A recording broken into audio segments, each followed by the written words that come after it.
some celebs pull up loco. You know we up next, pull up mofos. They gon' be there on repeat, they like, oh no. Where's the mix it up, let's take a photo now.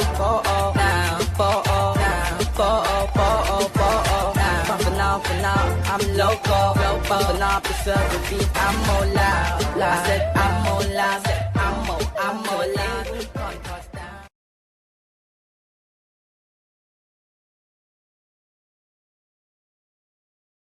No, when I've got it muted, I had it muted, I'm moving mad. But listen, big up the whole Metric community, big up everyone inside.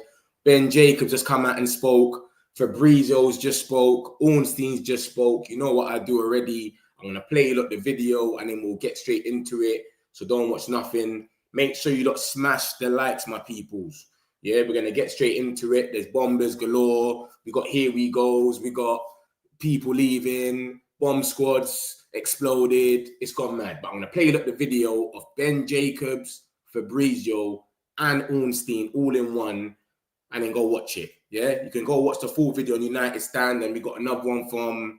I can't remember what the Ornstein one come from, but yeah, I'll play it anyway and you can go watch it. Don't worry. On the midfielder front, you can never say never because this is the part of the window where you have all that late window movement. What I'd say about Conor Gallagher is several Premier League clubs have already inquired about a loan and been told that it can only be done permanently. So I'd be surprised if Atletico Madrid changed the perspective now. I think they either want him sold or to stay. So that for me is looking unlikely. General consensus is they're not working on a midfielder at the moment, but getting the goalkeeper over the line was obviously something that was very important and a crazy day because right up until lunch, they were basically concurrently talking about Sene Lammens and Emi Martinez. Both players were prepared to travel. They decided to go with Lammens, and I suppose that backs up the longer standing plan of finding a young number 2 for now and number 1 for the future. But how quickly might he become the number 1? And I think part of the appeal for Lammens is that given that both goalkeepers are not in their best form at the moment, coupled with the fact that Onana goes to the Africa Cup of Nations, you would think at some point mid-season when Onana's away, Lammens is going to get an opportunity. And if he does well, he will back himself to keep his place.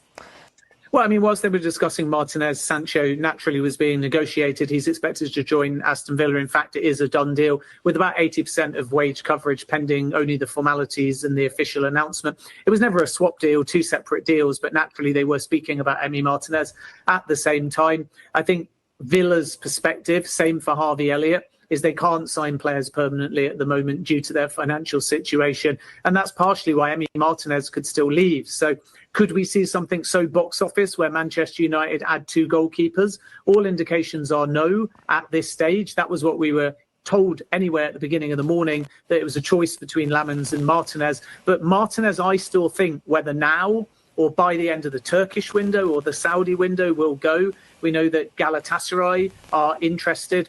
So there was never really anything that got to, I'm told, at this point anyway, as of lunch today, a bid for Emi Martinez. And I think some of that was down to the fact that when Manchester United last engaged over Martinez, in the middle part of the window, they made a loan offer themselves. Villa said no. And then the response from Villa for a permanent deal was it's got to be close to £40 million.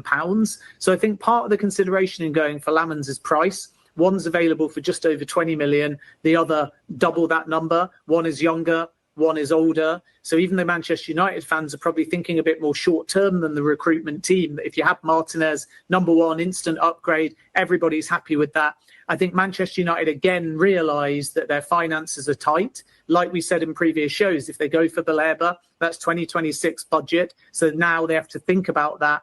And when next summer comes along, if they make a bid, money or something from summer 2026. So fee is quite important to get someone long-term, long value, and make sure that they save something, because it's crystal clear, even though it's not thought that it's going to happen in the last few minutes or hours of the window, that come next summer, Manchester United are going to go all in for an elite starting midfielder. And that might cost 100 million, and the budget's not going to miraculously appear. So this is why I think they thought younger, longer term, and the fact that Lammens was a longer standing target anyway than Emi Martinez. Yeah, I think it's relatively open because Onana's coming back from injury, and when we've seen him, he looked a little bit sort of fragile or not match sharp, whatever you want to call it, and Bayindir's made a few errors as well. I think Manchester United are happy without the labels at the moment because they know that Onana's going off to the Africa Cup of Nations anyway. So in likelihood, Sene Lammens plays over the festive period, and that's only a few days away, I think, from Ruben Amorim then looking at that January window and going, okay, do I have a number one at this football club? So by that, what I mean is that right now, you say Onana's number one in likelihood, but Sene Lammens is there to compete and challenge and will get opportunities over the festive period. Then you're days away from the January window, and they'll have to make a judgment call by then. Is Lammens good enough to be this number one? And do they try and ship off Onana after the Africa Cup of Nations? Or is Lammens a number two? January window is open. Go out there and potentially buy a number one either in January or the following summer. So I think there will be a chance for Lammens in this gap between end of window and January, which is not that long in terms of times and games, to have the opportunity to show what he can do as a number one. And then I think rather than Manchester United calling them one or two, I think it will just be a case of letting them have time, one or two, and then after that, looking in practice at who performs.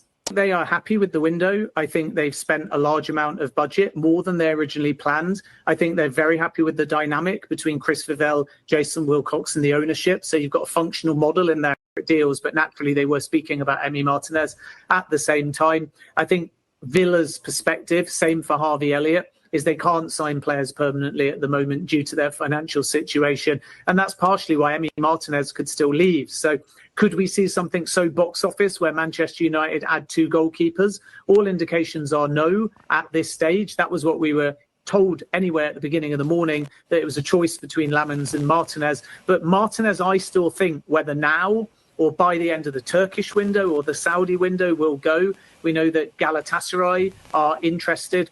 So there was never really anything that got to, I'm told, at this point anyway, as of lunch today, a bid for Emi Martinez. And I think some of that was down to the fact that when Manchester United last engaged over Martinez in the middle part of the window, they made a loan offer themselves. Villa said no. And then the response from Villa for a permanent deal was it's got to be close to £40 million. So I think part of the consideration in going for Lammens' price, one's available for just over 20 million, the other double that number. One is younger, one is older. So even the Manchester United fans are probably thinking a bit more short term than the recruitment team. If you have Martinez, number one, instant upgrade, everybody's happy with that.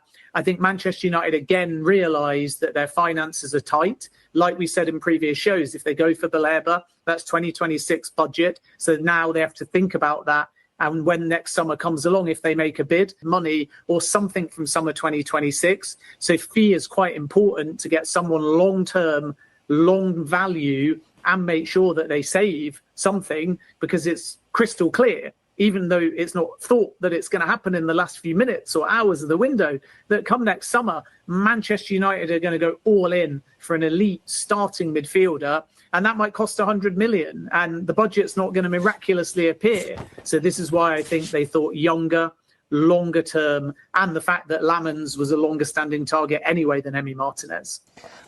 Yeah, I think it's relatively open because Onana's coming back from injury, and when we've seen him, he looked a little bit sort of fragile or not match sharp, whatever you want to call it, and Bayindir's made a few errors as well. I think Manchester United are happy without the labels at the moment because they know that Onana's going off to the Africa Cup of Nations anyway.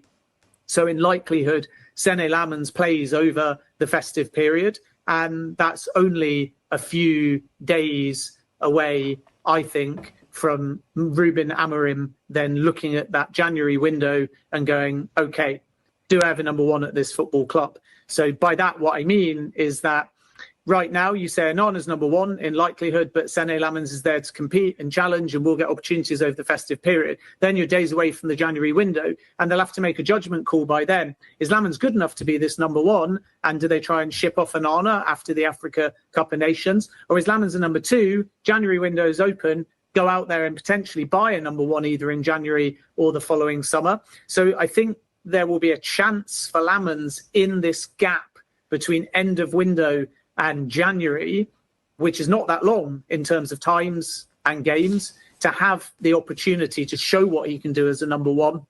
And then I think rather than Manchester United calling them one or two, I think it will just be a case of letting them have time, one or two, And then after that, looking in practice at who performs. They are happy with the window. I think they've spent a large amount of budget, more than they originally planned. I think they're very happy with the dynamic between Chris Vivell, Jason Wilcox and the ownership. So you've got a functional model in their eyes.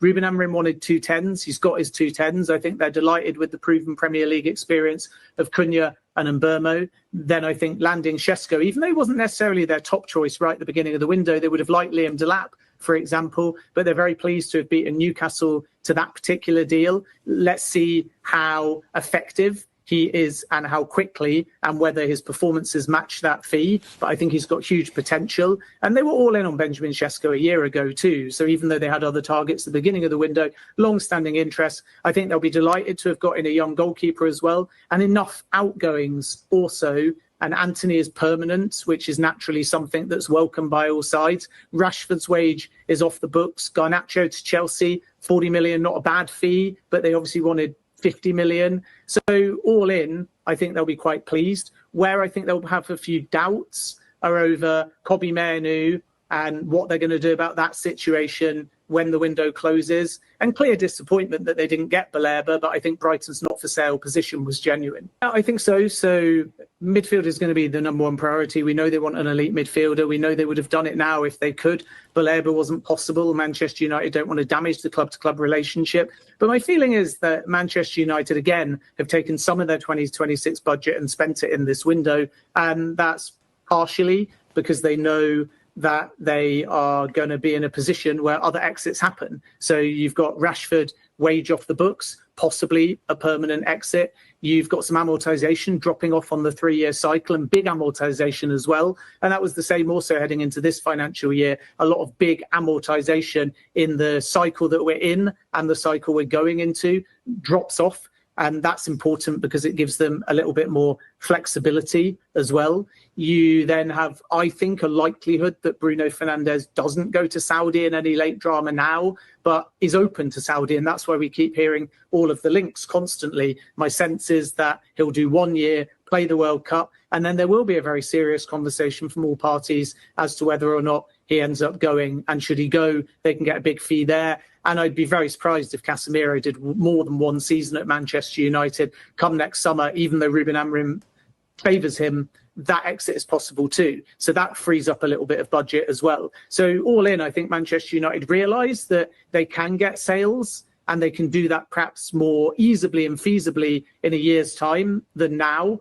And this is why I think they chose to move a bit of the budget forwards. Because remember, once again, second half of this summer and the first half of next summer, they're exactly the same when you're moving things around. Because the second half of this summer, you're into this current financial year, 25-26. So if you spend in this summer, then you can deal with it in January or the first half of next summer to balance the books. So you can look at these 3 windows, second half of now, all of January, first half of 2026, as one challenge, solution, problem, whatever you want to look at it, to balance the books. In other words, were they to have signed Baleba now, you can offset it with an early Bruno Fernandes sale in a year's time. Are they to bid again for Baleba in the summer next year? You can again sell Bruno Fernandes. You just got to make sure that you get it done in the first window, in the first sort of month. And then again, your finances will be balanced. Buyer, because you're mid-season, there's urgency, prices are really high. Baleba won't move mid-season. Angelo Stilla's release clause isn't available until summer 2026, which is why they discussed a move and then chose not to. Adam Wharton, I'm told, has got a kind of verbal agreement with Crystal Palace that he can leave in a year's time. So again, available summer 2026, but not in January. So I think the point here is this new recruitment team at Manchester United, they don't want to panic buy. They don't want to put themselves in a position where they use budget recklessly and then don't have it for a big name player that's worth the wait. So there was opportunism for Baleba, didn't come off. I don't expect them to do anything reckless because they'll know that in a year's time, if they don't have that elite starting midfielder or they don't get it from the dynamic that they have within, there will be a lot of names. And this window's been, I think, the window of strikers and goalkeepers. The last summer before that was midfielders like Caicedo and Rice on the move. And I think, again, when we get to next summer, we'll be back to several clubs wanting a central midfielder. And that's why I think Manchester United, if they need to, will be prepared to wait. Is more forthright than Ten Hag, which is ironic because Ten Hag had the veto. but maybe that means he didn't need to be forthright. So this new recruitment model is not about one person, it's collaborative. And Ruben Amorim is very, I'm told, loud and forthright and frank and open and honest. He fights for what he wants and he's not afraid to give his opinion, but he doesn't have the veto. So you have this healthy freedom to challenge, and it's not an Amorim signing or a Vivell signing or a Wilcox signing or an Ineos signing. It is very much truly collaborative. And you don't have a functional collaborative model if everyone just agrees. So you want that kind of argument. For example, Amorim put forward Ollie Watkins, but they decided together Shesko was the better option. So when you kind of look at has Amorim got what he wanted? Yes, in terms of positions, because he argued for 2 10s and he got 2 10s. He argued for a brand new striker. I think that was obvious. He's argued for a goalkeeper. They agree with him. And he was pushing for a midfielder, but he didn't get one, and he wanted a fullback, and he didn't get one. So I think most, other than 2 positions that Amorim wanted, he's got. But has he specifically got the names in those positions? Not necessarily, because Chris Vivell won the battle of strikers, and Benjamin Sesko was the majority view. Brian and Mbumo and Mateus Cunha were not really disputed.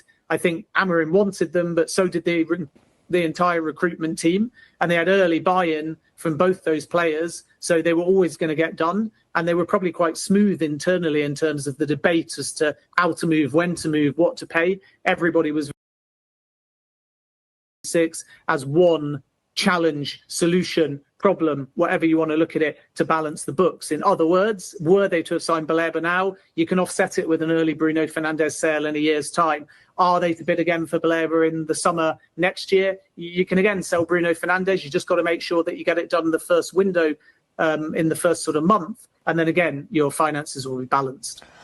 Buyer, because you're mid-season, there's urgency, prices are really high. Baleba won't move mid-season. Angelo Stilla's release clause isn't available until summer 2026, which is why they discussed a move and then chose not to. Adam Wharton, I'm told, has got a kind of verbal agreement with Crystal Palace that he can leave in a year's time. So again, available summer 2026, but not in January. So I think the point here is this new recruitment team at Manchester United, they don't want to panic buy. They don't want to put themselves in a position where they use budget recklessly and then don't have it for a big name player that's worth the wait. So there was opportunism for Baleba, didn't come off. I don't expect them to do anything reckless, because they'll know that in a year's time, if they don't have that elite starting midfielder, or they don't get it from the dynamic that they have within, there will be a lot of names. And this window's been, I think, the window of strikers and goalkeepers. The last summer before that was midfielders like Caicedo and Rice on the move. And I think, again, when we get to next summer, we'll be back to several clubs wanting a central midfielder. And that's why I think Manchester United, if they need to, will be prepared to wait. Is more forthright than Ten Hag, which is ironic because Ten Hag had the veto, but maybe that means he didn't need to be forthright. So this new recruitment model is not about one person, it's collaborative. And Ruben Amorim is very, I'm told, loud and forthright and frank and open and honest. He fights for what he wants and he's not afraid to give his opinion, but he doesn't have the veto. So you have this healthy freedom to challenge, and it's not an Amorim signing or a Vivell signing or a Wilcox signing or an Ineos signing. It is very much truly collaborative. And you don't have a functional collaborative model if everyone just agrees. So you want that kind of argument. For example, Amorim put forward Ollie Watkins, but they decided together Shesko was the better option. So when you kind of look at has Amorim got what he wanted? Yes, in terms of positions, because he argued for 2 10s and he got 2 10s. He argued for a brand new striker. I think that was obvious. He's argued for a goalkeeper. They agree with him. And he was pushing for a midfielder, but he didn't get one, and he wanted a fullback, and he didn't get one. So I think most, other than 2 positions that Amorim wanted, he's got. But has he specifically got the names in those positions? Not necessarily, because Chris Vivell won the battle of strikers, and Benjamin Sesko was the majority view. Brian and Mbumo and Mateus Cunha were not really disputed. I think Amorim wanted them, but so did the entire recruitment team, and they had early buy-in from both those players. So they were always going to get done. And they were probably quite smooth internally in terms of the debate as to how to move, when to move, what to pay. Everybody was very much on the same page. Amorim had put forward Estepinian. He ended up going to Milan, and Manchester United didn't bid. And it'll be really interesting post-window to see, because I think this is going to be a clue, who was really getting Lamens over the line. The deal was done by Chris Vivell, but the point here is, did Amorim say, get me a more experienced number one? Because he knows that the long term means nothing if he's not at the football club, and that's the life of the manager. So it wouldn't surprise me, speaking to sources today, if the Martinez move was quite Amorim driven, which may suggest he does feel he needs an experienced number one. And then from there, they have to make a call. Final call is obviously made by the sporting directors and the owners, but Ruben Amorim is not just a passenger in all of this. He's loud, he's vocal, and I think Jim Ratcliffe referenced that in an interview where he said when Amorim and Ratcliffe speak, they can be quite short, they can be quite rude, they can swear at each other, but ultimately there's that respect. And I think if you have that functional model where you can argue professionally, not fall out, and then through that healthy debate, make your final determination, that's much healthier than having a bunch of yes men and women. Really got a bit of an issue in terms of whether there's a market for Andre Onana. It doesn't seem to be the case at the moment. You never know before the deadline. Maybe more plausible, you could move on Alti Bayındır, but he's playing at the moment. So, yeah, it's plausible one more comes in, and that would give them an excess of goalkeepers, but they do clearly have the issue of the Africa Cup of Nations on the horizon, and they want to upgrade in that area. That's been long understood. And so Senna Lamens of Royal Antwerp is a player they've looked at and they have an interest in. I don't think the situation has ever been as advanced as some have suggested, but let's see what develops on that front. And then, of course, there are continued reports around Emi Martinez, who they made a loan inquiry for earlier in the window. It didn't develop then. Let's see if it does now. Villa, the suggestion from them until this point has been they expect Emi Martinez to stay, despite what we saw from him at the end of last season in that very emotional scene on the pitch that looked like a departure was coming. So, yeah, there could be a bit of activity in that area for Man United. The midfield is of interest, whether there could be a last-minute loan or they stick with their current options. Look, at the moment, Emi is still looking for a solution. Emi wants to go. This is since the start of the window. You probably remember, of course, that at the end of last season, he was saying his goodbye to Villa fans. Then he was back in the squad, but then yesterday again out. So he probably wants to go. We have to see if they can find a solution now, because with United, the deal was on till this morning. Then the idea of Manchester United, from what I'm hearing, was to do a permanent deal swap with Jadon Sancho and Emi Martinez, not to involve any money, basically, in the deal, with valuation around 25 millions for both players, but at the moment, from what I'm hearing, this is going to be impossible because Sancho is going only on loan. Sancho is not accepting a permanent move, and so loan deal to Aston Villa, and then for Emi Martinez, new solutions to explore. Let's see what happens with Galatasaray, for example. Galatasaray are still in the market for a goalkeeper, and so maybe Emi Martinez could be an option, or maybe one of the Manchester United goalkeepers now with Senna Lamens joining.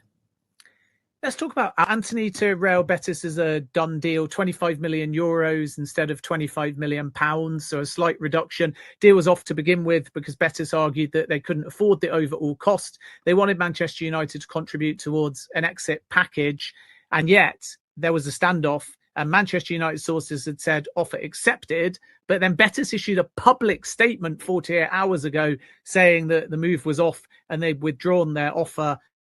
But shock horror, Betis want Anthony, Anthony wants Betis, Manchester United want to sell. They found a solution. It actually happened this morning, and he'll be moving. And then Jadon Sancho to Aston Villa. It's not formalised yet, but it's really, really close. And I'm told that it's a loan, and Aston Villa will cover up to 80% of Sancho's wage.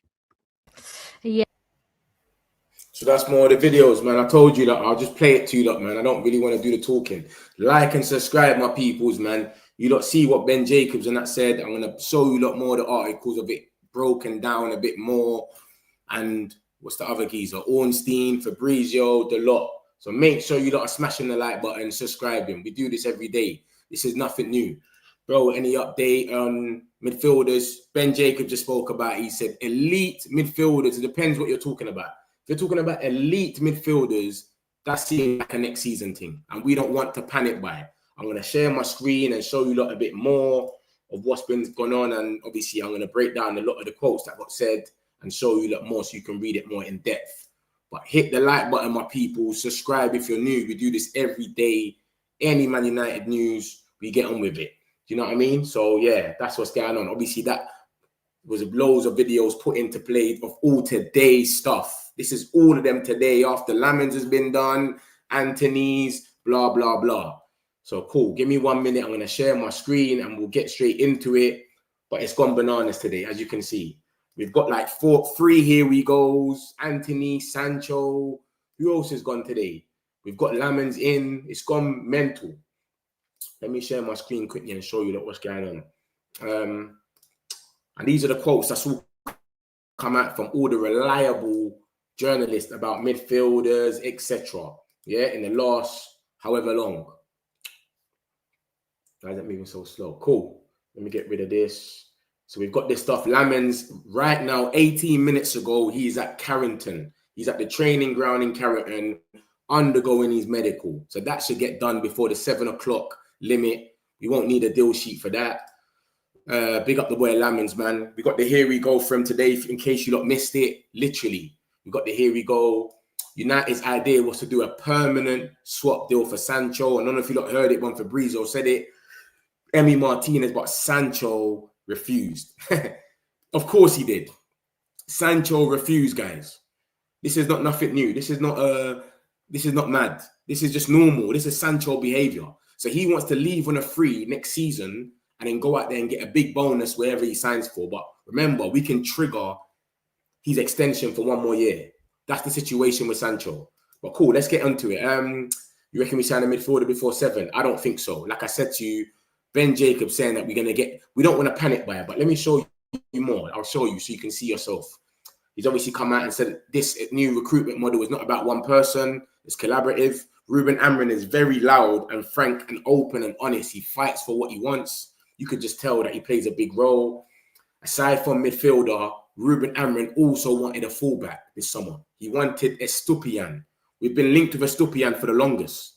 We was linked with him. Ben Jacobs put it out there. We wanted Estupiñán a few times. And then he ended up going to Milan. We never bidded for him. I think he only went for about 20 million as well. Something cheap. But he wanted him. He wanted Estupiñán. Obviously, he's physical as well. And he knows the Prem. So we didn't go for him. Insiders are convinced that Seny Lamens is the best goalkeeper available in the market. Obviously, we've been splitting it. A lot of people have been split. I've always wanted Lamens because I've always said, yo, I can see the potential. This is baby Courtois. This is baby De Gea. Let's go and get Broski. But a lot of people are saying, listen, we need someone that's going to deal with the pressure because the pressure is going to be big at Man United and he's prevented the most goals in the world and all of this stuff. But when you come to Manchester United in the Premier League, it's a different gravy. But Lamens is the guy now. They believe he's the best goalkeeper and he could be here for a decade. Do you understand? There's no two ways about it with him. He hits the ground running. Or even if he just... I would have got both of them, me personally. I would have got Martinez and told Lamens to come in next season. Stay there for 1 more year. By next season, Bayern and Onana, we've sorted them out somewhere and then bam. But I'll show you the stuff about Bayern and Onana as well. There's still links about them maybe moving. One of them might move. Ben Jacobs wanted to say, I think it's relatively open. I think Man United are happy without the labels on the moment. Right now, you say Onana's number 1 likelihood, but Lamens is there to compete and challenge because they're saying, who's the number 1 goalkeeper? Because I'm sure all of us are going to want Lamens to start against City. All of us are going to want, what's that? We got a bomber here. Let me see this. Man said we got a bomber from Indicator. Let's break it. This is what the metric community is about. If you're new here, we break news on the spot. You see it. I don't sit here with a camera in my face for half an hour telling you stories and then you don't even know who it's from. You see who the link is from. You see the tweets on the spot. That's what we do here. Where's the bomber, bro? What, Gundogan? Where's the bomber, big man? There's no bomber here, bro. Why is this guy tweaking? Man said, mate, Conor Gallagher, bomber for Indy. Conor Gallagher is not coming nowhere, bro. I tell you that for free. Conor Gallagher is not coming to Man United. Yeah, that one there is a gas. And if you just saw what's his name? Ben Jacob just said, he didn't say anything. He said, Conor Gallagher, you have to buy him for 40 million. So other clubs have come in and asked for a loan and they've said no. So we'll get on with it anyway. Don't watch nothing. And then obviously it says, blah, blah, blah. Yeah, I know a lot of us are going to want him to be, does he go straight in for City, guys? Let me know. Do you not think it's good to put him straight in there against Manchester City? Or would you say, all right, you know what, put Bayern in there for that one game. And then, I don't know, we got Chelsea next as well. That's another big game. So when do we put him in? Do you know what I'm going to say? Like, what do you not think is the best time to start Lamens? Because this is what the auction is saying. Is he going to be the number one or is he the number two? Obviously, we're not going to put no labels in it. We're going to say you lot are fighting for each other's place. But what do we do? Do you know what I mean?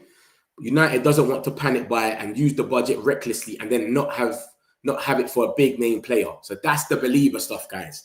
That's the believer money. I keep telling you lot, this is what I think. I think next season, we go for believer when Casemiro leaves and that 350k, 300k, whatever it is, comes off the books. That's what I think personally.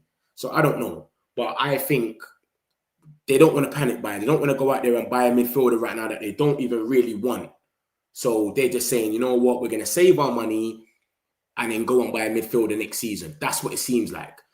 United are not expecting to sign a new midfielder today. Little chance of Kobe Mainoo leaving. Kobe, sorry, bro. You can't leave right now, brother. With Cunha's injured, Mount's injured. It's gone bananas, bro. Like, you can't leave anymore. Do you know what I mean? I feel it for him because he wants to play and it's a World Cup year. But, bro, come on. You're not going to go anywhere. It doesn't look like we're going to see a midfielder. This is what Ben Jacobs is saying. He doesn't think we're going to see a midfielder. United signing 2 goalkeepers window. All indications are no at this stage. So we're not going to be getting 2 goalkeepers. That would have been a smart thing to do, though. But obviously, Sancho messed it up. Maybe if they bought Martinez, they could have got Lamens as well and said, come next season. Who knows? But Sancho said he didn't want it to be a permanent deal. He didn't want to go there. He just wanted to go there on a loan because he wants to run out his contract. But we've got an option to extend it. So he's an idiot. It's quiet on the midfield front. You can never say never. What I'll say about Conor Gallagher is several Premier League clubs have already inquired about a loan and been told that it can only be done permanently. So all this Conor Gallagher talk that's coming out of nowhere, caught offside in all these places, forget about it, mate. It's not happening. You know what I'm saying? Oh, shit. Look at this now. Look at this. You know I always bring you the latest news. So look at this. This might mess up Guy's move to Liverpool. Igor's loan news. Igor to Crystal Palace has collapsed. News arrives soon as Guy completed his medical in London. Liverpool now waiting for outcome on Crystal Palace side. So they might tell him he can't even leave. They might say he can't leave because we ain't got a replacement, bro. That's peak. See what I'm saying? That's good. We can't have Liverpool just badding up the league, bro. So yeah. What? Igor is now set to join with West Ham. Oh my days, they've hijacked it. West Ham have hijacked the deal. I've never thought West Ham could hijack a deal, bro. It's gone mad. But yeah, let's get out of there. Let's stick on the Man United stuff for now anyway. But yeah, you lot know me. Any news comes out, I'll show you lot straight away. You don't miss a thing over it. So cool. We're not expected to sign a midfielder because Kobe's not leaving. And then where did we stop at the Conor Gallagher stuff? And they want him gone permanently. They're not on this joke thing. They're not trying to do this, go on loan. But they're saying, listen, if you want Conor Gallagher, come and get him. But he's sitting on the bench doing nothing. So he's upset. He's not making the World Cup because he's never going to play a game over there. He's basically in the same boat as Mainoo. So this is what we're dealing with Conor Gallagher. And then we've got this stuff about Onana and Bayern. Look at this. The windows in Turkey and Saudi Arabia are open until September the 11th and 10th. I don't know why he said it the other way around. Why didn't he just say the 10th and 11th? But anyways, respectfully, it's understood that if a suitable offer were to come in for any of the goalkeepers, Bayern or Onana, it will be considered. So look at that. They can still go. One of them can still go. I reckon it will be Bayern, even though it should be Onana. But I reckon it will be Bayern, just because of the money situation. Bayern, we only got him for about 4 million. He could go to any of these teams easy. Onana is about 20 million. Is he going to want to go? I don't know. But the window is still open for Turkey and Saudi Arabia. So come on, bro. That's about 11 days in. Obviously, it's international break for another week or so. So there might not even be no games by then, but they can still turn around and go, all right, you know what, I'm ready to leave now. So this is what might happen. So, boy, we'll see what happens, man. Lamens is coming for a reason, and I'm sure they know that Lamens is coming for a reason. So I'm sure some of them are one of them is gonna end up skipping. There's no way. Hey, Mitch, big up yourself, Ram. Lamens, I'm happy. Man, Liverpool have won the league. Liverpool have gone crazy. Literally. That Isaac one was mad alone, but Mark Guy as well. And you got Konate injured. I can't lie, they've done their thing. I think we get Belieber last minute. I don't think we're getting Belieber this season, man. I'll be real. Metric community, big up yourself, man. Like and subscribe, my peoples, man. Come on, man. Let's get these likes going. Come on, my peoples. We got more likes. We got more people in the chat than the likes. Let's make it make sense. Bomber, Deadline Day, Madness. Imagine a Belieber, Bomber. I don't think the Belieber Bomber is coming, you know. I'm not trying to, I'm not trying to upset a lot of you lot, but I'm trying to keep it real. Laman's way better than Martinez, in my opinion. It does sound like we are done. Only outs left. I don't even think any outs are going anymore. Malacia maybe, but I saw a report saying that one looks like a myth. Man United have a chance to get Belieber. Big up Met, everyone. All right, Ray, big up yourself, man. Come on. I need Lamens to hit the ground running. Why is that? Here we go, Conor Gallagher. My friends wanted Martinez. Oh, your friends wanted Martinez, so you need to prove a point. I get it. Man United go get Belieber. Benjamin Pavard to Marseille. I see that one there still. Happy with Lamens, Mitch. 100%. I'm cool with that, man. I'm cool with the Lamens thing still. I'm cool. I hear what everyone's saying. They want him to just hit the ground running. They want Martinez. He commands his area. But I showed you lot the stats about Martinez. He's got the most clams in the box, so he's good with that. But then he's made more mistakes than Onana. So the same stick we hit Onana with and say this guy's trash, Martinez has got the more mistakes than him last season.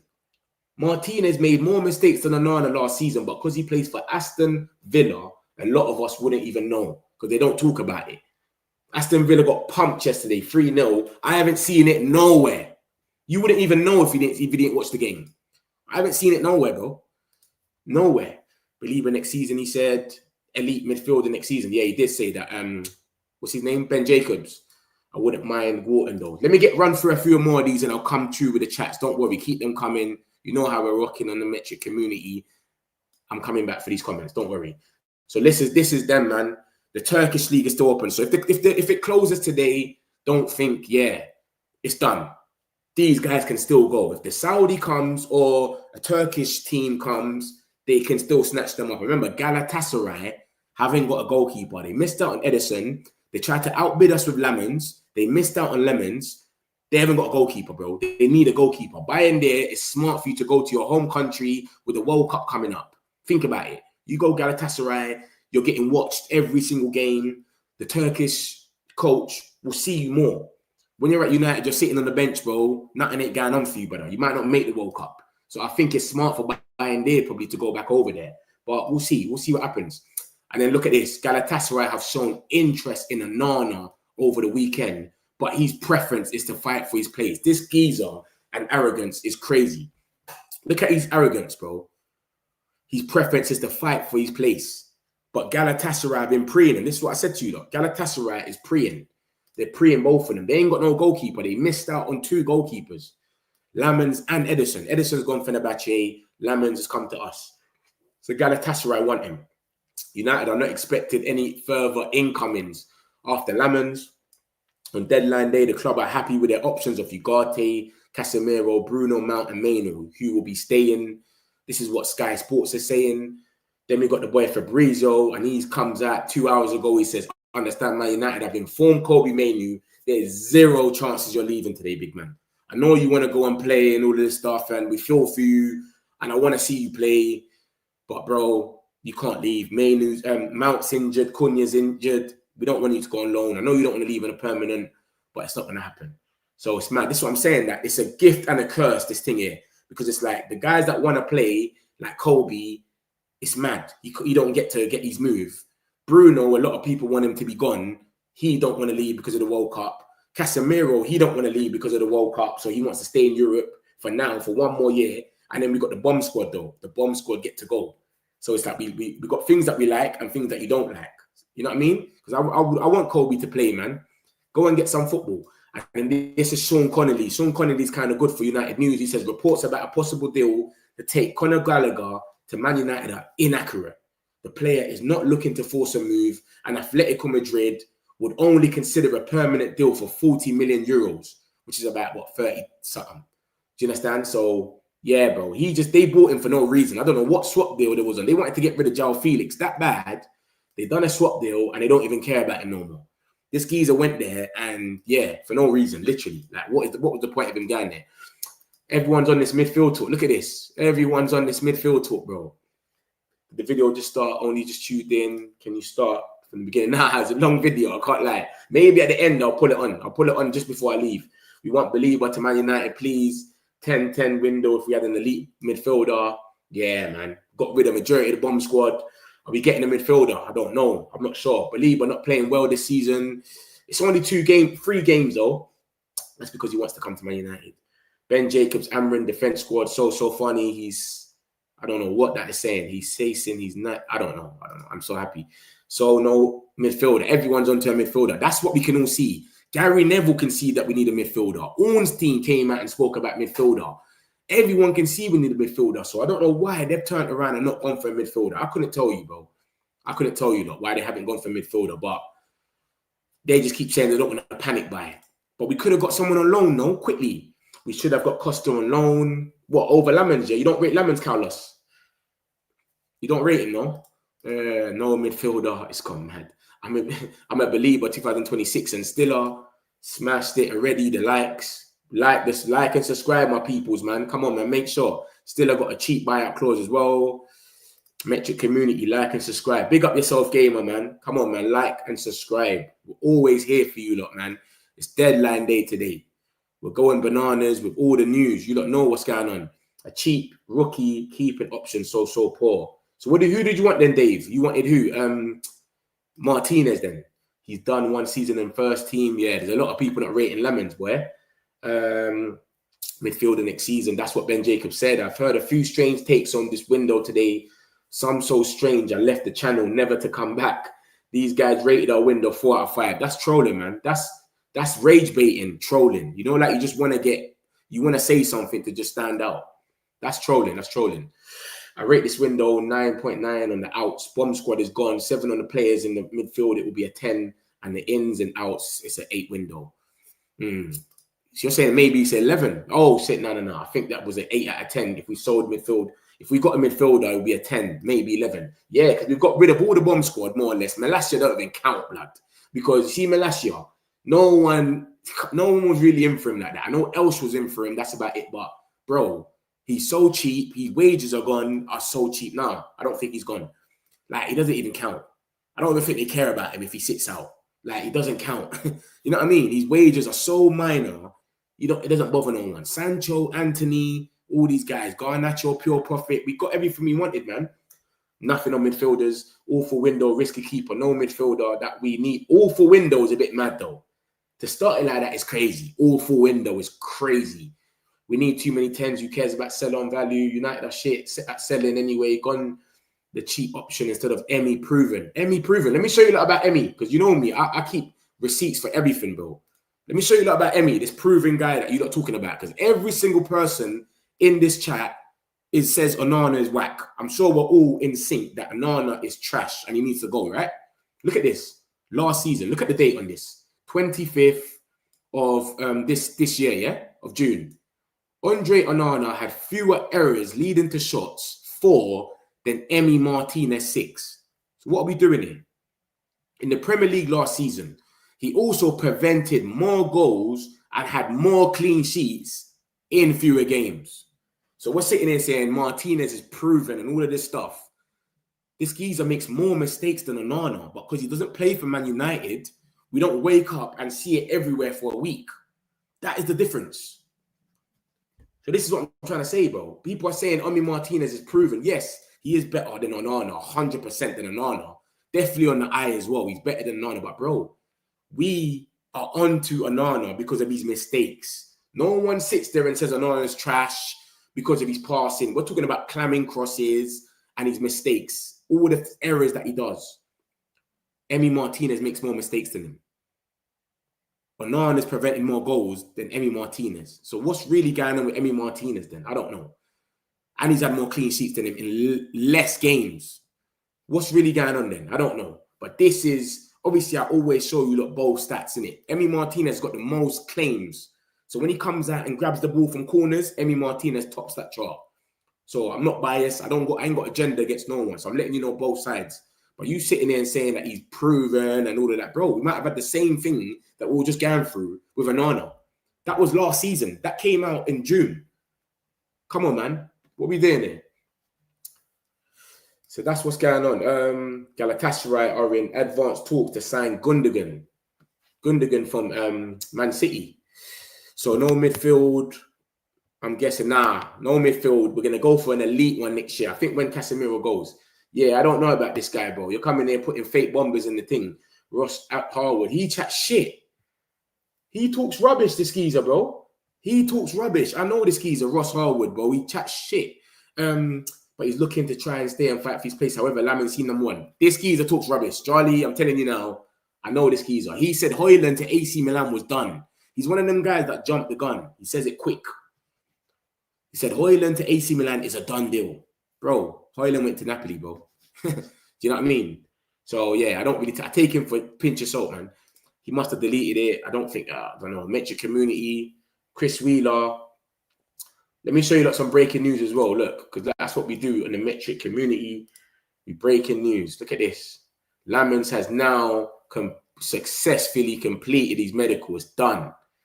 Gundogan's going to City. Bam, look at that. My boy Solly. Solly comes out and bam. 23-year-old comes here with the intention to fight for the #1 goalkeeper spots. Told his agent he only wanted United. Remember, Galatasaray outbidded us and offered them a better salary than us. What have I mismatched? I put a little video about Ben Jacobs, Ornstein and Fabrizio. They told us what's the latest. And midfielder looks like a myth. I'll be real. Midfielder does look like a myth. So yeah, man, he's completed his medical. We need a midfielder. So far, window is 8.5 out of 10. New signings and bomb squad outgoings. We just need that midfielder to make it 10 out of 10. A man came in and said, all for window. That's crazy, Stefan, man. That's crazy. All for window is mad. Risky keeper, no midfielder. Bro, man's like, you can't just take out the negatives. You got to talk about the positives first. It was a good window, but it could have been better with a midfielder. Let's be real. Do you know what I mean? All for window is crazy. That's like we had like one signing or something. Like, I don't know. Chris Wheeler says United are done. I believe Chris Wheeler over Indy. Yeah. 100%. 100% I believe Chris Wheeler over Indy. United should clear out all the other goalkeepers. Should have got both. That's what I said. Should have got Lamens to stay over there for one more year and then got Martinez now. But Sancho messed up our Martinez thing because they're probably asking for some mad peas. This is what's probably messed it up. They're asking for like 30 million. We're saying if Sancho comes and you buy him permanently for 15, we'll give you 15 probably for Martinez and then you get it. But Sancho sat there and said, I do not want to go there permanently. That's what messed it up. So it could have been a madness. I would to see how good he is against City. You want to see how good he is against City. Loan out Lamens to a Premier League club. He's come to be #1, mate. Look at this. He's come to be #1. He's not here for no joke thing. You understand? He probably understands he's not going to play a few games. Lamens needs experience in the Premier League. That's why we shouldn't start a young prospect in the derby. A lot of pressure on him. There's a lot of pressure at Man United alone. He's seen how much people have added him on Instagram alone. He knows this place is a serious place. But when he gets on that pitch, it's going to be even 10 times worse. Hopefully our midfield can keep up this season. It's crazy, man. Lamens is our new #1. He's not a kid and he should do well. You're saying, what Charlie? You saying put him straight into the derby then? Gallagher next to Bruno would be really good. Congratulations to Liverpool for winning the... I don't think Liverpool... I don't know, man. They should win it on paper, but bro, they haven't been playing good. They haven't been playing good, but they're winning. And that's what good teams do, really. When you're a good team, you don't even have to play good and you win. So it is what it is. It's mad. I wonder why we just don't go for Hackney. Man's cheap and a good midfielder. Everyone's talking about this Hackney, but we ain't had one link about him. We haven't had a certified link come out and say Manchester United are looking at Hayden Hackney. It's just been other people saying, I've heard this and whatnot. So Turkish and Saudi can buy from US, but can't buy from them. So Turkish and Saudi can, I don't know what you're saying there. But Turkish and Saudi can come and buy until the 11th or the 10th of September. So the window is still open. Is Sancho going to Villa? He's gone already. Let me carry on with the news and I'll come back. Don't worry. I'll come back to these comments. So he signed. That's official now, more or less. The thing's done. He's done his medical. It's official. Let me get back to where I was. We've got so much to go through, man. Where did we get to? Yeah, Mainu, and then we got to this, Gallagher. And then look at this. Man United are not expecting to sign a new midfielder today. Little chance of Kobe Mainu leaving after Mateus Cunha and Mason Mount were injured at the weekend. United set to stick with the midfield group. Blah, blah, blah. Understand, Tyrell Malasia's loan to Elche is unlikely to happen. The final bomb squad member may now stay beyond today's deadline, but it's open in Saudi Arabia until the September the 10th, remember. And for 2 days after that in the Turkish league. Malasia was linked with Saudi before Elche. Is Malasia going to go to Saudi though? He's a bit young. I don't think he's even got a chance of getting into the World Cup team. I'll be real, but who knows, innit? I don't know. Is he going to go to thing? What's going on here, man? What's it up to here? Yeah. Is he going to go to Saudi? I don't know. What's next for Andre Onana? Blah, blah, blah. This is just talking about Andre Onana because we've signed Salmon. This is a bit of Lamens' stats. Man United finally made their goalkeeper signing, and it is Senny Lamens from Royal Antwerp. The 23-year-old Belgium was identified as priority choice by scouts and recruitment staff. He is a well-rounded goalkeeper. You've got a little thread about him. And this is what my man's on. I've already showed you the stats about him and other keepers. He's on a different thing. Yeah, we'll get into this one another day, probably tomorrow or something. But he's on a different thing, man. He's on a different thing, especially when it comes to what's it called? Shot stopping. He is different. Crosses stopped. Look at that. This is what we're struggling with. Crosses stopped. My man's up there.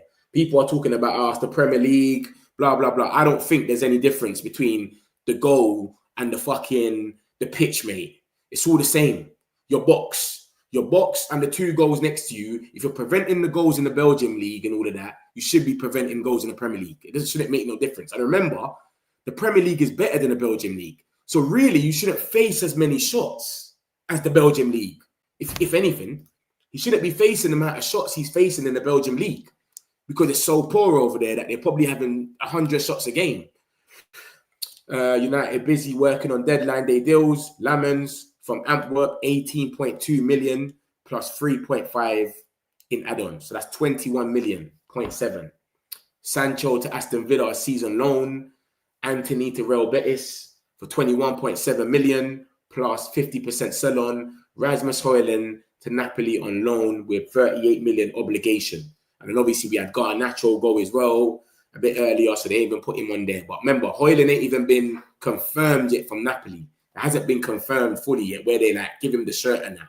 I haven't seen it yet anyway. So that's why he's talking about it now because it's going to go down under a deadline day deal. But really, it's already been done. We had this talk about Conor Gallagher, football spanner.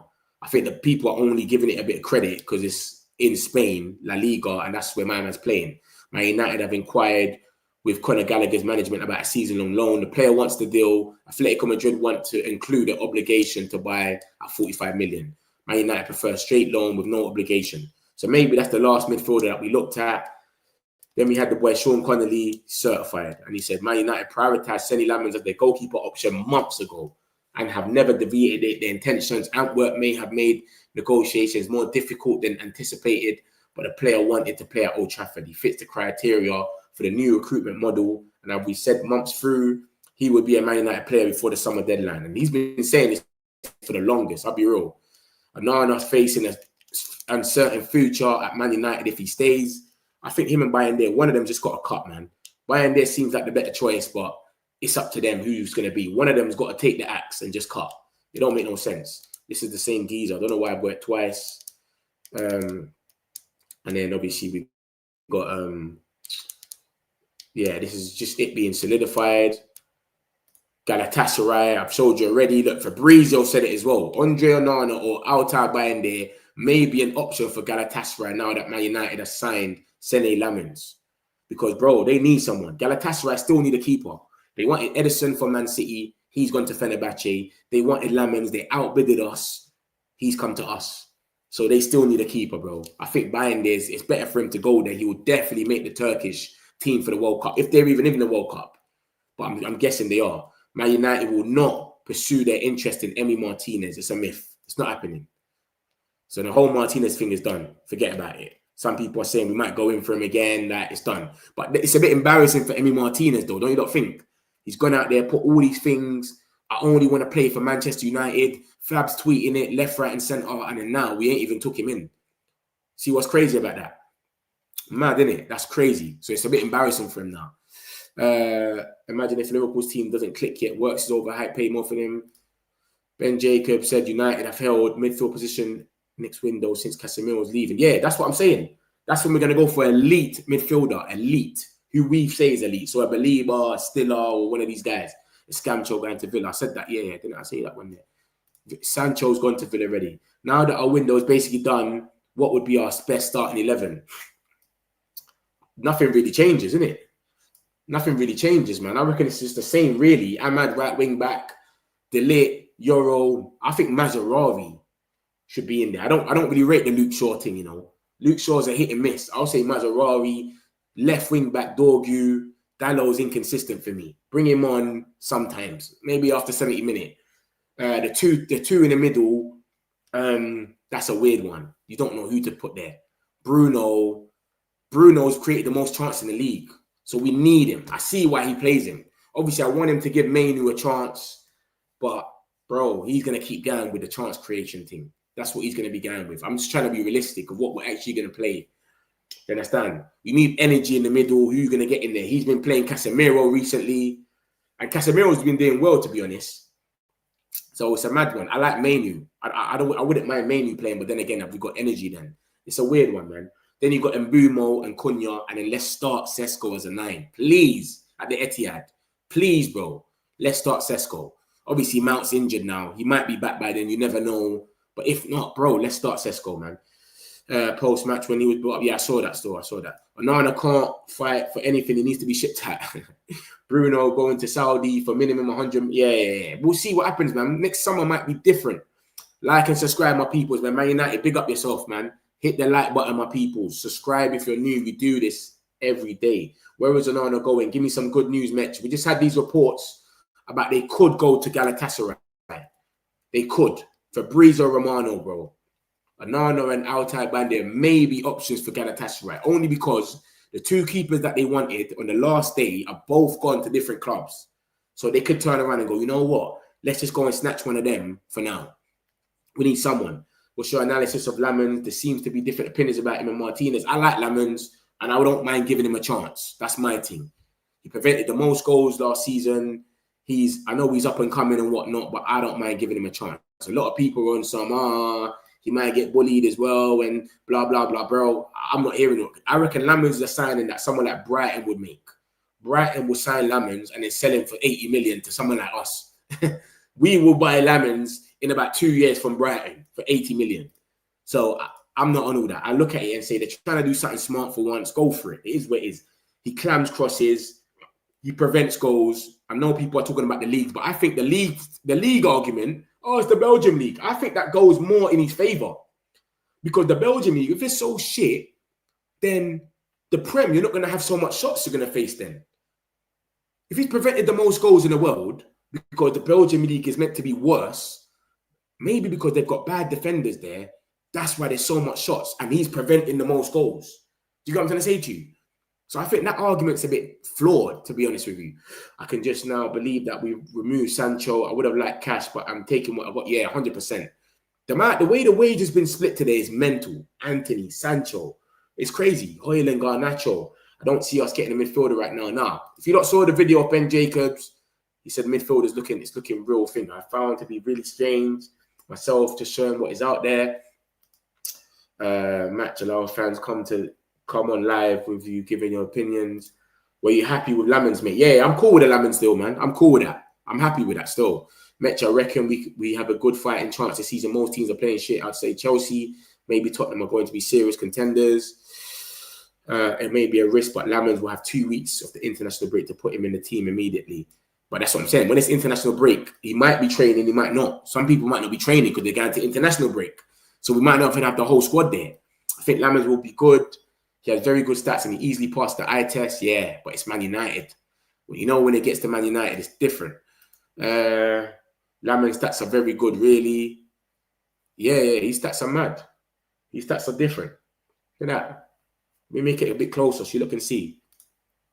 He's got the most saves in the world. Maybe is that because the Belgium league is rubbish that he's had to make more saves than everyone else? This is what I'm trying to say. People talk about the Belgium league. So is it because the Belgium league is rubbish, so he has to make more saves than everybody else and prevent more goals because they keep every minute they just throw on goal? Doesn't that make him better then? If that league is so rubbish with their defenders that he's always facing shots and he's saving so much, doesn't that make him more better? I don't understand. You know what I mean? It's one or the other, innit? Was that Hoyland now? Say if you got a man all ringing me. They also had stats. The Tottenham was very good. He costed them Champions League qualification. Not that good. Who's not that good? Oh, Martinez. You're saying Martinez ain't that good? I wouldn't have minded. I've got to a stage where I don't mind. Let me put myself back on the screen. I don't mind who we would have had. If we got here we go for Martinez, I would have been happy same way. I don't care. I just can't deal with these two bozos, mate. So I wouldn't mind either way. I still believe we have a fighting chance to get at least top 7. Well, right now, we're fucking only 2 points away from third, mate. So let's just keep it up, mate, yeah? And start winning some games. And we should be good, literally. I think we are going to keep buying there. Amrin has zero trust in Onana, especially after his Grimsby disaster. I was happy with the goalkeeper choice, but Martinez will also be good. Right choice, good luck. The Lamans, I hope he can prove himself. Exactly, same. Lamans, we need to stop putting pressure on the kid. Give him time, let him gain experience. He'll be a good keeper for the years to come. Yeah, man, I hope so, man. I hope so. Emi must be sad. He's been holding out for this United moving window only for us to go for Lamans. Bro, because Sancho didn't want to do it permanent. He needs to blame Sancho, bro. Sancho said, I don't want a permanent move. He needs to blame the boy Sancho. He's coming over there anyway. Give him a slap or something. Put him in a headlock. Sky Sports News saying Lamans is because we're going to win the Premier League in 3 years. Liverpool will dominate every year. Load of garbage. Yeah, that's what they do. And to be honest with you lot, remember, this is why we didn't go in for Watkins. We didn't go in for Watkins because Omar Barada has told us we're trying to win the league in 2028. So it was being said like, if we're trying to win the league in 2028, why would we go for Watkins, who will be 33 by then or something like that? It doesn't make no sense. You might as well just go for someone like Sesko, who will be in his prime by them. You know what I mean? So maybe they're going off that. Manuel is to a 6. He's good recoveries. I check these stats. He can carry the ball. Sometimes it's about the eye test as well, man. Or even Leacher. De Ligt should be our new captain next year when Bruno leaves. Best window we've had in a long time. Kudus, guys, 100%. People are saying this is an awful window. How? We ain't had a window like this in ages, bro. Is it Matt Cunha back? We need him against City. When I saw Cunha, he was just walking. He was just walking off normal. Cunha is an injury, fake injury to avoid international duty rumours. I don't know, man. I don't know. The bomb squad fucked up the transfer window for us. Lucky's funny. Man said I spoke to the player. Hey, Lucky, you're tapped. Lucky, you're tapped. Man said I spoke to the player. We told Mason Mount and his agent not to go on international duty. I spoke to the player. News report. I am with the manager. Mitch, if we get top 6 with this midfield and Amrin is the man to take us forward. Yeah, 100%. But like I keep telling you lot, against the big teams, I'm not pressed. I'm calm. Yeah? Chelsea, City, all them teams, I'm calm. But it's about the Brentfords and Brightons and them type of teams that I'm scared of. You should give up Sancho. Something. Mitch is you want Sancho? Nah, man. I think he's the worst Man United player. You get me? That's all it is, man. He's the worst, man. His attitude is different. I'll put Lamon straight in. Can't do it for no buying there no more. Lucky's crazy. Lucky spoke to the player directly. Deadline day done. Deadline day ends at 7 p.m. 7 p.m. deadline day ends. Let me show you some more news of what's just come out and some more United news, because I told you, lot, like and subscribe. This is what we do over here. Any news that comes out, you get it here first, bro. Yeah? Look at that. Gundogan's gone to Galatasaray. So they're trying to speed up their midfield now. What's this about Rasmus Højlund? Napoli. Can you translate for me, please, mate? Yeah, it's not translating. I don't know. But cool. Samuel Lockhurst is just talking about this being blocked, blah, blah, blah. Harry Wilson. to Leeds. Man United hoping, planning for departures of Højlund, Anthony and Sancho before the deadline.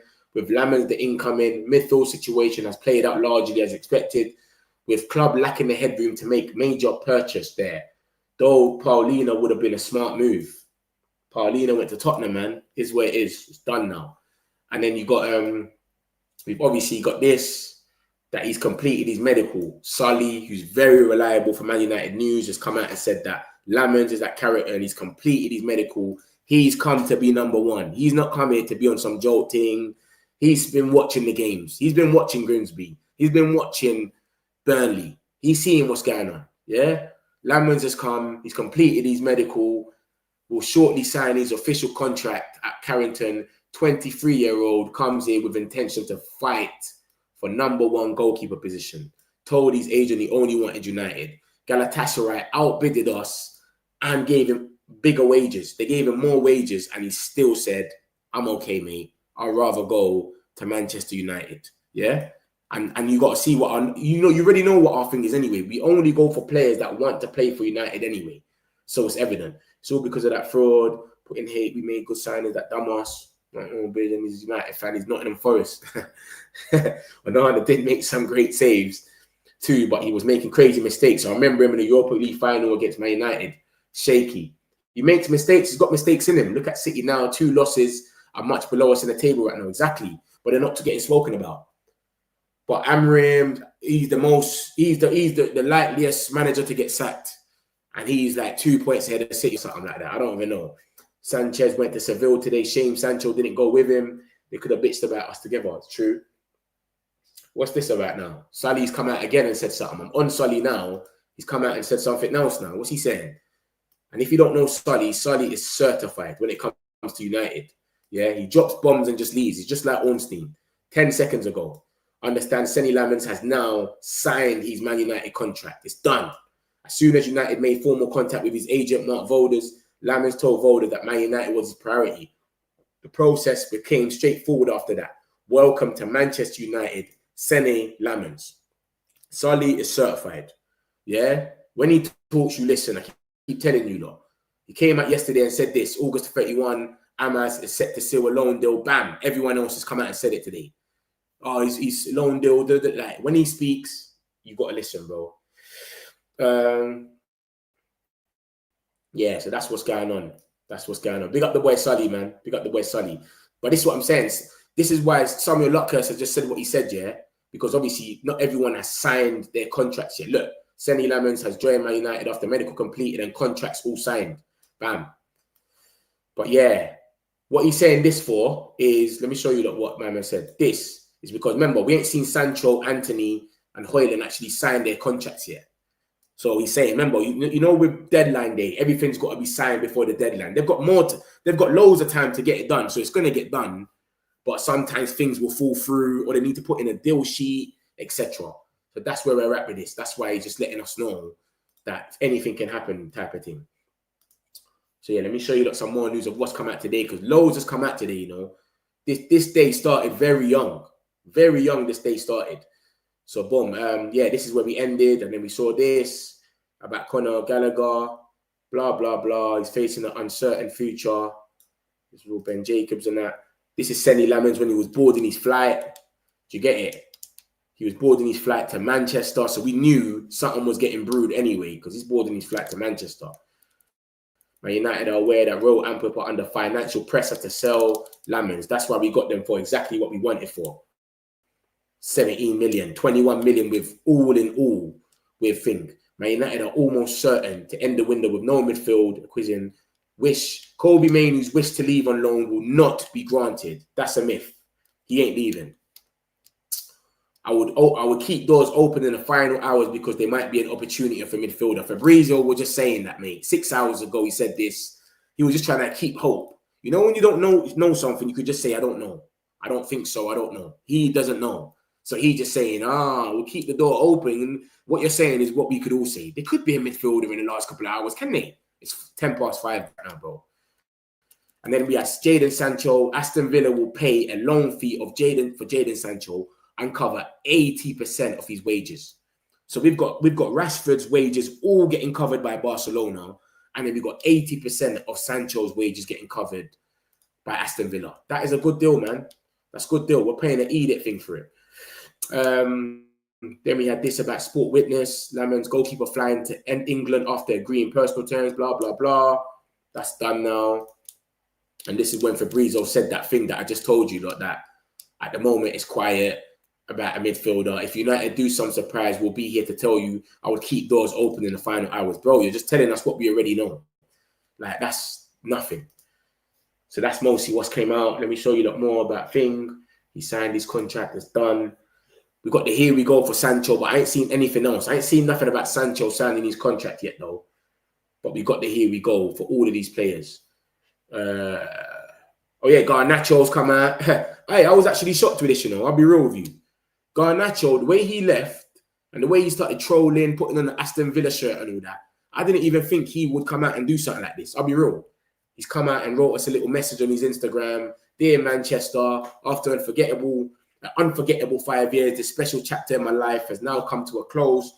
We created moments that will stay with me forever, and I'm very grateful for this. To the coaches, staff, and my teammates, thank you for believing in me. Every time I wore the badge, I gave everything I had. I leave proud of what we achieved together and excited for what's to come, wishing the club nothing but success for the future, while I look forward to giving my all in my next chapter of my career. This is what I'm saying. I didn't expect that from him. So big him up for that, because you see the way he left, I thought he would have left with envy and he would have scored against us and celebrated and everything. That's what I think he was on. So that's what I thought. Yeah, Garnacho's gonna go to Chelsea. He's gonna hate us. He's probably gonna play against us, you know. Yeah, everyone's the one to him.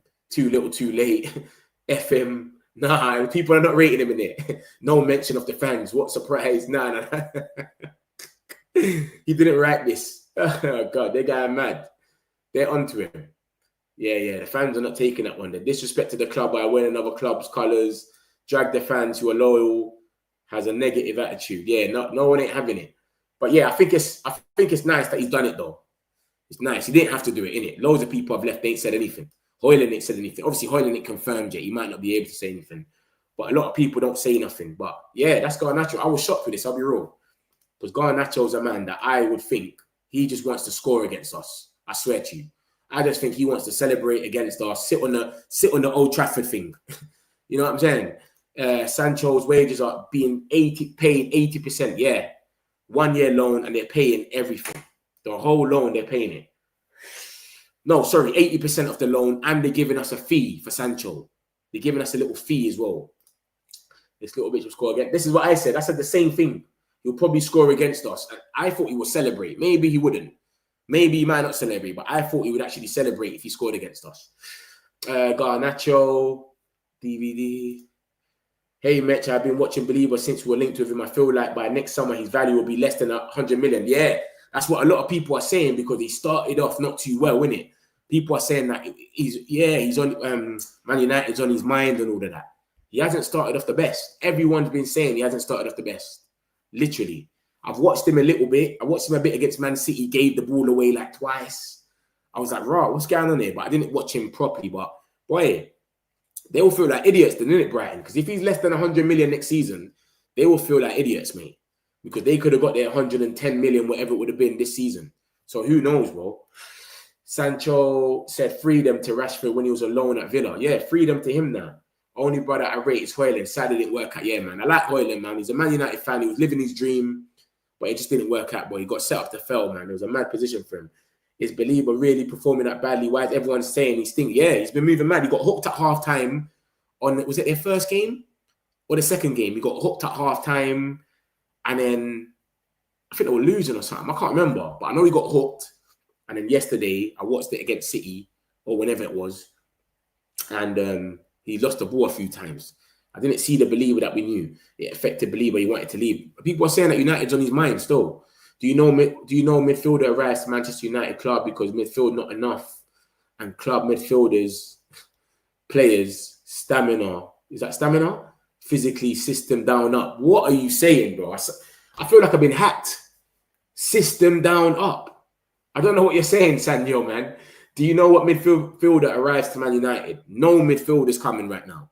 Ben Jacobs has come and said that he doesn't know. Look, will Man United sign a defensive midfielder? Cool. Let me show you that.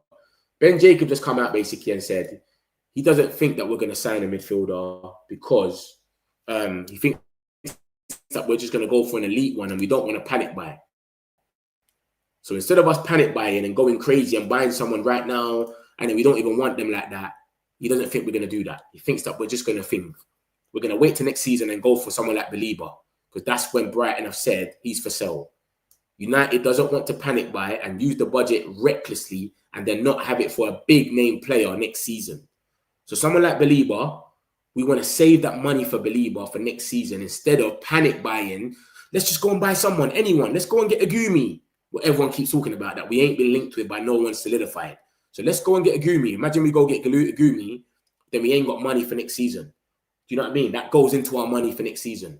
It doesn't look like we're going to see a midfielder, blah, blah, blah. And then let me show you what else he said about midfielder. United are not expecting any further incomings after Lamans on deadline day. The club are happy with their options of Ugarte, Casemiro, Bruno, Mount, and Mainu, who will be staying. Do you understand? I understand Man United have informed Kobe Mainu. Kobe Mainu's not going nowhere. Conor Gallagher, I need to get rid of this stuff because he's not going nowhere. He's not coming, bro. I don't know why I keep saying his face. Man United are not expecting to sign a new midfielder today. Little chance of Kobe Mainu leaving after Cunha and Mount were injured at the weekend. United set to stick with a midfield group of Bruno Fernandes, Casemiro, Manuel Ugarte, Kobe Mainu, and Mason Mount. So that's where we're at with the midfielders. I've had two of you that asked me that just now, so I made sure I showed you lot. That's where we're at. You know what I mean? It's crazy. Madness. Will Man United sign? I lost brain cells reading that. Bro, I don't know what you were saying. I felt like I got hacked. You know when you're trying to unlock something? Man said physically system down, up. I felt like I was in an escape room or something. But nah. No midfielder though, Sanyo. No midfielder.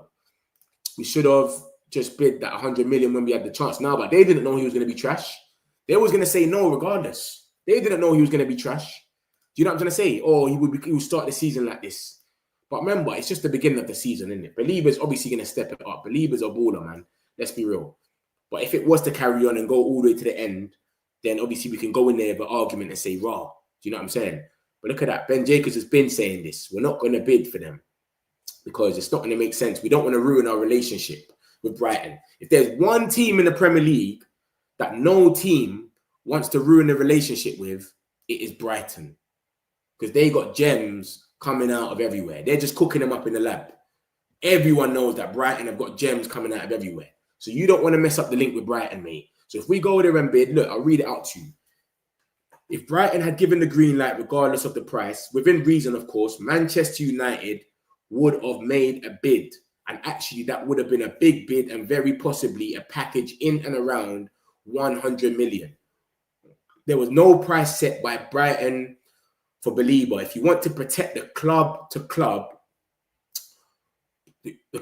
relationship, it can be beneficial to walk away. Because imagine we bid, look at that. If they say no, we're not selling Belieber, and then we bid and it creates all these headlines. Remember, Belieber's already playing trash already, yeah?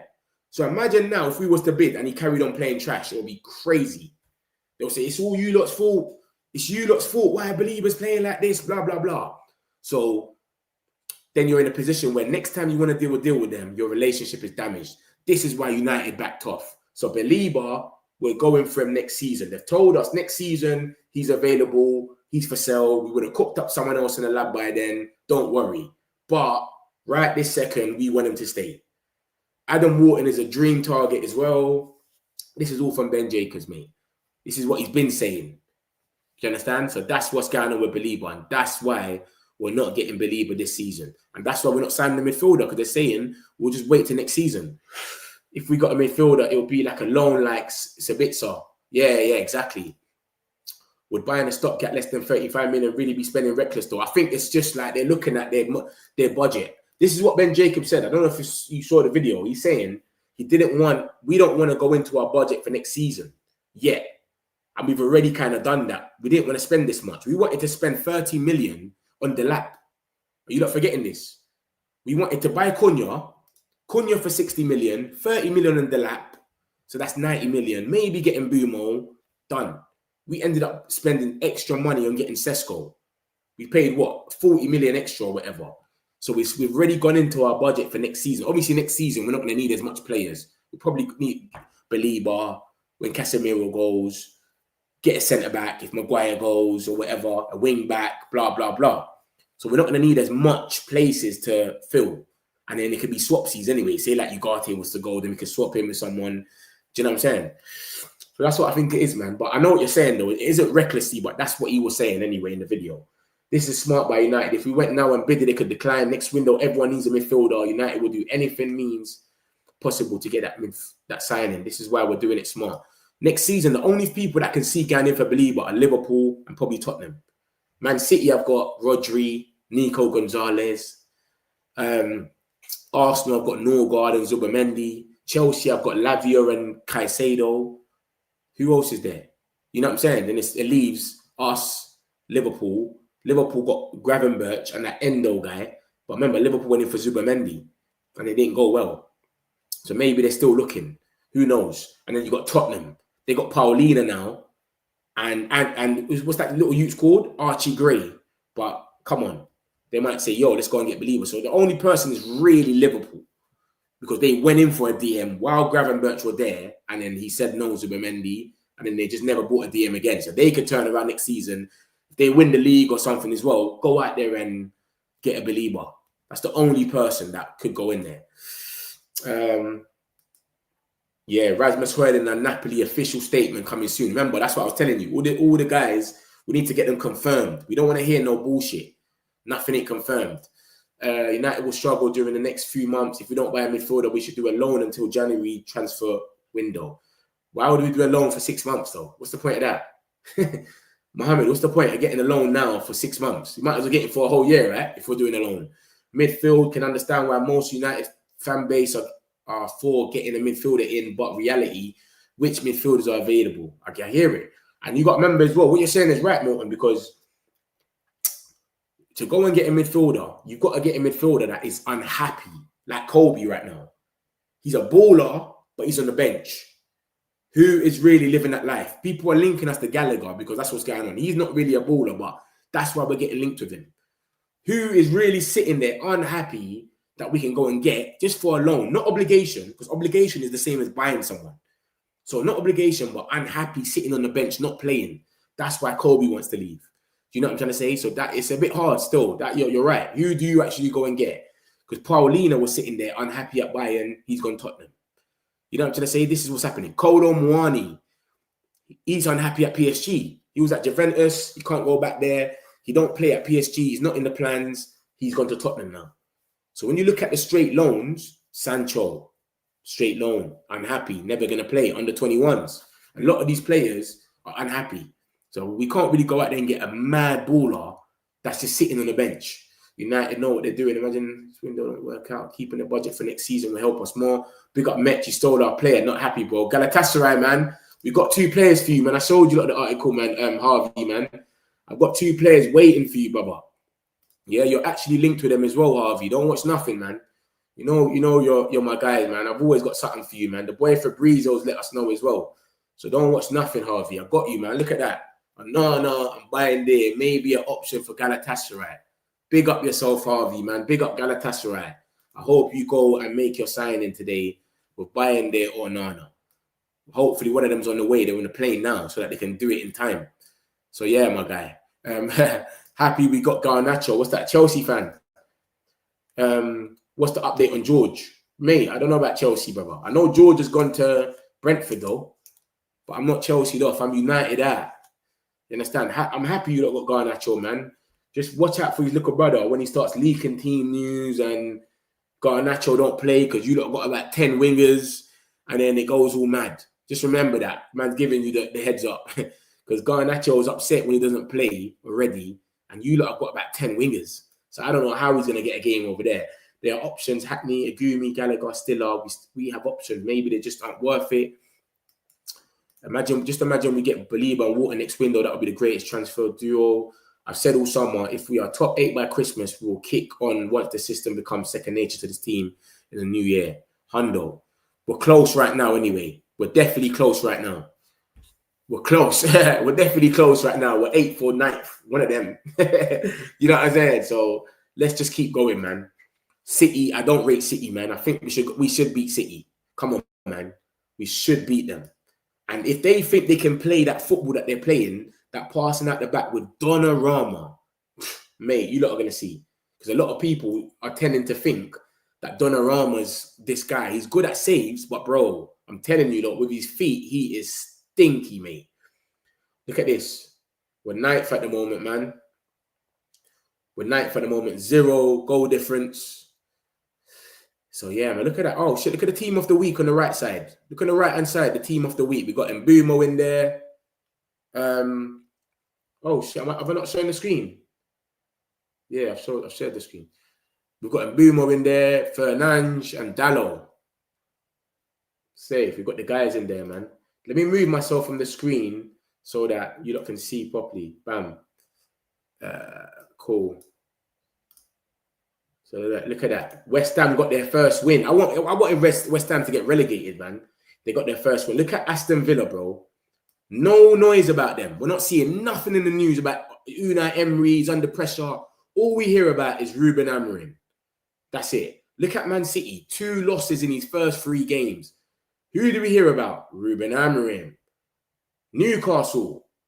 1 draw, 1 loss. Look at that. 0-0 with Aston Villa. Lost to Liverpool. Drew 0-0 Leeds. Who do we hear about? Ruben Amorim. It's crazy, bro. It's crazy. But big up Sunderland, though. I like Sunderland, man. Sunderland, I like Sunderland. I want Sunderland to do well. I can't believe they lost to Burnley, though. That should have been a W for them. But I really want Sunderland to do well. But yeah, man, we're there right now, man. Let's keep it going. We got City next, and then we got Chelsea. We beat City. Come on, and we just kick on. The big teams, we never really have a problem, innit? Remember that, guys. We never really have a problem with the big teams. It's always the little teams that really expose us. The big team, City, and that City, we beat them at Etihad, and we could have beat them at home if Garnacho was clinical. So let's kick on, man. Let's see what happens, man, and kick on. But remember, even the stats, we've had loads of shots. We just need to start burying our chances. Henderson. Oh, that's round 1. It's round 2. This is round 3. Bam. Grealish is on 4 assists. Safe. That Everton move changed his life. And this is what Kobe Mainoo and I are looking at. Look at Grealish now. Grealish will make the World Cup. 4 assists in 2 games or whatever it was. Like, he will go out there and make the World Cup at this moment. And this is what Mainoo is asking for. He's saying, bro, just give me a loan. I don't want to leave for real. Let me just leave. Liverpool have won 3 games and they played shit in all 3 of them. They didn't even play well. And they've won 3 games. That's what champions do. That's why it's scary. Now that they got Myman as well, Isaac, May, Mark Guy, hopefully that falls through because Crystal Palace can't get a replacement. Everton's cooking as well, man. They're doing what they need to do, man. Everton's cooking. Safe. So yeah, man, we'll see what happens with that. We'll see what happens with that, man. Let me come out of this one. Bam. Let me get a few more of these. The thing with Wharton is Madrid, and also will target him. I think they're looking at Stiller. They're looking at Ben Stiller, whatever his name is. Ben Stiller. Is that his name? Why did I say Ben Stiller? That's the actor, innit? I've gone mad. Stiller. They're looking at Stiller still. When Man United inquired first about Belieber, it was reported that the price was going to be much over 100 million. Exactly. So now it's crazy. Liverpool wouldn't even be able to go all out in next window. Yeah, but they might still be able to spend 100 million. Remember, you get 100 million for making Champions League. Remember, that's what happened with Europa. With Europa League, it was if we win this, we're going to get 100 million. We lost it. Tottenham got the 100 million. That's why they can trigger a release clause with 60 million up front. Morgan Gibbs-White. Up top, we can nurture Mainoo to become Belieber. He's not got the pace, man. He ain't got the pace and the aggressiveness. Metro, I'll never forget the first time I saw Lavia play against us at OT. I felt he would be a really good addition for us. I understand why Chelsea bought him. What team do you support? Oh, you're saying you saw him play at OT when it was Southampton. Yeah, I hear what you're saying. I thought he was a Chelsea fan saying that Yeah, I get what you're saying. He's cold, man. But he gets injured a lot, though. Lavia's always injured. That's the thing about Isaac as well, you know. Isaac gets a lot of injuries as well. That's the only thing about some of these guys, man. They're ballers, but they get injured so much. So Isaac, you'll have a one game where he plays, another game where he's injured. Do you know what I'm saying? So it's weird. Yeah. Look at that now. True match to get a midfielder. Get a midfielder baller type who's not in the team is very, very hard, bro. That's hard. How are you going to get a midfielder that is happy where they are now? Imagine us going to PSG right now and asking for João Neves or one of them. They're going to say, what are you talking about? He's happy. He's playing every game. You can only go for people that are not playing. We will beat them. Donnarumma can't play at the back. Did you see my PSG? This is what I'm trying to tell people. Everyone was here twerking for Donnarumma. I'm telling man, this guy can't pass for nothing. If we're watching Trafford the other day trying to pass out, yeah, and he couldn't do it, you wait till you see Donnarumma. I guarantee you lot are going to have a laugh, mate. You're going to be crying in tears. He can't pass for nothing. Relegation coming for West Ham. I want West Ham to get relegated, but I don't know, man. Biggest clubs create all the headlines, and that's why these super media people look for it. Aston Villa, did you see Raya yesterday post-match when they asked him about the ball? Of course I see that. I hate Arsenal, bro. Of course I saw that, bro. I hate Arsenal. They asked the man about the ball. He spoke about the ball. What are you talking about? He was complaining about the ball, saying that we need to adapt. Look at this geezer. I hate Arsenal, man. They get on my nerve. They've always got an excuse for something, man. Creating headlines. You see, we are. Not everyone agrees, but Martinez is past his prime, and also Donnarumma. Why was he not PSG #1 now? Then Lamens becomes a very good investment, and what's the risk?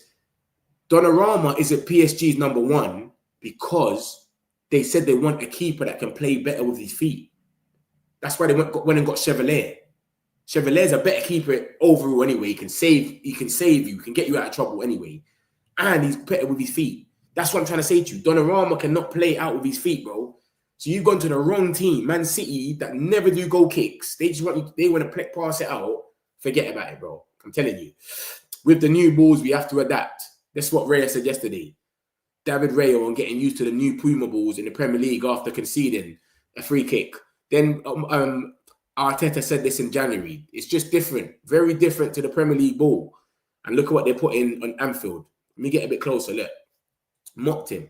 Always the bridesmaid, never the bride. Mocked. Safe. Always the bridesmaid, never the bride. Sack incoming. This is going on just amazing. Rashford is stinking it out at Barca. Grealish replace him. This is what I'm hearing. I'm hearing that he's stinking it out. I was just chatting to my brother and he's saying that my man's taking shots from the halfway line and all that. It's mad. It's crazy. Met my guys. So it's official. We're not getting a midfielder this summer, isn't it? Nope. All the reports. Before I leave, I'm going to play you the video, innit? Some of you have probably seen it, so you don't need to watch it. But Man United asked for it. Was it Man United or was it David Blaine? I think it was David that asked for it. Someone asked for it anyway. Oh, shit, I didn't even see the super chat. I love, bro. Appreciate it, man.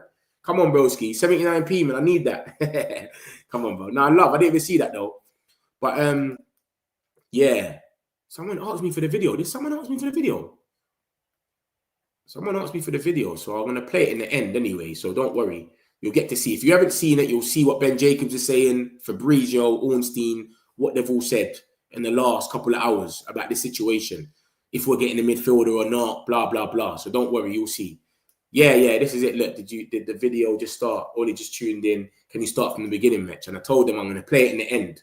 This is the Metric community. I've got you lot. You know this. So, yeah, I don't think we're getting a midfielder, but you'll see it. Don't worry. When you see the video, you'll understand what he's saying. Got an extra 10 million from what I wanted from Isaac. I said I wanted him gone 3 weeks ago for 120. It's 125, though. I swear it's 125 NUFC. It's 125. And still, you don't wanted 150, though. You wanted 150, and you sold him for 130, let's say. And I see a lot of your fans complaining about FFP. You lot have spent what? 55 on Wissa. 80 million on what's that geezer called? 90 million or something, or 80 million on Walter Maid. So Walter Maid's 80 million. Then you got Wissa, which is going to be about 70 million or something, or 69 if it's on euros, what they're doing it as. And then you got what's that guy called? Ramsey. You got Ramsey, Jacob Ramsey. He went for about 45 million as well. So you lot have spent a lot of money, man. Tell your fans to stop complaining about FFP, bro. Please. When Amrin came in, he got Mano to bulk up. He ain't got explosiveness pace from last season. I reckon if West Ham get embarrassed by Tottenham, Potter players' head should be chopped sacking. Villa, 0 goals in 3 games. Oh, shit. I didn't realize that. Oh, shit. 0 goals in 3 games. No pressure on Unai Emery. No pressure on Unai Emery whatsoever. You don't even hear about it. This is what I was saying to you about Martinez. He can make the more mistakes than Onana, and you wouldn't even know. Look at that. 0 goals for them. No pressure. Crazy. 0 goals for them. No pressure. Aston Villa. I love for that, Lucky, man. I appreciate that. I didn't even see it. Look at that, bro. 0 goals. Imagine that was us. We will be everywhere. We'll be plastered on the walls, mate. We'll be plastered. Look, Man United, they'll be talking about us everywhere. 0 goals for Unai Emery, bro. Conceded 4. No wins. 1 point. Relegation zone. No pressure. It's all right. It's Aston Villa. It's cool. He can't go nowhere. But let that be us. And they're playing Everton next, and Everton's been in good form, hot form. Where's Everton? 5th. 2-1. No, this is Everton here. 3-2, 2-0 Brighton, and then they lost to Leeds 1-0. That was a madness, though. That was just a shock for them. And that Leeds home ground is a bit mad. Can't lie. They turn up when you go to their ground. Leeds do turn up when you go to their ground. Because they were on to Newcastle for a little bit, and then they obviously changed in the end. Yeah. Goalkeeper desperate for a midfielder. Jokes. If quality not available, then you can't get just any fool. Newcastle are off their heads. They pay 60 million for Wissa. Year left on his contract, and he's 29. They spent 55 million on him, but that's still crazy. 55 million, he's 29. They just forced it, innit? It's deadline day. They had to pay. They had to get someone in. Donnarumma wouldn't sign the contract PSG offered. They went out and got a replacement. Yeah, 100%. But he wanted. But when they asked Chevalier, when they asked what's his name? What's the manager called again? The manager called? I keep forgetting his name, man. Is it a G or something? I can't remember. But the manager of PSG, they asked him, Enrique. They asked Enrique, why have you bought Chevalier? We just want someone that can play better. He's our number one. He made it clear. Chevalier's our number one. We just want someone that's got better distribution. Blah, blah, blah. Because Chevalier, they want to play football, innit? You know, they're a tick-attacker team. Do you know what I mean? They're on this football team. So they said, yeah, I need someone that can play football. Donnarumma can't kick, bro. I wish I could show you lot a comp of Donnarumma. I wish. He cannot kick for nothing. 200 million swoop for Wharton and Believer only works if we qualify for Champions League. Hundo. They would rather go Liverpool, Madrid if we don't. So far, results have gone badly for both City and Newcastle. But there's no pressure on them. Nah, he had to lose 5 million loyal, and we only spent 54 million net this season for all of them. Yeah, we don't talk about net though, man. You know what I mean? We don't talk about net. Come on, bro. We're getting blasted. Man United's new 200 million attack, bro. We've sold about 135 million.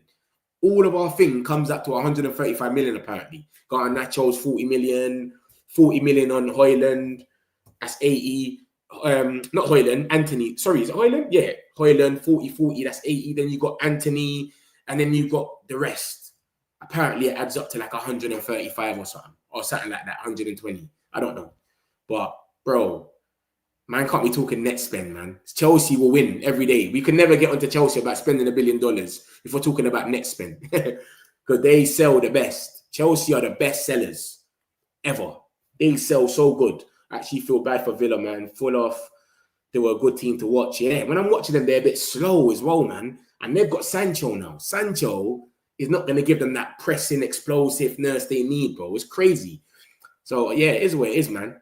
Obviously, Villa's a team that I would watch and I want them to beat the rest of the big six, but I don't care about them. You know what I mean? Enrique, yeah, love for that, bro. I lost the name for a second. Love.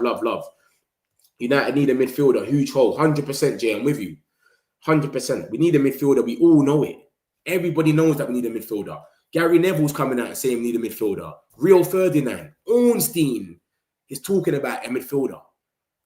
And like, we know we need it. Rival fans are saying, Man United ain't got no midfield. Come on, man. We know we need it. Having Bruno in the number 6 position is like a dog wearing knickers. Pointless. Rodrigo who? What's that for? Messi. What are you talking about? What are you on about, Rodrigo? Champions League is dead without United playing in it. Crybabies, Garnacho sells 120 million. Yeah, we can spend up to 120 with Garnacho's money. But with the money we made from Garnacho, we can spend 3 times that amount because it's pure profit. He's from our academy, etc. Metro coverage is really good. Some of these other guys who have channels seem to still be blinded by Glazers and Ineos. Yeah, bro, I just go off what I think is reality, innit? Do you know what I mean? I'm not blinded by no one. I just say it how it is, man. You know what I mean, bro? What's this now? We got a little bomber from Alex Cook, something that's been getting said by everyone. He's tapped in last minute just to let us know that, look at this, Kobe Mainu isn't going anywhere. We've known this, brother. We've seen so much reports saying this, but he's thought he'll tap in and tell us anyway. So yeah, Kobe Mainu ain't going nowhere. We know that already. Laman's deal is done now. The boy Sully came out and broke the news that it's done. He's done his contract. It's over. You understand? So he's going to get unveiled soon. Then we got 2 weeks. Hopefully in that 2 weeks, he can get into the system and understand what's going on. Obviously, he's a keeper. But just like the stuff like, you know what I like what like Arsenal doing that, yeah? Liverpool do it as well. You see when like a corner kick happens, yeah? And then they grab the ball. They just want to throw it straight away. They just want to kick it up there for Salah. Alisson wants to boot it up there straight away for Salah or throw it quick. Quick transition. Raya does it all the time as well. He gets it, boom, and just runs out, boom. We don't do that, bro. We have a Nana like that. Just holds the ball in one hand like that. Bayern done it once and he nearly got Cunha in, but we don't really do it. So we need someone that's going to be very proactive, man. That's what we need. Proactive. That's what we need to be on. My boy Metch, what are you saying? What news is there? I played the Ben Jacobs video. I'm going to play it at the end. Don't worry. As soon as I'm about to come off, I'm going to play the video again. It's Ben Jacobs. He spoke about the midfielder stuff, and you'll have a better insight of what's going to happen. It's most likely going to be a next year thing, but you have a better insight. Trust me. Ornstein spoke as well, etc. So you'll see. Yeah, all the signings we made is cheaper net than used. Also less spending without net. Yeah, hear you still. But just tell your fan base, stop complaining about FFP because you lot have spent a lot of money, bro. You spent a lot of money and you lot have paid more or less everything on the higher side of things of what every team's wanted. You tried to pay over the odds for Sesko. He said no. Watermaid, you got paid 90 million or 85 million, whatever it was. That's mad. And obviously Whistle, you paid 55 million. Ramsey, that was probably fair, to be honest, 40 million. Morgan Rogers, that's it, sorry. Is it Morgan Rogers? No, it's Ramsey. You lot got in it, not Morgan Rogers. Morgan Rogers has little to worry about.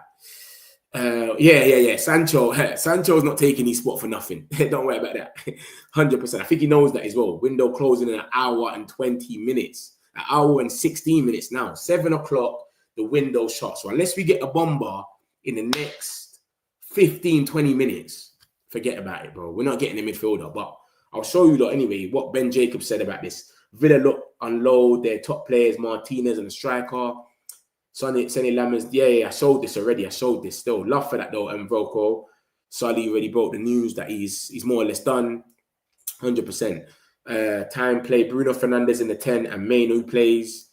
Ben Jacobs already said Kobe Maino. Exactly. He's already told us that. And UFC, with all due respect, replacing Isaac with Wissa, who has a year left on his contract. 29-year-old who won't even be resale value is utter incompetence in the highest order. You know what it is though? Newcastle were doing smart signings. Everyone knew Newcastle's project was smart signings, but you know what happened? They got rejected so much times that now they're just going off. They're going off like they're desperate in it. So you can't really blame them. I don't think they're replacing Wissa with Isaac. They're replacing Watermaid with Isaac, and Wissa's the number 2, or it's the other way around. But do you know what I'm trying to say? Watermaid was 85 million euros, 90 million, whatever it was. That's their main signing. That's what they tried to make with Sesko. And then Wissa was meant to be the number 2. But I think Wissa will more play the third. Basically, Watermaid will get bedded in. He might come and play and is not hitting the ground running. Wissa, you play. You know the league. Go score some goals. And Wissa, Anthony Gordon, and Elanga running at you with all that speed will be a bit dangerous. I'll be real. But I heard what you're saying, though. 100%, that's mad. 55 million for Wissa is definitely a bump. That is silly. But it shows how desperate they are. They've been rejected by so much different guys. You can't even blame them at this stage still. We went long on Saturday and scored through Mbumo. Yeah, that's what I'm saying. We need to be doing that a bit more, though. That's what I'm saying, Matthew. A bit more. We need to be doing that. We ain't done it enough. We do it sometimes. But Alisson and Raya, they do it every single time. Especially if they... Obviously, we don't even catch crosses. So, cool, innit? It might change now with Lamens. But when you catch a cross, boom, just throw it out straight away. Do you know what I mean? Match, how many of the bomb squad we left? Only Malacia. One guy, Malasia's left. But Onana and Bayern there, remember, the Turkish league and the Saudi league, it ends on the 12th, 10th, 11th, and 12th of September. So they can still go to the Turkish league, Galatasaray, or they can still go to the Saudi league. Remember that, guys. And the bomb squad, we've still got one more person that needs to go, but he's irrelevant, really. That's the Jadon Sancho thing as well. Ornstein broke the news. Aston Villa on the verge of agreement to sign Jadon Sancho from Man United. Deal for 25-year-old winger to join Aston Villa on a season-long loan, almost done between clubs. And then obviously Fabrizio came in and done the here we go. There you go.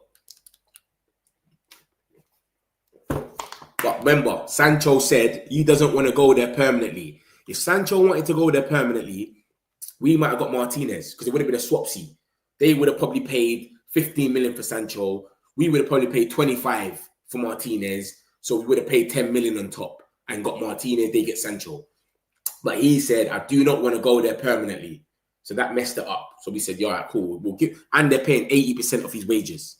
80%. So we're happy with that, man. This is the stuff about Malacia. Malacia is facing a race against time, still an exit. Elche, which is a Spanish club, was a club that was in for him, but then a report came out saying that he will not be able to make it. Like, it's too late. So I don't think he's going to go. This is it here, look. Understand, Tyrell Malacia's loan to Elche is unlikely to happen. The final bomb squad member, man's calling them the bomb squad. It's crazy. The final bomb squad member is not going to be able to make it, bro. It's mad. But it's open.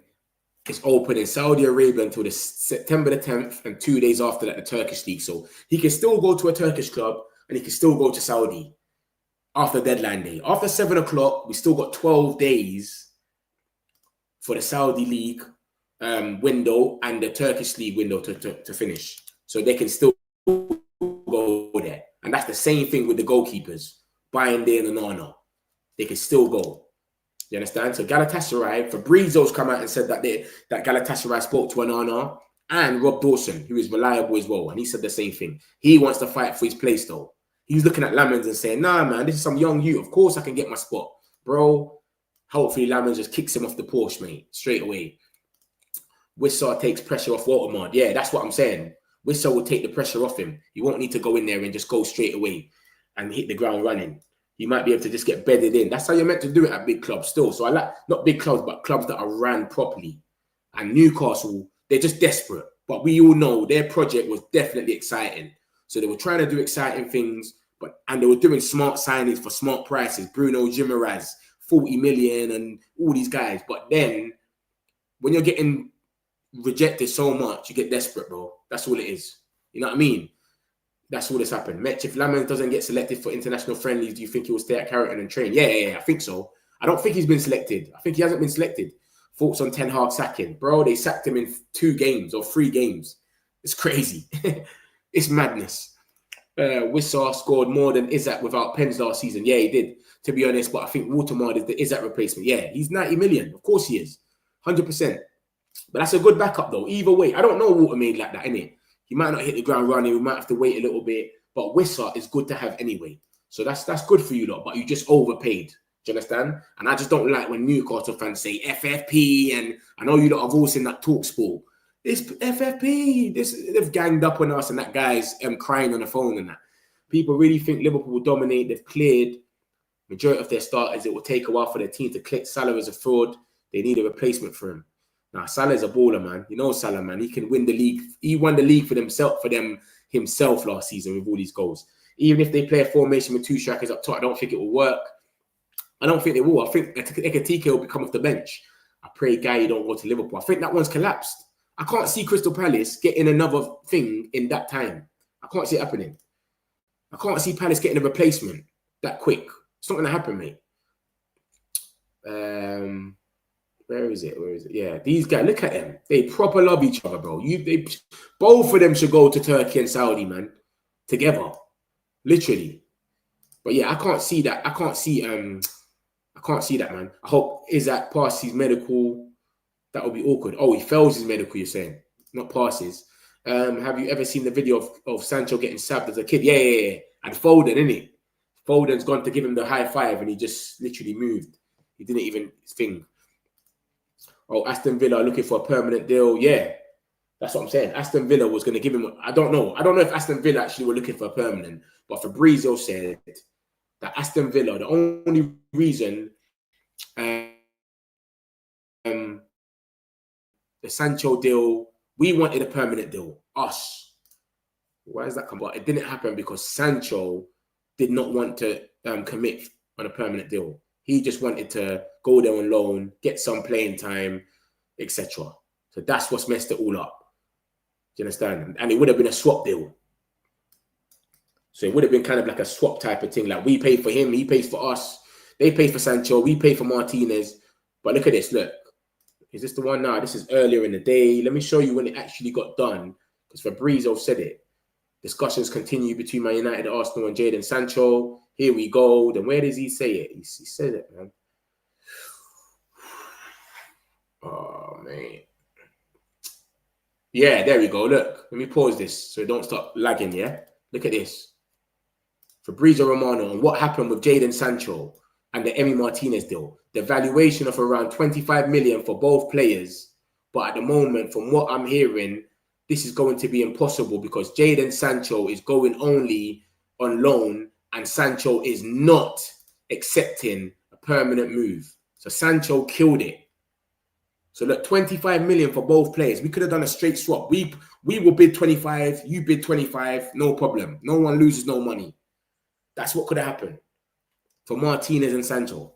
Straight swap basically, but you just bid. So it just goes under FFP, whatever. You ain't really lost anything.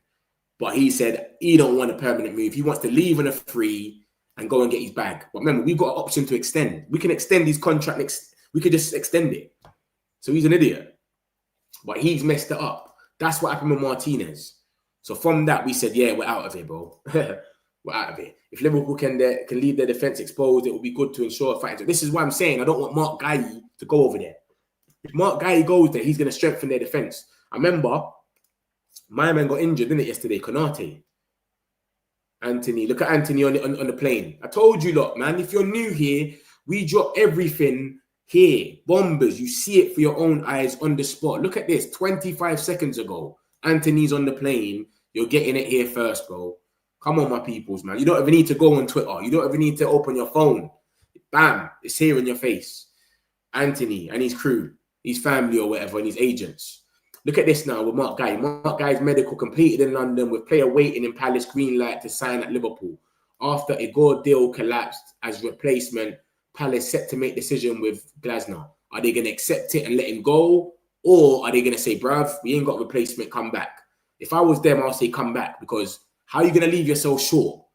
You know what I'm trying to say to you? It doesn't make no sense.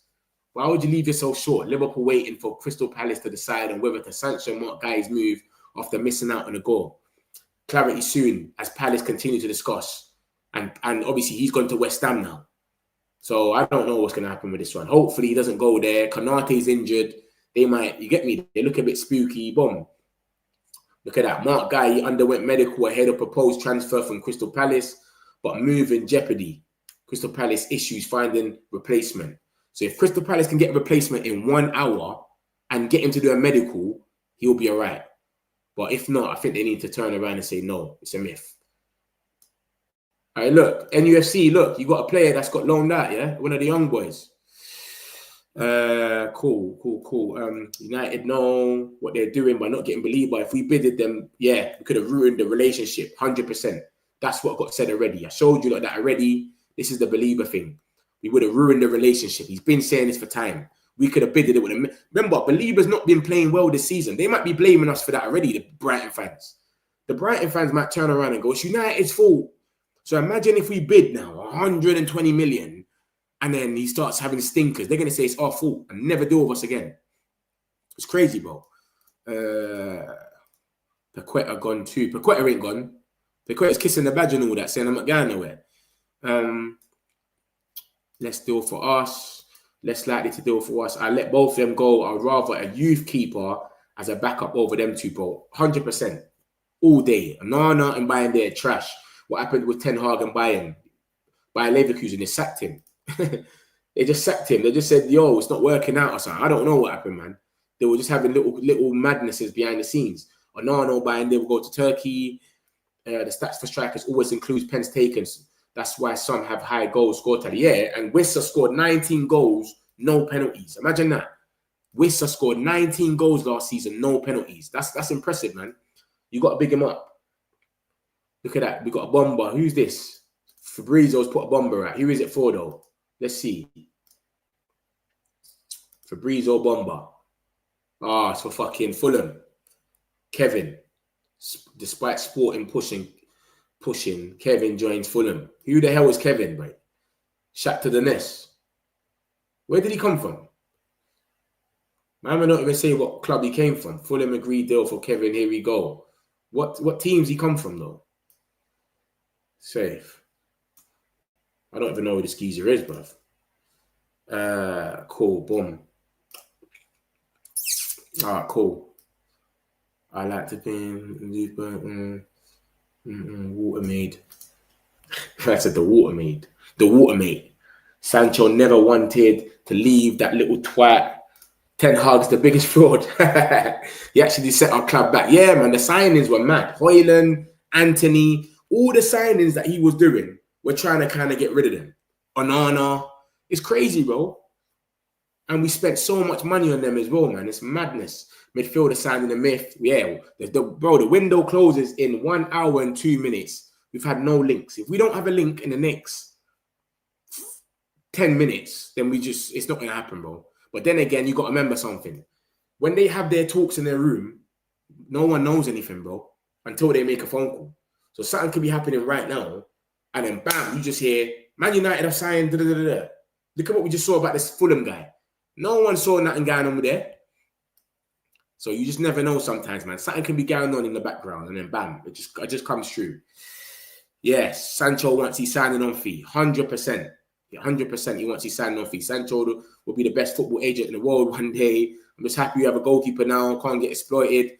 Mitch, what times do you stream each day, bro? Now the transfers are finished, bro. I used to stream 3 times a day, 7 in the morning, about 3, 4, and then like 9 o'clock, 8 o'clock. So I'll give like night people get something. Sometimes I used to do like a 10-minute video. Sometimes I do a 10-minute video so that at night, so that you can see it in the morning and know everything that's gone on, or you can see it at night. But because the transfers are finished now, I'm going to have to switch it up a little bit. Glasner's a class manager. He played the same formation as Amrin and would want him to if Amrin got sacked. But then again, people keep complaining about this 3 at the back. So if people are complaining and saying the 3 at the back is the problem, do we think it's going to work with another manager playing 3 at the back? Or are we just saying Amrin's the problem then? You know what I'm saying? Smash the likes, my people. Man, if you're new here, make sure you smash the like and subscribe. We do this every day, man. This is nothing new. Guy, he has to go back. There's no chance he goes. I've told you, Kobe Mainoo will get 3rd match minutes. Lucky's tapped. But Belieber next year, Brighton is too much of a vital relationship to ruin. Met, you still doing daily lives after the window closes? Of course. I'm not going nowhere, bro. I'm here, brother.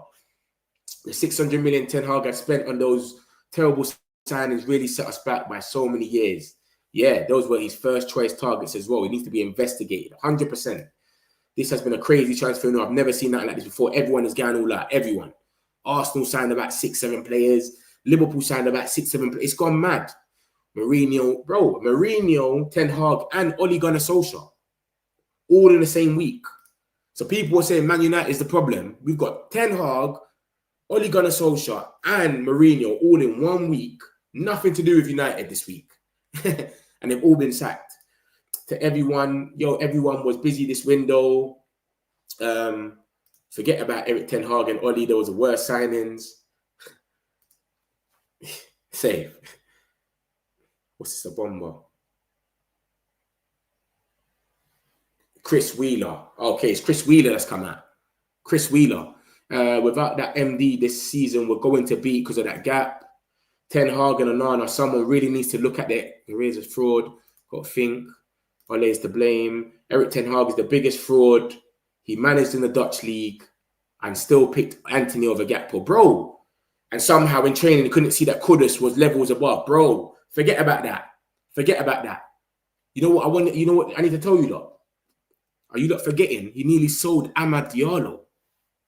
He tried to sell Amad Diallo to Fulham and Amad got injured. We nearly sold Amad Diallo to Fulham. It's crazy, bro. It's crazy. Erik ten Hag, the biggest fraud. He managed in the Dutch league and still picked Anthony over Gakpo. Yeah, I just saw that one day, innit? I went mad. You ending at 7 p.m. Bro, I was trying to ride it to 7 p.m., but I need to see some news in the next 15 minutes, bro. I need to see something's coming up or I'm wasting my time. There's no point. Obviously, I'm here with you lot, but the belief I'm wasting my time, the midfielder might still come. You got Fabrizio saying this stuff about, you just open doors, you never know. So you don't know. You don't know. So we'll see. We'll see. Not just Eric. Metch, I'm late to the stream. Big up yourself, Man United, man. That's my guy. Can you play the video at the start, bro? I said I'm going to play at the end. So what I'll do is, in a minute, let me get a few of these comments, summarize what's happened, and then I'll play it as well. Don't worry. Do you understand? If United don't sign Baliba midfielder, United should forget about qualifying for the Champions League this season. Everyone's talking about midfield. We can all see it. The rival fans can see it. Surely, I think Amrin is the problem, to be honest. He has one way of playing, never changes it up. It's easy to work around, etc. Your midfield gets run every game. You know what's crazy, though? Yeah, it does get run through, but we don't get battered through the midfield, though. You see the way Finn came out? Fulham came out after the game that they beat us. They had one goal and we drew. You know what I'm saying? The midfield is definitely like we need to get a midfielder. But it's not like we get moved to because of the midfield every game. When we're playing the big teams now, we kind of like we got some mid-block. Do you know what I'm saying? So we don't get exposed in the midfield. It's when we play the small teams and we're trying to break them down. That's what happens. But we don't get run through every game. We had 28 shots against, what's that geezer called? Arsenal. We had about 28 shots against Arsenal, but 26 shots. Big up this channel. Tired, not signing midfield. I know, man. I know. We got to get over the pass. Good times are coming. I don't think we get a midfielder in. See, told people not going anywhere. What's for time for Kobe replacement? Our aim is top 9, top 8. But if we look at United for the past 5 years, the midfield was always the problem. Yeah, it's mad. When Iwobi looking like Yaya, your midfield is acting crazy. Nah, man. I was at that game, you know. I was at the Fulham game. We should have been 3-0 up at halftime. I don't even know why Iwobi got man of the match. I didn't see that much into him. Do you know what I mean? So I don't know, man. I don't know. But I know, but we definitely need a midfielder. I know that for a fact. I'm not being biased. I'm just saying we definitely need a midfielder. But people are moving like every game. It's like Erik ten Hag. You see, when you can fit 2 double-decker buses, that's what could happen when we were playing with Erik ten Hag. It was mental. You mean a chance of maybe a surprise or 2? Yeah, that's what I'm saying, Milton. I'm sitting here. I've seen deadline days, bro. A surprise might happen. You just never know. Do you watch shots count against Arsenal, Burnley? Without a good midfield, we'll never be able to control game. That's true. That's true. The Arsenal game, Reyes' positioning was very poor. Did you see him? What, for the free kick? He always does that though, because he's got small legs, isn't he? He's got small legs. So every free kick and penalty, he always does some weird thing where he goes a bit early or you don't know what way to go. He's a bit weird. I don't know what's wrong with him. On TV, looked like he was everywhere. And yeah, I think Bruno, wrong position. It's like having a winger up front. Yeah, Gordon, it don't work. It's true. It's true. Bruno, he's created the most chances in the 6th position in the league. The guy is playing as an 8. He's literally, we need to get him up more. When we play him in the 10, we know that's his position, but bro, we just can't get him midfielder, bro. What's this? Look, see what I'm saying to you like, about bombs? Look at this. This is why I'm telling you that I don't want to come off. Look at this, guys. Where has this come from?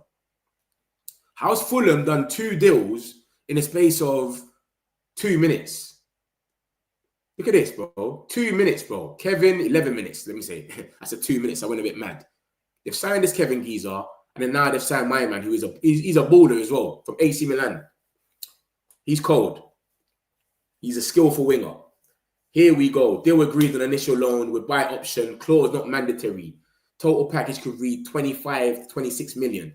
He's now at Fulham training doing the medical. Where did this come from is what I'm trying to say to you lot. This is why I'm telling you lot, deadline day is madness.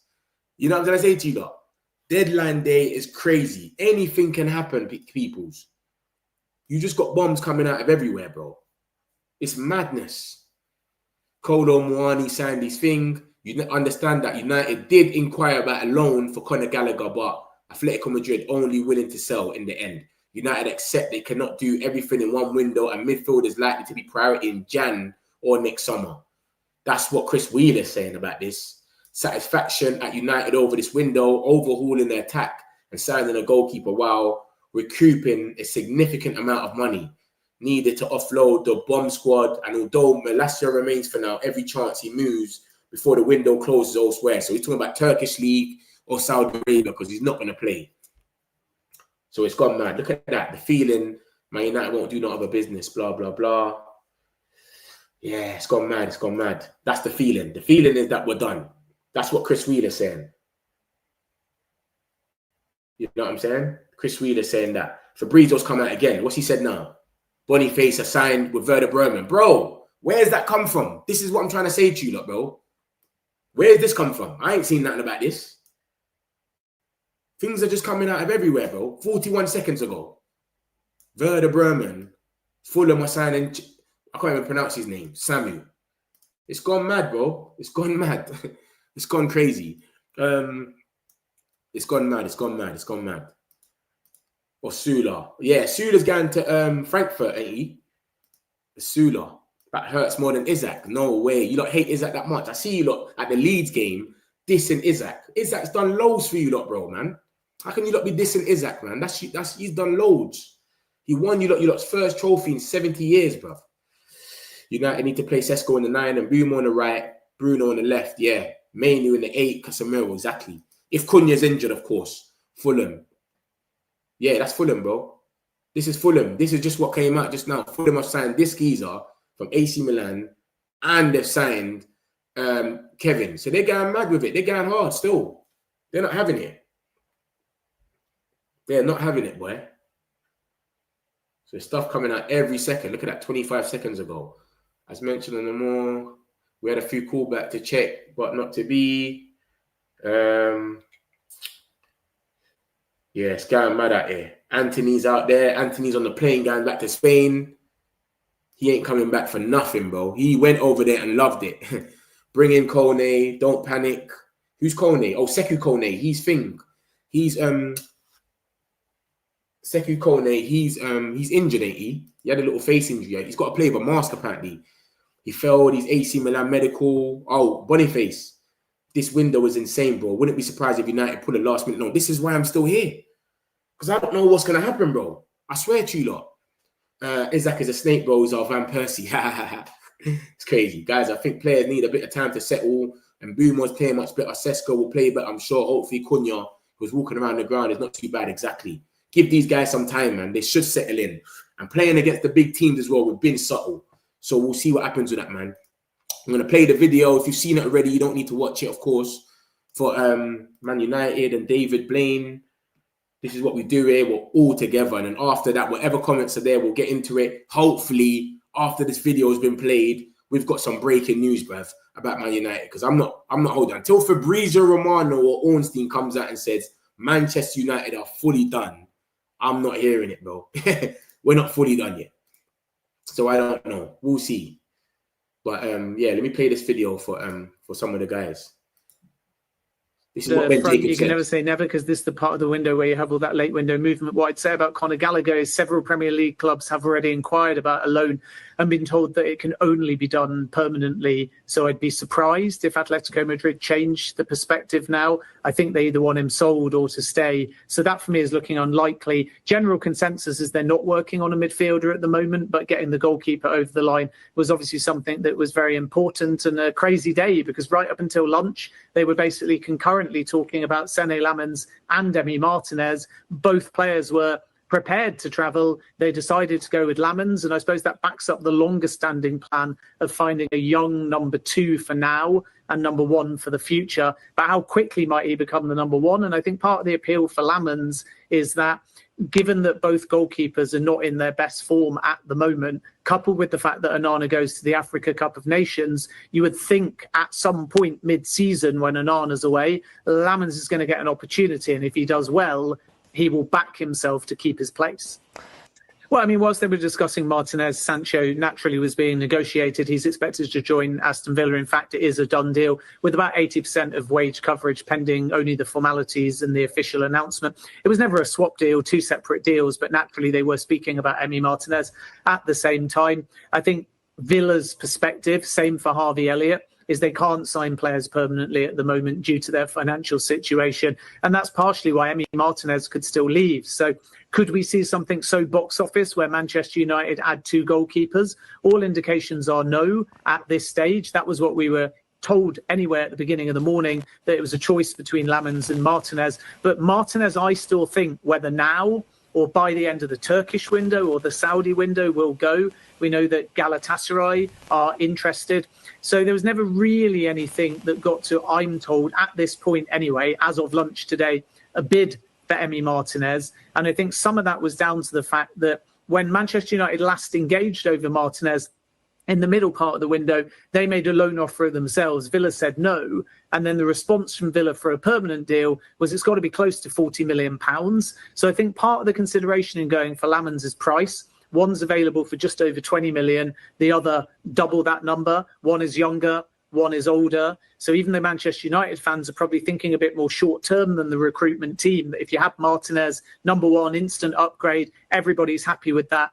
I think Manchester United again realised that their finances are tight. Like we said in previous shows, if they go for Baleba, that's 2026 budget. So now they have to think about that. And when next summer comes along, if they make a bid, money or something from summer 2026. So fee is quite important to get someone long-term, long value, and make sure that they save something, because it's crystal clear, even though it's not thought that it's going to happen in the last few minutes or hours of the window, that come next summer, Manchester United are going to go all in for an elite starting midfielder. And that might cost 100 million, and the budget's not going to miraculously appear. So this is why I think they thought younger, longer term, and the fact that Lammens was a longer standing target anyway than Emi Martinez. Yeah, I think it's relatively open because Onana's coming back from injury, and when we've seen him, he looked a little bit sort of fragile or not match sharp, whatever you want to call it, and Bayindir's made a few errors as well. I think Manchester United are happy without the labels at the moment because they know that Onana's going off to the Africa Cup of Nations anyway. So in likelihood, Sene Lammens plays over the festive period, and that's only a few days away, I think, from Ruben Amorim then looking at that January window and going, okay, do I have a number 1 at this football club? So by that, what I mean is that right now you say Onana's number 1 in likelihood, but Sene Lammens is there to compete and challenge and will get opportunities over the festive period. Then you're days away from the January window, and they'll have to make a judgment call by then. Is Lammens good enough to be this number 1? And do they try and ship off Onana after the Africa Cup of Nations? Or is Lammens a number 2? January window is open. Go out there and potentially buy a number 1 either in January or the following summer. So I think there will be a chance for Lammens in this gap between end of window and January, which is not that long in terms of times and games, to have the opportunity to show what he can do as a number 1. And then I think rather than Manchester United calling them 1 or 2, I think it will just be a case of letting them have time, 1 or 2, and then after that, looking in practice at who performs. They are happy with the window. I think they've spent a large amount of budget, more than they originally planned. I think they're very happy with the dynamic between Chris Vivell, Jason Wilcox and the ownership. So you've got a functional model in their eyes. Ruben Amorim wanted 210s. He's got his 210s. I think they're delighted with the proven Premier League experience of Cunha and Mbermo. Then I think landing Šeško, even though he wasn't necessarily their top choice right at the beginning of the window, they would have liked Liam Delap, for example, but they're very pleased to have beaten Newcastle to that particular deal. Let's see how effective he is and how quickly and whether his performances match that fee. But I think he's got huge potential. And they were all in on Benjamin Šeško a year ago too. So even though they had other targets at the beginning of the window, long-standing interest, I think they'll be delighted to have got in a young goalkeeper as well, and enough outgoings also. And Anthony is permanent, which is naturally something that's welcomed by all sides. Rashford's wage is off the books. Garnacho to Chelsea, 40 million, not a bad fee, but they obviously wanted 50 million. So all in, I think they'll be quite pleased. Where I think they'll have a few doubts are over Kobbie Mainoo and what they're going to do about that situation when the window closes, and clear disappointment that they didn't get Baleba, but I think Brighton's not for sale position was genuine. I think so. So midfield is going to be the number one priority. We know they want an elite midfielder. We know they would have done it now if they could. Baleba wasn't possible. Manchester United don't want to damage the club-to-club relationship. But my feeling is that Manchester United, again, have taken some of their 2026 budget and spent it in this window. And that's partially because they know that they are going to be in a position where other exits happen. So you've got Rashford wage off the books, possibly a permanent exit. You've got some amortization dropping off on the 3-year cycle and big amortization as well.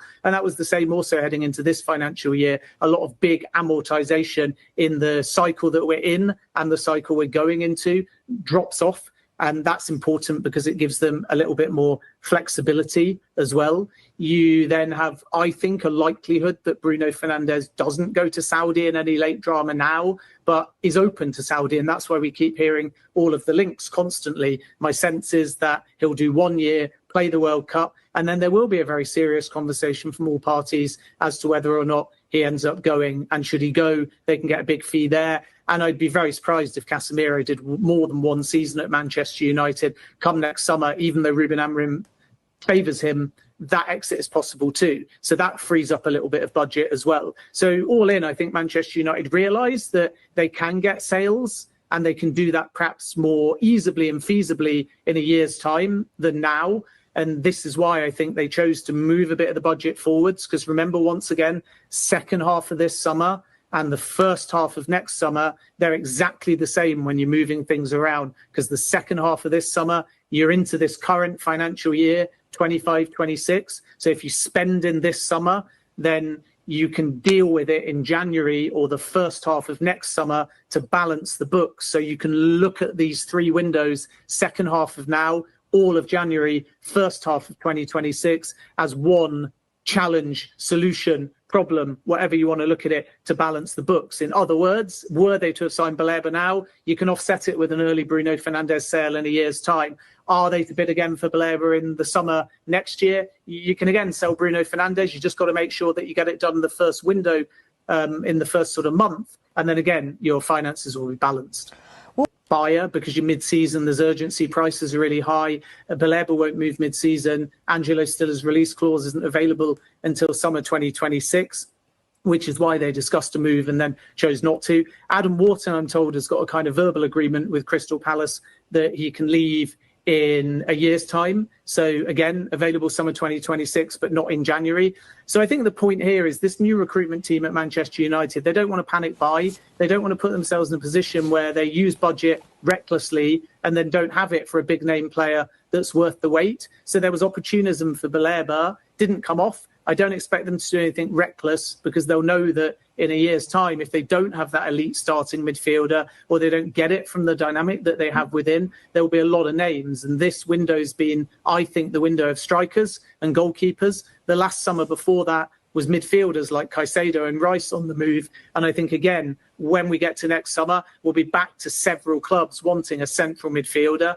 And that's why I think Manchester United, if they need to, will be prepared to wait.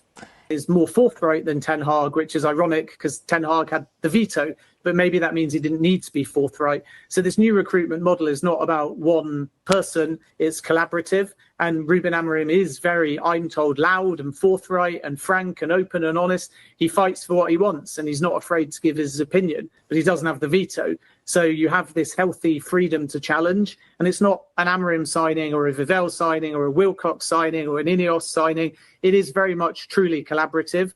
And you don't have a functional collaborative model if everyone just agrees. So you want that kind of argument. For example, Amorim put forward Ollie Watkins, but they decided together Shesko was the better option. So when you kind of look at has Amorim got what he wanted? Yes, in terms of positions, because he argued for 2 10s and he got 2 10s. He argued for a brand new striker. I think that was obvious. He's argued for a goalkeeper. They agree with him. And he was pushing for a midfielder, but he didn't get one. And he wanted a fullback and he didn't get one. So I think most, other than 2 positions that Amorim wanted, he's got. But has he specifically got the names in those positions? Not necessarily, because Chris Vivell won the battle of strikers and Benjamin Shesko was the majority view. Brian and Mbumo and Mateus Cunha were not really disputed. I think Amorim wanted them, but so did the entire recruitment team. And they had early buy-in from both those players. So they were always going to get done. And they were probably quite smooth internally in terms of the debate as to how to move, when to move, what to pay. Everybody was very much on the same page. Amorim had put forward Estepinian. He ended up going to Milan and Manchester United didn't bid. And it'd be really interesting post-window to see, because I think this is going to be a clue, who was really getting Lamens over the line. The deal was done by Chris Vivell. But the point here is, did Amorim say, get me a more experienced number one? Because he knows that the long term means nothing if he's not at the football club, and that's the life of a manager. So it wouldn't surprise me, speaking to sources today, if the Martinez move was quite Amorim driven, which may suggest he does feel he needs an experienced number one. And then from there, they have to make a call. Final call is obviously made by the sporting directors and the owners, but Ruben Amorim is not just a passenger in all of this. He's loud, he's vocal. And I think Jim Ratcliffe referenced that in an interview where he said when Amorim and Ratcliffe speak, they can be quite short, they can be quite rude, they can swear at each other, but ultimately there's that respect. And I think if you have that functional model where you can argue professionally, not fall out, and then through that healthy debate, make your final determination, that's much healthier than having a bunch of yes men and women. There we go, man. That's the boy Ben Jacobs, man. I can play you what Ornstein said, but that was a little bit more earlier. So he's not even talking about Lamens being signed yet. Ben Jacobs knows Lamens been signed. He's broke it down. And he's more or less just told us about the midfielder. He said, bro, we want an elite midfielder. There's no point us going out there and getting a midfielder if they're not elite. We don't want to sit down and do a panic buy. And by the way, since we've been on stream this little time, since we watched the video, there's been so much bombs, by the way. It's gone crazy out here. The amount of here we go that's been happening is crazy. Let me show you a few of them now. Bro, Sunderland's still going crazy. They've not given up. Let me take this banner off the stage. Sunderland ain't giving up. They're still going mad. They've gone for my man that used to play for Villa, Bertrand Traore. Hit the likes, my people, as well, man. Like and subscribe, man, if you're new, man. We do this every day, man. You get everything here first. What else has come out just now? Look at this. It's back on Sunderland, blah, blah, blah. We've had some moves, bro. A factor in United choosing Lamens over Martinez was Sancho's reluctance to make a permanent move to Villa. Martinez's wages meant United have to get a transfer fee for Sancho, but he preferred a loan. No loan fee, but Villa pay minimum 80% of his wages, up to 100. We've got this he's gone to Forest. Forest are loving these Brazilian guys now. I don't know what country this guy's from, but they're on the South American thing right now. Man United accept they can't do everything in one window. Midfield is likely to be priority in January or next summer. But bombs are coming out all over the place, bro. All I keep seeing is just the phone's just going mad. So yeah, we'll see what happens anyway. As you can see, Fulham has gone out there and signed my man as well, Chukwueze. It's crazy, man. Crazy. But yeah, Ben Jacobs. Who's this? Man City. Ornstein bomber. Oh my days. We've got an Ornstein bomber now. What's this, man? Hold on. Ornstein's come out and dropped a bomb as he does, talking about City. City are set to Do up Donnarumma. Mad. Ederson is going to Fenerbahce. So Galatasaray have got a free race to come and snatch up Bayende or Nana. Literally got a free path. So things are happening, man. Things are happening. Things are happening. Things are happening in the sidelines. Things are brewing. Yeah? Let me get a few of these. Took us 10 weeks to get Mbumo. Nowhere we get a player in 60 minutes. Can't believe how the men in suits has not got a midfielder even alone. Laman's plan, I think, is to very quickly become number one due to urgency. Mad. Like I said, I'm cool with Lamans, man. We'll see how it happens. I reckon we get a last-minute bomb on the midfield loan. We probs be relegated next season, so no good players want to play for us. I don't think we'll be relegated. Sell Bruno next year, buy Belieber. Didn't you see what my man was saying, Wayne? Did you not hear what Ben Jacobs said? He said it's looking like Bruno will go to Saudi next season. He don't want to talk this season, but next season he's open to it because of the World Cup. A lot of them don't want to leave because of the World Cup. That's what's going on. Casemiro don't want to leave yet, but next season he's going to leave for free. Bruno, same thing. They might go to the same team. So we'll have money as well. Get that scrub banana out my club. Liverpool spent 15 million last year, and that's why they can spend big. Yes, true. They only bought someone, innit? Who did they? What's that geezer called that they bought? The Italian one, Chiesa, Nicky T. We ain't getting relegated, mate. That's what I'm saying. What about midfielders? Ben Jacobs. I hope you just heard what Ben Jacobs said. He said it's looking like a next season thing. You know what? The main problem is the midfield. We cannot afford to continue with Casemiro in midfield. He can't run. He can't press. Physically weak because he's old. Sesko will come right. What I've seen from him, his movement is elite. Our front line just need to click. Yeah. They need to understand each other like the Palace ones do. The Palace ones understand each other. Mike, United will still play with whoever is available. I think Sesko will settle in and grab some goals. So much here we goes happening randomly. Surely we get one more. Yeah, bro, it's gone mad. Club putting final touches on the deal before deadline day appointments. But where's all these other things come from? Some of these other ones have just come out of nowhere. Like Emi Martinez now. Look, this guy's down in Argentina. He's going to let the dust settle for 2 weeks. He wanted to come so bad. It didn't work out for him. Now he's a bit embarrassed. You get it? He's going to let the dust settle for 2 weeks. And then he's going to come back and just play like nothing even happened. But he was twerking for us, bro. He really wanted us. Look, read the room. They're onto him. They're onto him, mate. He's got a little kid thing twerking there. Yeah, look, enjoy the bench. He's not going to be on the bench, bro. You lot are going to have him. See, they're upset because he didn't want to go there. He wanted to go to Manchester United. Rasmus Højlund and Napoli official statement is coming. Yeah? It's coming. Ten Hag responds to Bayer Leverkusen's decision to sack him. Ten Hag responds this morning to put me on leave absence after surprise. Just 2 league matches. The sum of many key players, blah, blah, blah. Oh, that's crazy. Man got sacked after 2 games. They said, yeah, we went mad with that one. Man United made an inquiry about a loan deal for Conor Gallagher, but Atletico Madrid only want to sell.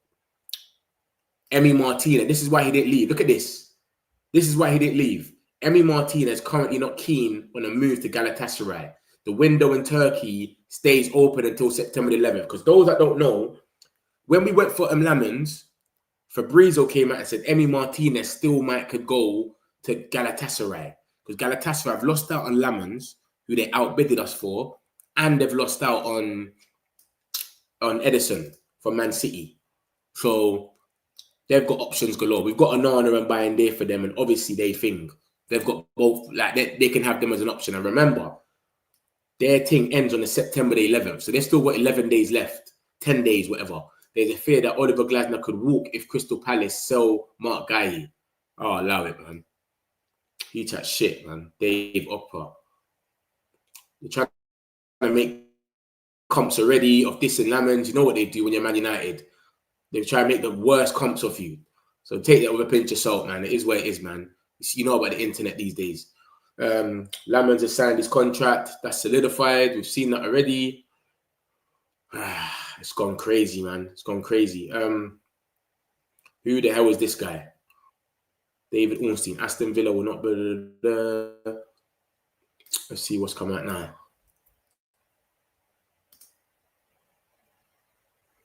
Midfield is likely to be a priority in January. We just saw that.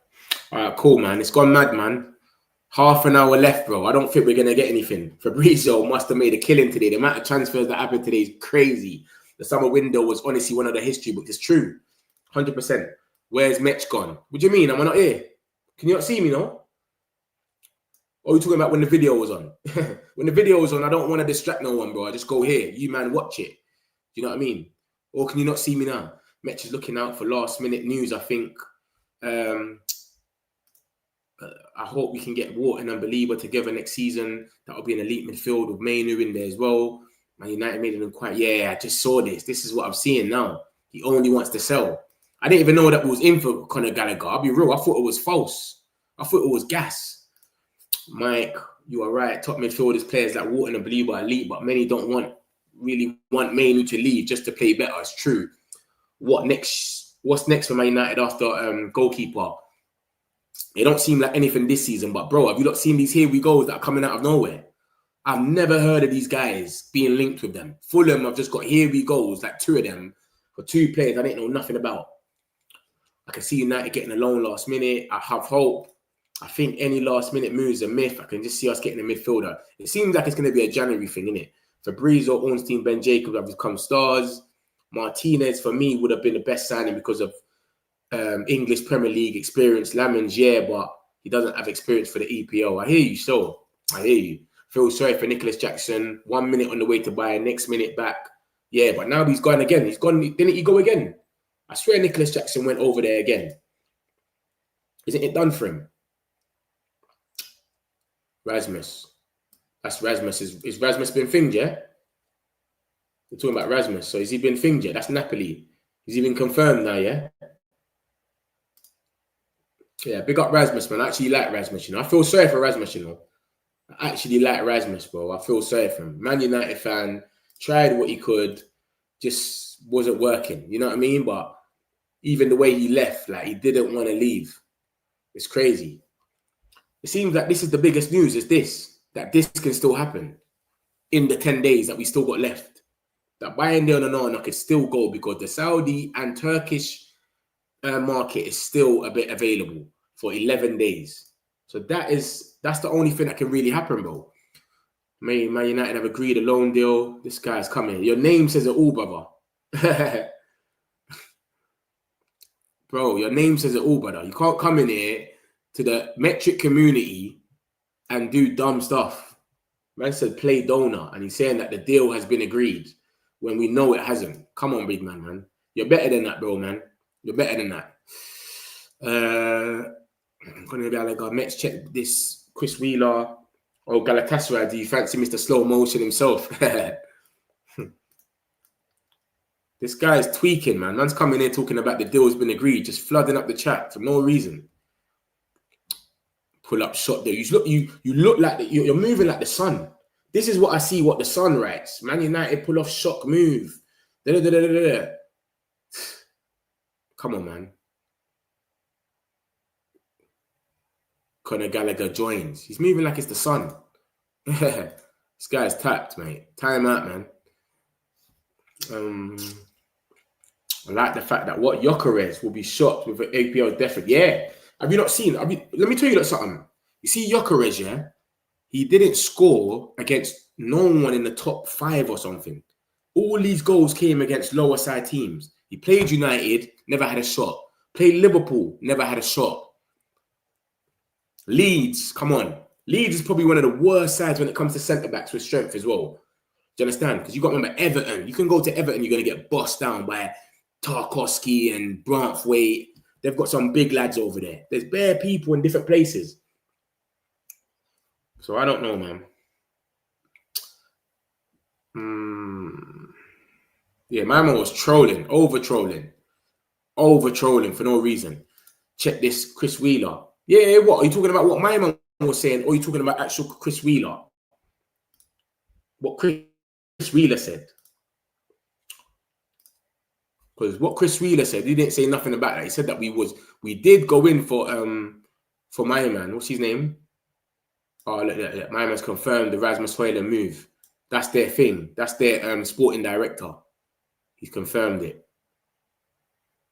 Yeah, so Chris Wheeler's only said this: midfield is likely to be a priority in January or next summer. That's it. He ain't said nothing about nothing ain't signed, bro. Why is man coming in the chat talking about signed as if we ain't got it in front of us? We've got it in front of us, big man. Like, this is not, I don't know who you think man is, like some other guy that will just hear it and then, come on, man. I hope you lot are not trolling. I'm smiling hard. We're really in for midfielder. Don't listen to them. What situation with Conor Gallagher? Is it correct, Mitch? He's on timeout, bro. Look at the geezer's name. I'm playing a donut. Come on, man.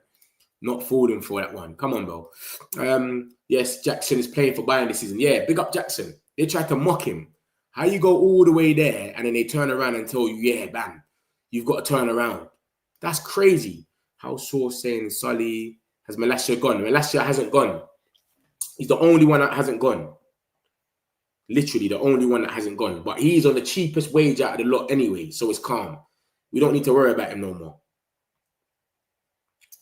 So it's calm, man. Don't worry about Malacia. It's cool. He's on a low wage. And like I said to you, the Saudi League and the Turkish League is still there.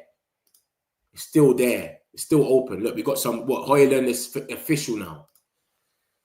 Look at that. Rasmus Højlund has joined Napoli from Manchester United on loan with conditional 44 million obligation triggered by Champions League qualification. So we're going to be rooting for them to get in the Champions League, bro. Because that's what makes it obligation if they get in the Champions League. Man United, Rasmus Højlund has completed a loan move, blah, blah, blah. So yeah, man. Big up the boy Rasmus, man. I actually like Rasmus as well, you know, but it's just fucked up.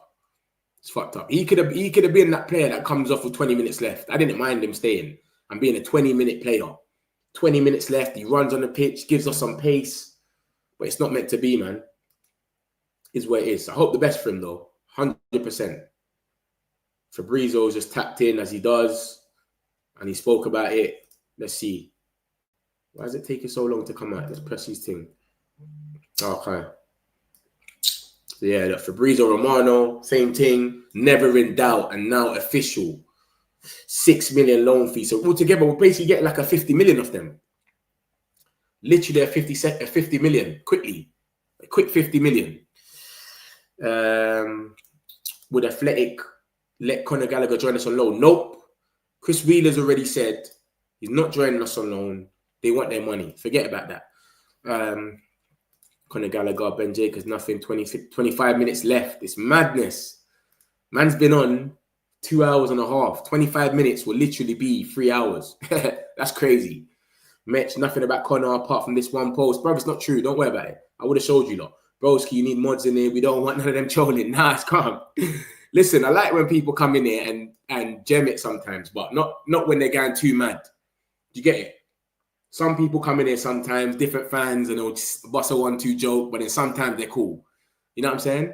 That's how we found NUFC and other guys like this. Other geezers in here from different teams. They'll come in, say some mad stuff, and then we kick it, and it's like, you know what? You're actually cool. You can stay. So man can't even, but I know what you're saying about the mods thing, but I don't even know how to do all of that. All but admitted no midfielder as they leak that we can't do it all in one windows. Yeah, we can't do it all in one windows. Agree, believe in next season. Yeah, no midfielder. Rasmus is going to win in Napoli. Napoli are already on their way to get Champions League next year. I hope so. I hope so. Remember, I showed you who wins that league, yeah? The Scudetto. It's bare different people that win it every year. That Scudetto, that Italian one, is crazy. Napoli will win it, then Inter wins it last year, then it's another team, then it's AC Milan, and it goes mad. That guy is a donor. It literally says that in his name. Manchester United accept they cannot do everything in one window, and midfield is likely to be priority in January or next summer. We're defo not getting anyone else, don't need him. To be fair, United gave Rasmus every opportunity. That's fair, but bro, he had to lead the line though. So you know what I'm trying to say, innit? They made him lead the line, which is mental, bro. You got to remember, even someone like Sesko right now, if Sesko is not working for him, we can just turn around and go, all right, Xerxes, go on. Go on, Xerxes. You know what I'm trying to say? Xerxes, you go on. You deal with it. You know what? We'll play Cunha up top. Mason Mount, false 9. We've got other options. He never had these options when he was playing, bro. It was just Højlund or bust. Højlund, Garnacho or bust. That's it. Xerxes came from a different country, Italy. It took him like 5 months to understand what was going on. He had to be physical and all of this. He was rubbish the first 5 months. Remember that. He had it hard. So that's my point, man. That's my point, bro. A lot of people get it hard straight away and then they got to adapt. They got to get into it. So it's crazy. Go grab something to eat or drink, match. I already done that, man. We're good, man. I got my water bottle, man. We're easy, man. We're easy. Any news on midfielder? We're waiting, man. It don't seem like it, but I'll be real. We're getting here we goes out of nowhere. We've got a few here we goes just now out of nothing, mate. Literally. Like, I haven't heard nothing about them, and then here we go. So I don't know. Maybe we are done. We could be done. But look at this. Look, I've just come in here. Bam. 34 seconds ago. Udinese agreed deal. Idrissa Gueye. Not the Idrissa Gueye from Everton. Another one. Bam. Rasmus Højlund confirmed. Julio and Ciso. They're both going to Strasbourg on the same plane. Both of them, Martial, Godot, and Ciso. Look at this. Atletico Madrid. This guy's gone to Forest. Boniface has gone to Werder Bremen. Bare random deals, bro. Chuck Roos, he's gone to Fulham. It's crazy, bro. Kevin's gone to Fulham. Fulham might be cooked, you know. We still don't know what's going on with this. Crystal Palace are going to have to give the green light if they're going to say no to Mark Guy to go, because Ego has ended up going to thing. He's failed his medical or something. I don't know what happened over there. But he's going to end up going to West Ham now. Look at that. Ego to Crystal Palace has collapsed.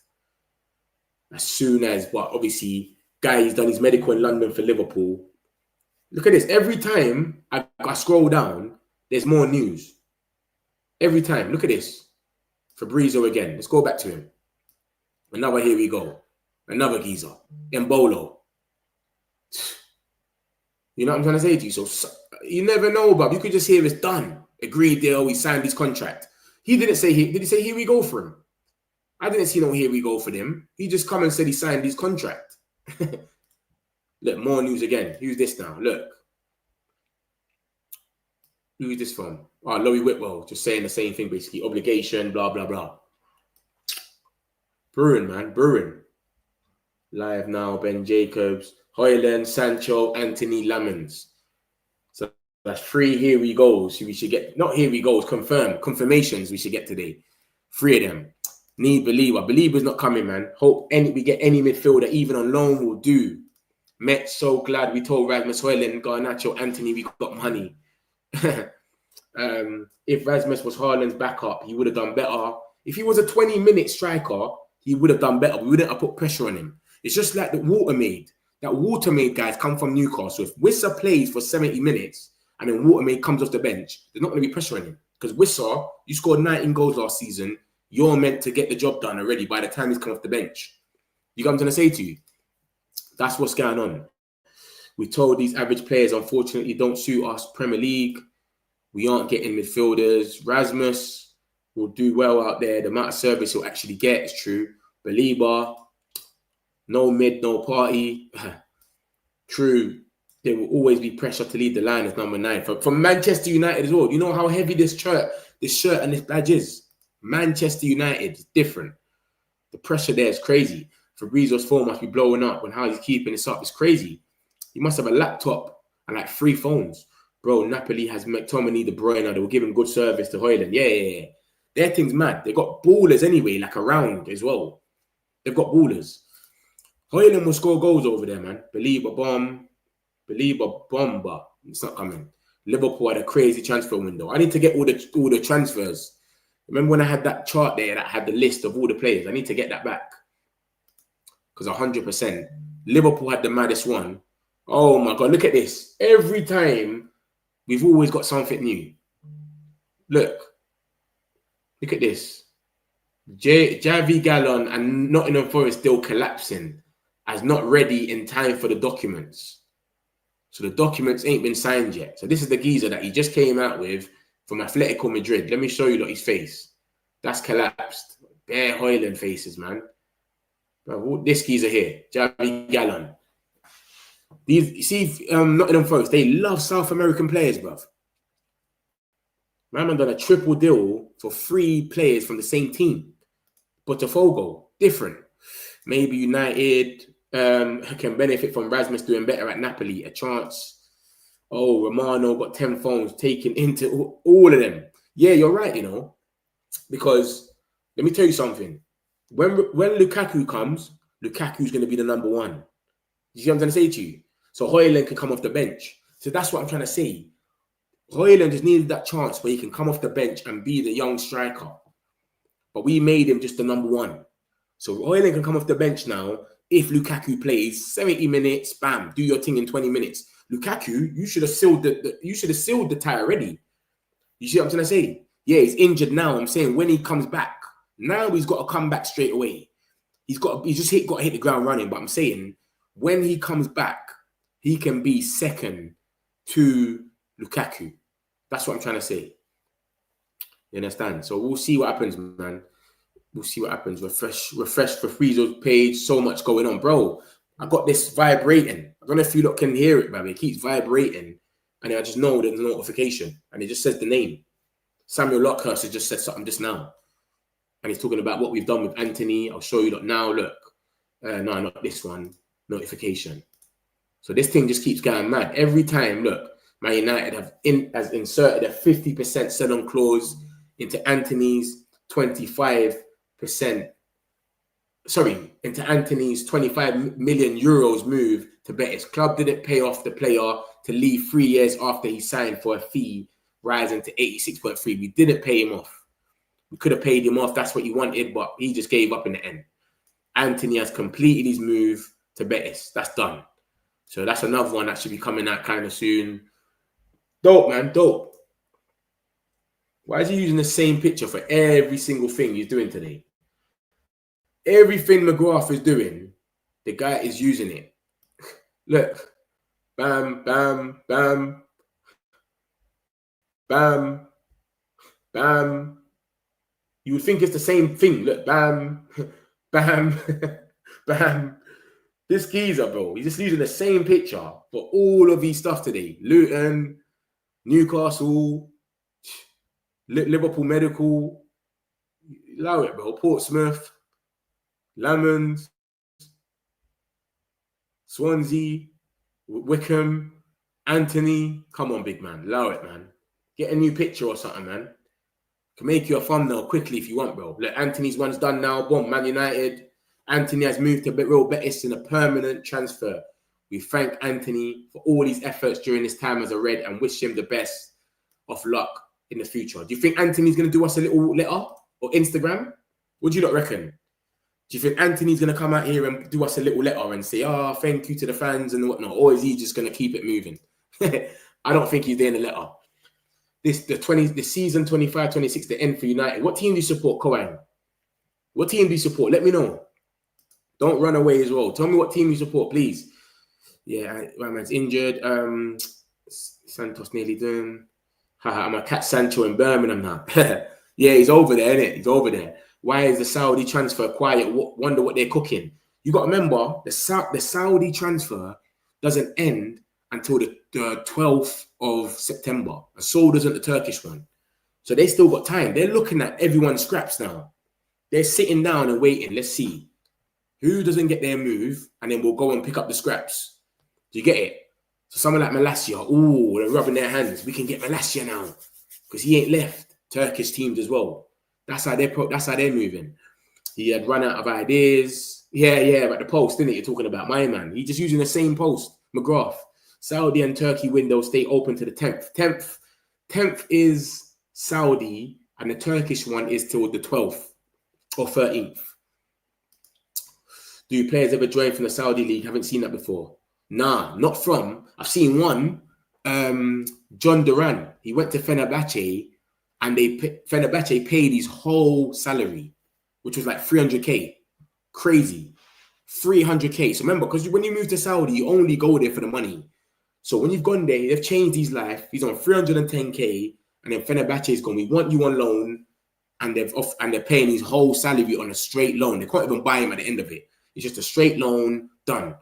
Deals are happening, deals are collapsing, it's going mad. But nothing about United, though. Smash the likes, my peoples, man. If you're new, make sure you subscribe. We do this every day. Smash the likes.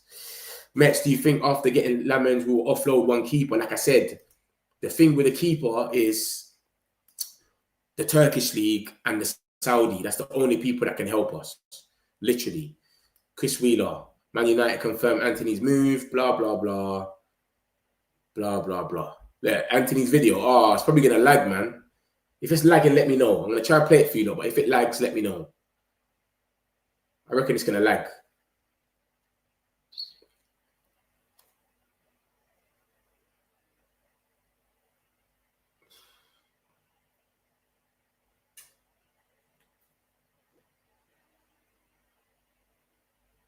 Look at this geezer. Man's doing the spinneroonie. The man done the spin thing. The guy done the spinning thing. You know when he spins around, that little spinneroonie thing? Oh, bruv, Newcastle fans make me sick, man. NUFC, come on, talk to your peoples, man. Isaac is a rat. Wissa is a Geordie. Wissa is not a Geordie, bro. What are you talking about? Isaac is a rat and Wissa is a Geordie. And you know what's crazy? Isaac, not Isaac, Wissa done the exact same thing that Isaac done. You know that, innit? Wissa done the exact same thing that Isaac done. He asked to leave and wasn't playing. Wissa and Isaac are the only two players in the Premier League that have asked to leave and not played a single game. Not even on the bench. Come on, man. What's man doing here? And they're sitting there, they're making songs about Isaac. They're dissing him like Leeds. They played Leeds the other day. They're dissing him. And now look what they're doing. Isaac is a rat. Wissa is a Geordie. What are you on about? Wissa is a Geordie. And look, it's there on the side on the left. Jolting, bro. What is that about, man? Like, the man won you your first trophy in 70 years and you're out here dissing him. And yeah, let me show you the market. That you said the Turkish market, right? Let me show you the market when it ends. It ends on the 3rd. Is it the 13th? Yeah, look, news is coming out every minute, bro. Yeah, that's the two players going. But let me show you exactly when it ends. Oh, when does it end again? The Turkish league and the Saudi league. I'm sure it ends on the 13th, and 2 days later is Saudi. There we go. Look, Saudi Arabia until September the 10th, and 2 days after that in Turkey. So they might sit there and just wait for the scraps. So September the 10th, the Saudi league ends, and the Turkish league ends on the 12th of September. And this is what I'm saying. That's why these two may be out going to Galatasaray, or maybe one of them goes to Saudi. Who knows? But one of them definitely has to go. Definitely. Definitely. Must be some last minute stress to get paperwork and medical done somewhere. Yeah, bro, running around. Get mid now. Bro, I asked you what team do you support. You're talking about get mid. So you support United, but you're coming here and saying the season 25-26 is the end for United. But now you're saying get mid now. Crying. What's going on here? I thought you supported another team or something. Mad. Duran, the Villa player, Fairs. Yeah, he was on... Bro, imagine he was on like 60K a week and he went straight to Saudi. It changed his life. 300K, 310K. And when you go to Saudi, how can you drop your wage, bro? No tax, nothing. Look, Ben Jacobs bomber on Conor Gallagher. Manchester United and Conor Gallagher. Ben Jacobs bomber. Look at this. Man United made an inquiry to loan Atletico Madrid midfielder Conor Gallagher. Approach rejected. Atletico were never prepared to sanction a temporary move. So they only want a permanent move for him. I think that we've briefed them to put that out there so that we act like we've just done something in the last 5 minutes. You know what I mean, innit? We briefed him. Put that out there with 5 minutes to go that we tried to get him midfielder. You know what I'm saying, innit? It's a brief. Come on. He's gone out there and put that out there now that we got 5 minutes left. Why don't you just wait? You know what I'm saying? Because he's already said this. The video I played you lot, he said this already. He could have said this time ago. So the fact that he's put it out now, He's trying to get some brownie points from our board to say, look, put that out there 5 minutes before the thing ended to say, you know what I'm saying? Think about it. He said this, the video that I played you, like, he said this already, that we made an inquiry. So did a lot of other teams, and they got hit with a straight no, because they do not want to, they want to sell him permanently, no loans. So why are you putting this 5 minutes before the market closes, unless you're trying to PR it for them lot? You know what I mean? It's mad, 10 minutes left. How do clubs get done deal quick? Because some clubs are doing things and they're not leaking it. The way you look at things that happen, yeah, is like this, isn't it? Man United have contacted Atletico Madrid. Man United have agreed terms. That's how it goes, how we see it. But that's what they're letting us know at what time. When things are happening, it's like me and you now having a convo in the room. How's anyone going to know about it? You know what I mean? So I could be having a convo. They could be having a convo right now, trying to buy a midfielder. No one knows about it. And then bam, by the time they've let it out, Man United have signed thing. 1 minute to go. It's done. We've got all the paperwork in, everything. The medical's done, everything. No one knows. But that's when they let us know. So I heard some transfers happen sometimes 2 days before. But no one knows. They don't say nothing. And then when they do tell everyone, they just tell their little journalists, then it goes true. So you don't know sometimes. That's why transfer deadline days are mad. Because anything can happen to the last minute. Look at Fulham, bro. They just signed 2 players out of nothing. No links, nothing. No one was even talking about Fulham. I think Fulham, who did they sign? Bam. 2 players out of nothing. Anthony video like tourist board. Yeah, you see it, yeah? Spinning around. Good news, Anthony Santos, full move, 21 million. Where there's no doubt who the most hated player at Newcastle is. Bro, they hate him for no reason. When he's done this, Whistle done the same thing as him to Brentford. I want to leave. Please respect my wishes. Blah, blah, blah. Isaac is saying, I need ambition. I don't want to participate in the Champions League. I want to win it. That's what Isaac is saying, bro.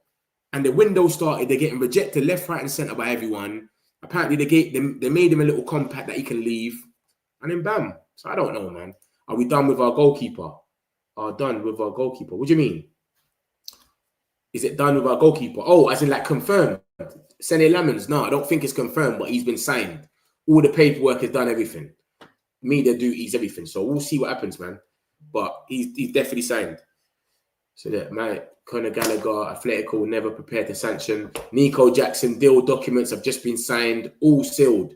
He's the new Bayern player. Big up Nico Jackson, man. I hope it works out for him over there as well. Man United confirm Anthony permanent, blah, blah, blah. So yeah, man, things are coming out, man. Every minute. Every minute, things are just coming out. It's mad. It's gone crazy. Where's things gonna come? Sancho. Do we give Sancho a see you later post? We thank Anthony for all these efforts during these times. Do we do that for Sancho or do we just leave him? He's on loan, isn't it? Yeah, we're gonna say he goes out on loan. Yeah. We'll still get a little something, but mate, come on, man. Sancho's a joker. This will be Oliver Glasner's last season at Crystal Palace. Any new contract signed will have a release clause. The contract, if signed, will be a PR marketing reason only. The manager is very ambitious and is eyeing up one particular job in the Premier League. And he's put the Red Devil sign. This guy is just gemming it. Look, he's put the Red Devil sign as if he's talking about Man United. Are you not seeing this? Are you not seeing this indicator bomber? He's saying he's eyeing one job with the Red Devil. Look at that. This guy's an idiot. United in view. He deserves a good team. Seems the Man United job is in sight. Bro, this guy chats shit, man, sometimes, man. The manager is very ambitious and is eyeing up one job. So why would you, this is his last season then.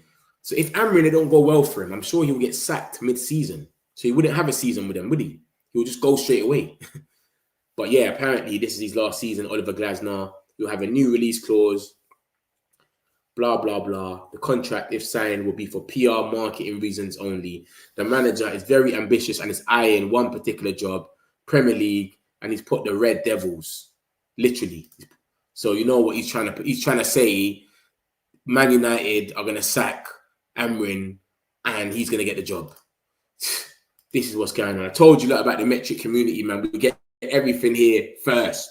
You don't get this news. You're going to get this somewhere else, probably tomorrow or something. Ndidi in. Yeah, you're lost, man. You're saying we're finished next season, and then now you're talking about Ndidi. This weekend, so many players got injured. Don't know why. Delat, Cunha, Saliba, Konate, Wharton, Kusanov, Botman, Tonali, Gakpo, Mount. I didn't even clock it was that much players, you know. Last few minutes of the record transfer window.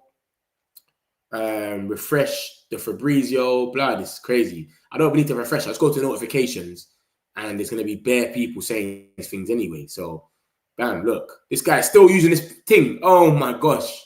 Sancho and Lamens, last deals to be announced. Window as expected. Deal sheet set to be submitted for Mark Gay move from Crystal Palace to Liverpool, but the deal is in balance. Medical completed. Player and Premier League champions want it to happen, but out of their hands. Deal sheet. Yeah, deal sheet is when it goes over the time. So it might happen, boy. But this guy's still using this picture, bruv. He needs to allow it, man. Get a new picture, please. Man United, blah, blah, blah, I've inquired. I want that deal to not fall through. We can't have that deal go through, man. Bro, deals are coming out every second. Why does he do these pictures like the guy died as well, man? Why is he using these type of things? You know what I'm saying? Use a proper picture, bro. Use the colour and all of that, man. Fabrizio's come out again. Let's see what he said.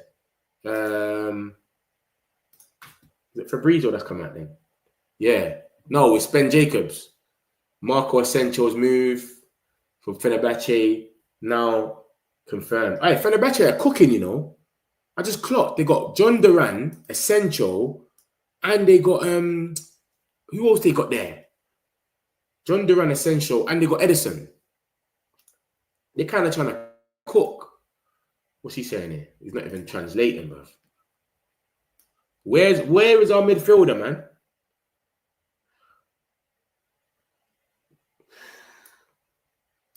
Fabrizio's going to come out. Look, what's this, yeah? See, whatever this guy's saying, yeah? Morato, whatever he's saying, Nottingham Forest, Javi Galan, Fabrizio's going to come out in about a minute or two and say the same thing, but in English. Morato is always first. They work together, innit? So it's like Morato will break the news in Italian for the Italian ones to know, and then Fabrizio will break the news straight away with thing. But he always says it first. Always. Always. So any second now, Fabrizio is going to talk about Javi Gallen again with Nottingham Forest.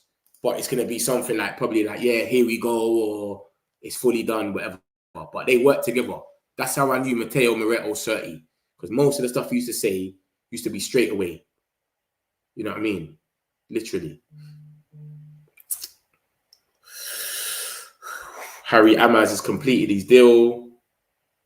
Look at it. Oh, shit. Strasbourg. Oh, allow it, man. They're cooking the books again, Chelsea, man. Chelsea are cooking the books again. Look. Chelsea are cooking the books again. They're loaning players to their own teams. Look at this. Where's Fabrizio? Why is it taking so long to come? Where's Fabrizio? Look at this, guys. Ben Chilwell has gone to Strasbourg. Look. Strasbourg agreed deal to sign Ben Chilwell on 2-year contract. Here we go. Brother, are you being serious, bro? He's their own player. Medical done. Chilwell joins ambitious project at Strasbourg. He don't want to be there. Let's be real. He probably wants to stay in London or something. And look, that's happened. Look, 7 o'clock's done. Where's this come from? This is what I'm trying to say to you. Bombs still come out of nowhere. Money laundering. See what I'm saying? They're selling to themselves. Dodgy, blatant corrupting. Everyone knows that Strasbourg is their own team. No one ain't talking about the fee or nothing. So what they will do is say 20 million, and then that 20 million Chelsea can go and spend it on da-da-da-da. Crazy, bro. Crazy. Cooking the books as they do. Biggest bumps. Harry Amaz, I told you that already. When Sully said it, it's true. If Sully says something, you listen, man. Harry Amaz joins Sheffield Wednesday on loan. Big up the boy Harry Amaz. They can't even buy him. That's how much we still want him to be at the club, where they can't even buy him. He's literally just joining, and then that's it. You can't buy you, bro. You understand? Garnacho, boom, boom, boom. as exclusive revealed by us last week, Oliver Gardner's big admirers at Man United. If the manager position becomes available, then keen. It's crazy. You might as well said that. Jackson back to Bayern. Lamon's a good player. Metch. He's being an idiot. Indicator. He wants Palace. He works for Palace. Indicator talking bullshit. Crystal Palace have now sold off Eze and Guy. Guy's not gone yet though, because it's flopped with Ego. Ego is gone to West Ham. Time to Tombstone. Indicator. Allow it. That's different. Where's Lamon's official signing? That don't need to be done in time. It's cool. As long as the paperwork's done, it's cool. All the officials are not done. Remember, we ain't seen Isaac and all these guys' official signings. So it's cool.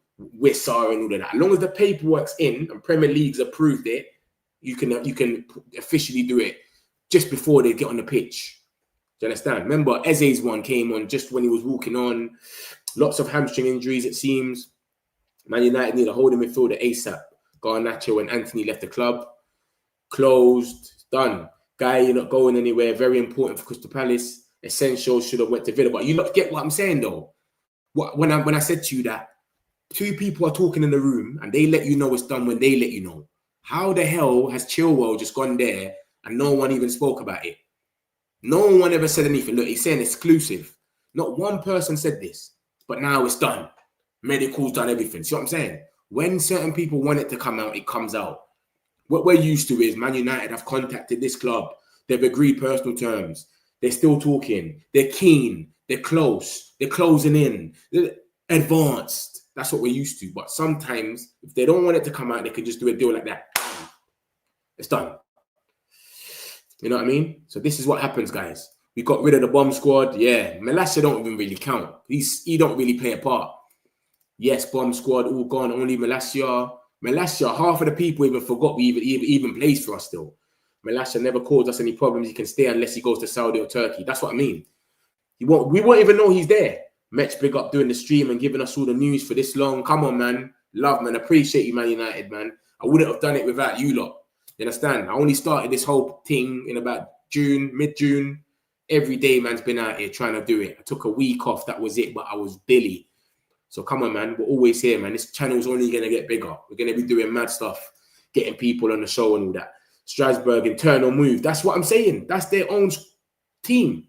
And they're saying that he's joined, not even on loan, you know, 2-year contract. So what's the fee then? They're going to probably say that's 20 million or something, man. And they're going to be able to spend. Remember, is he come from the academy? Chilwell. No, he didn't. He come from Leicester. They bought him from Leicester, didn't they? So yeah. Once the deal sheet arrives with the Premier League, the clubs have an additional 2 hours or until 9 o'clock to submit all their required paperwork. So the deal sheet, you just give it to them. Say, yo, I need 2 hours more. Bam. That's how it works. Chelsea can just have gotten caught with their hand in their cookie jar, bro. They get caught and they get away with it. They scam everyone and they're good at selling as well. They're just thieves. Chelsea and owners are real wheeler dealers. They're different, man. Rodney and Del Boy. That's what they are. No midfielder, man. Nothing ain't come true. It's seeming like Ben Jacobs tried to drop the news 5 minutes before the closing time. So I think he's been briefed. Look, Sterling stays at Chelsea on deadline day. Blah, blah, blah. So look, 5 minutes before deadline, Ben Jacobs has tried to drop the news that he said already in the video. I played you like a video. Look at that, 15 minutes ago. So about 5 minutes before deadline, he's dropped this. So it's like the clubs told you to drop that just before because everyone wants us to have a midfielder. So drop it then, please, so that it looks like we tried. Do you get it? We've seen these Conor Gallagher links for 2-3 days now, bro. 2-3 days. So they made that inquiry 2-3 days ago, and he's dropped it right now, just before the 7 o'clock. So it looked like we tried for a midfielder today. We didn't. But it is what it is, isn't it? If he said what he said, we're probably going to go for elite midfielder next season. So it is what it is. So we could still sign a midfielder from another league. No. The thing's done for us. For the whole English thing, it's done. But we can still sell to Saudi or Turkish league till the 10th or the 12th. So Saudi and Turkish league might still come in from Malacia. Anana buying there. Galatasaray needs a goalkeeper. Galatasaray went in for Lamens, didn't get him. Galatasaray went in for Edison, didn't get him. So they might come in for Banana or Bayern. That's where we're at, bro. That's where we're at. Look, every time I come here, I got to refresh it. Look, something new. Asuna, Sherlock, Sherrado, Baka, Asuna. That's Asuna. He's probably signed for them or something. But yeah, cool. So yeah, that's what I said. Like, the only thing we can talk about with the goalkeepers is this. Look, like I said with the dates, the windows in Turkey and Saudi Arabia are open until 11th and 10th, respectfully. It is understood that a suitable offer were to come in for their other goalkeepers, Bayern and Onana, it will be considered. So they could go. If they see raw, we're not getting no. The only thing that's killing us though is this international break. How long is the international break? Is it a week or 2 weeks?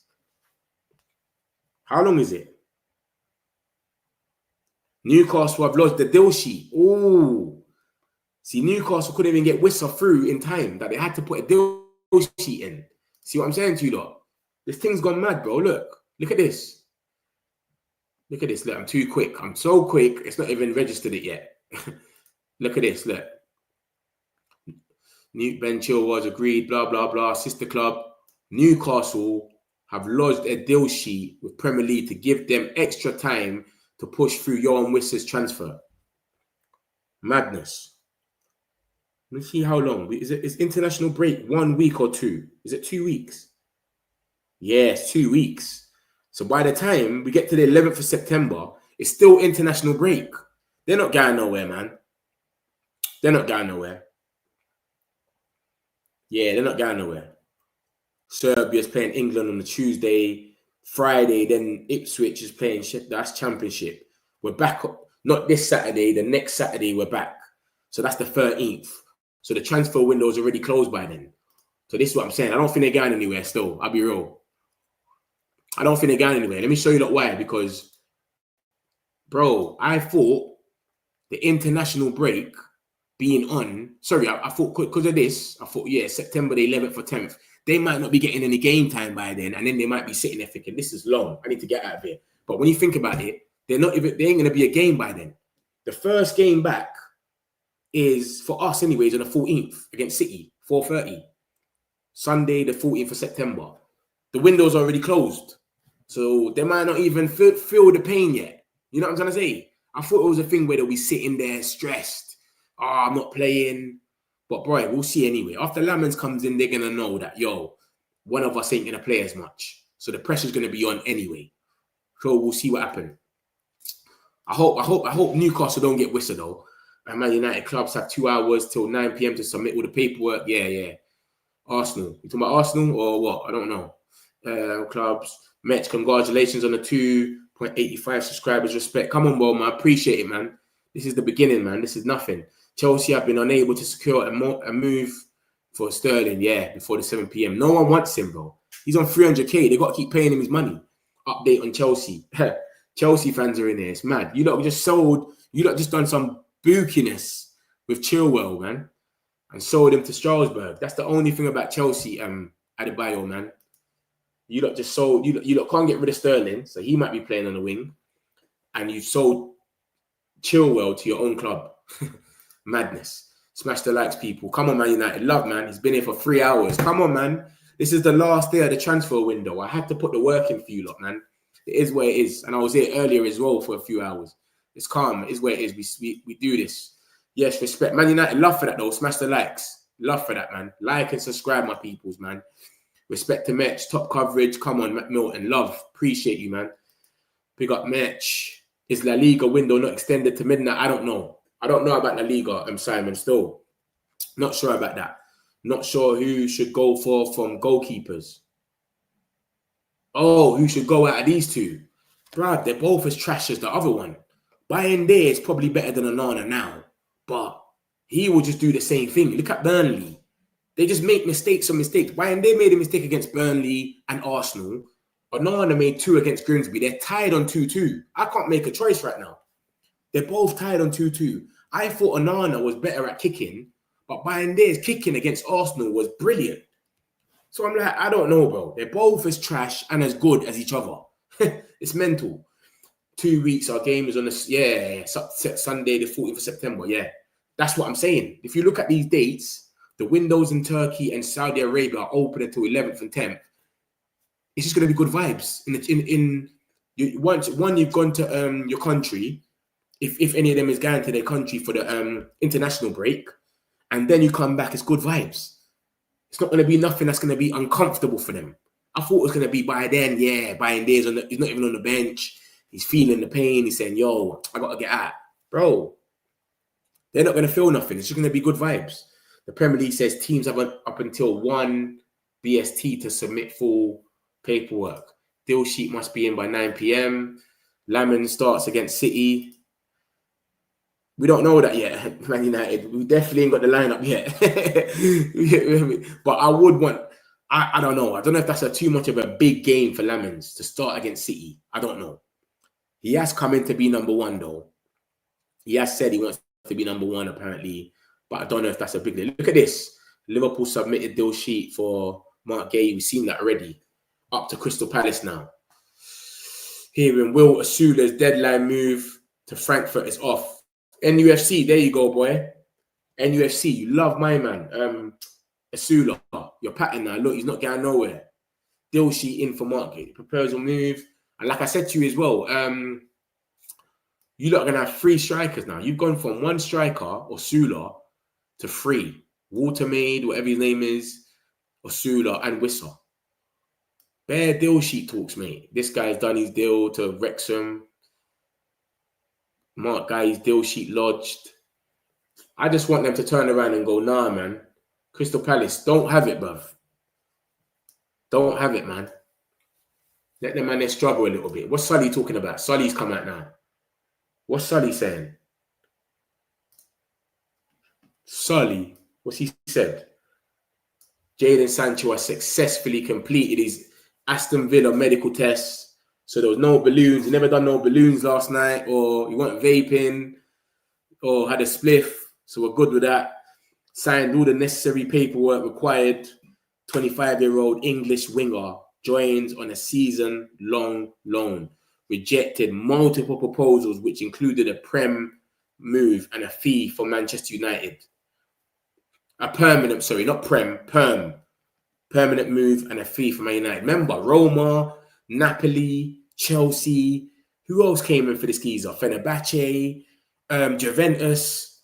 This guy was rejecting everyone, bruv. And he wants to leave on a free that he doesn't want it to be permanent. So, yeah, man, he's done his thing. He's done. The freedom fighter's got his freedom, finally. Finally, he's got his freedom. Go there and do what you got to do, mate. Deal sheet in for Mark Guy. Liverpool have 2 more hours to conclude the deal. 2 more hours. You understand? Look at that. 1 minute ago. 2 more hours. I hope they don't get him, man. I hope they don't get my man. And they're stuck with my man. United, no serious. Goalkeeper. 9 p.m. last deadline. Last incoming. Best news channel. I'll keep supporting this. Broco, love, man. Appreciate it, man. Best United channel, man. This is not just news, man. We got everything here. United channel. Trust me. About Lammens news. There's no Lammens news. He's passed his medical. He's done his contract signing. We just got to get it confirmed, which will come out soon. There's no rush on the confirm. As long as the paperwork's gone in, it's all good. So that's it about Lammens. Chelsea also paid for 4 flights. Yeah, it's true. Back and forth. Madness. It hasn't been a great transfer window, but it has been a good one. We obviously need a DM. That's the most important thing of the team that need fixing. I think it's been a good window, man. It's only the DM that's missing. We've sold about what? We've got rid of the whole bomb squad. Malacia don't even count because half of the people here even forget Malacia even plays for us. And we bought a lot of players, bro. It's just that we bought them a bit early compared to now. If we went mad and we just bought everyone in August, everyone in the last 2 weeks, everyone be saying, yo, Man United are moving mad. Do you know what I mean? Look at this. But they're still coming through. We're still getting bombers now. We're still getting bombers. This is why I ain't come off yet. Look, we're still getting bombers as we speak. Laporte, Athletic Club. Here we go. Back to Bilbao as he wanted. Deal agreed right now with Al Nassr. Man are going from Saudi to clubs. Look, someone asked that today. Has anyone ever left Saudi? Duran left on loan, and now he's gone back to where he started, I think. Laporte. We're still getting bombers, man. Levante's already done my man. It's gone mad. It's gone mad. Still getting bombers. Liverpool submitted a deal sheet. Yeah, I see that. Yeah, look, now let's see. I told you that about Sully. When Sully says something's done, it's already done. Now we got the crook coming out and saying it's done. You know what I mean? The crook's coming out and saying the same thing now. Alex Crook saying that the Lamens move is done. Believe Lamens to Man United is now done. Everything's finished. He signed his contract. He's done his medical. It's all legit. But Sully's already told us this. Sully is certified. This is what I tell you about Sully. When he speaks, you better listen, bro. Because he just says something and just cuts. I don't think Liverpool will get him. I don't want them to get him, bro. Because Konate's injured. Let them play that Joe Gomez guy. You know what I'm saying? Isn't Guy the Crystal Palace captain? Exactly. So to have Van Dijk and Guy, that's two captains next to each other. That's mad. Come on, bro. He's a good signing as well. He'll be a good player. But remember, if they don't get him, Guy's got a year left. Maguire leaves soon, you know. We might be able to get Guy ourselves and put Euro in the middle. Euro on the left. We put Guy on the left. Who knows? We might be able to get Guy. You know what I'm saying to you? Ben Jacobs just tapped in as well and spoke about Lamens. Ben Jacobs, this is what I'm saying, man. You will never ever find a Manchester United, any page, Chelsea, Arsenal, Man United, Man City, whatever page, or create, or whatever you want to call it, that gives you the news this quick. It won't happen, bro. It's impossible. You get it straight away. There's no fugazi stuff. Do you understand? And I only deal with the real journalists. I don't deal with none of these idiots. Mark Guy is very important for Crystal Palace. Don't expect him to leave. Boy, he wants to leave. He's got a year left. He wants to go and win for trophies and that. Do you understand? So I don't know, man. I think he's gonna go, but hopefully they turn around and say no. Because it might be a thing where if they say no, he's unhappy, then he's not playing at his best because he's unhappy. You know what I'm saying? 26 seconds ago, Sene Laman's move to Man United is now complete. But the boy Sully already told us. So we'll see what happens, man. We'll see what happens. No wonder their coach said this is his last season. Yeah. Is Laman's officially a here we go? Yeah, it's been done. You didn't know that? Laman's is officially a here we go, but it's not confirmed by Man United yet. But it's done days ago. Here we go. Where you been, bro? Where you been, Mike? Weren't you in the chat earlier? Laman's has been done for like, I can't tell you how long ago, mate. Man said it's Laman's a here we go. Oh my gosh. This guy got done about 2 p.m. or something. Was it like 2 or earlier than that, I think? Yeah, look. 7 hours ago, bruv. Here we go. You been asleep or what's going on? What's going on, Mike? Where you been, asleep or you been on a date? What's been going on over there? Man, them Glasnow's on his last year. Bruv, I just see that indicator. I'll pull it in here. I'll pull it in already. Indicator saying that he wants to replace someone and he's got the Red Devil sign. This guy's trolling, man. I think he's trolling. I'll take it with a pinch of salt, man. He's definitely trolling, man. It's his last year and he's got his eyes on a certain Prem job and he puts the Red Devil sign. Like, come on, man. How is that exclusive? This will be Oliver Gladden's last season at Palace. Any new contract signed will have a release clause. This contract, if signed, will be a PR marketing reason only. The manager, man didn't even write manager properly. The manga is very ambitious and is eyeing up one particular job and the man puts the Red Devils. You're making it too evident. Who says that? Nobody says that, bro. What journalist puts the actual job that they're going to want or etc.? They don't do that. You know what I'm saying? I think he's just trolling, man.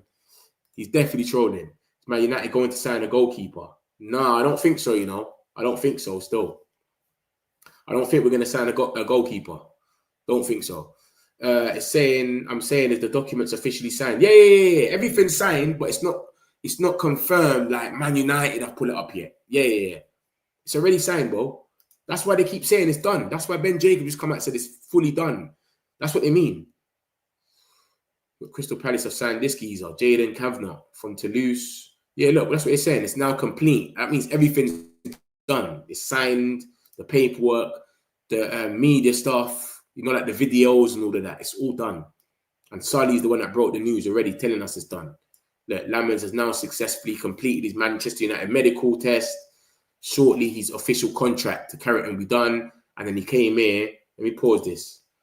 And then he said, I understand Lamens has now signed his Man United contract 2 hours ago.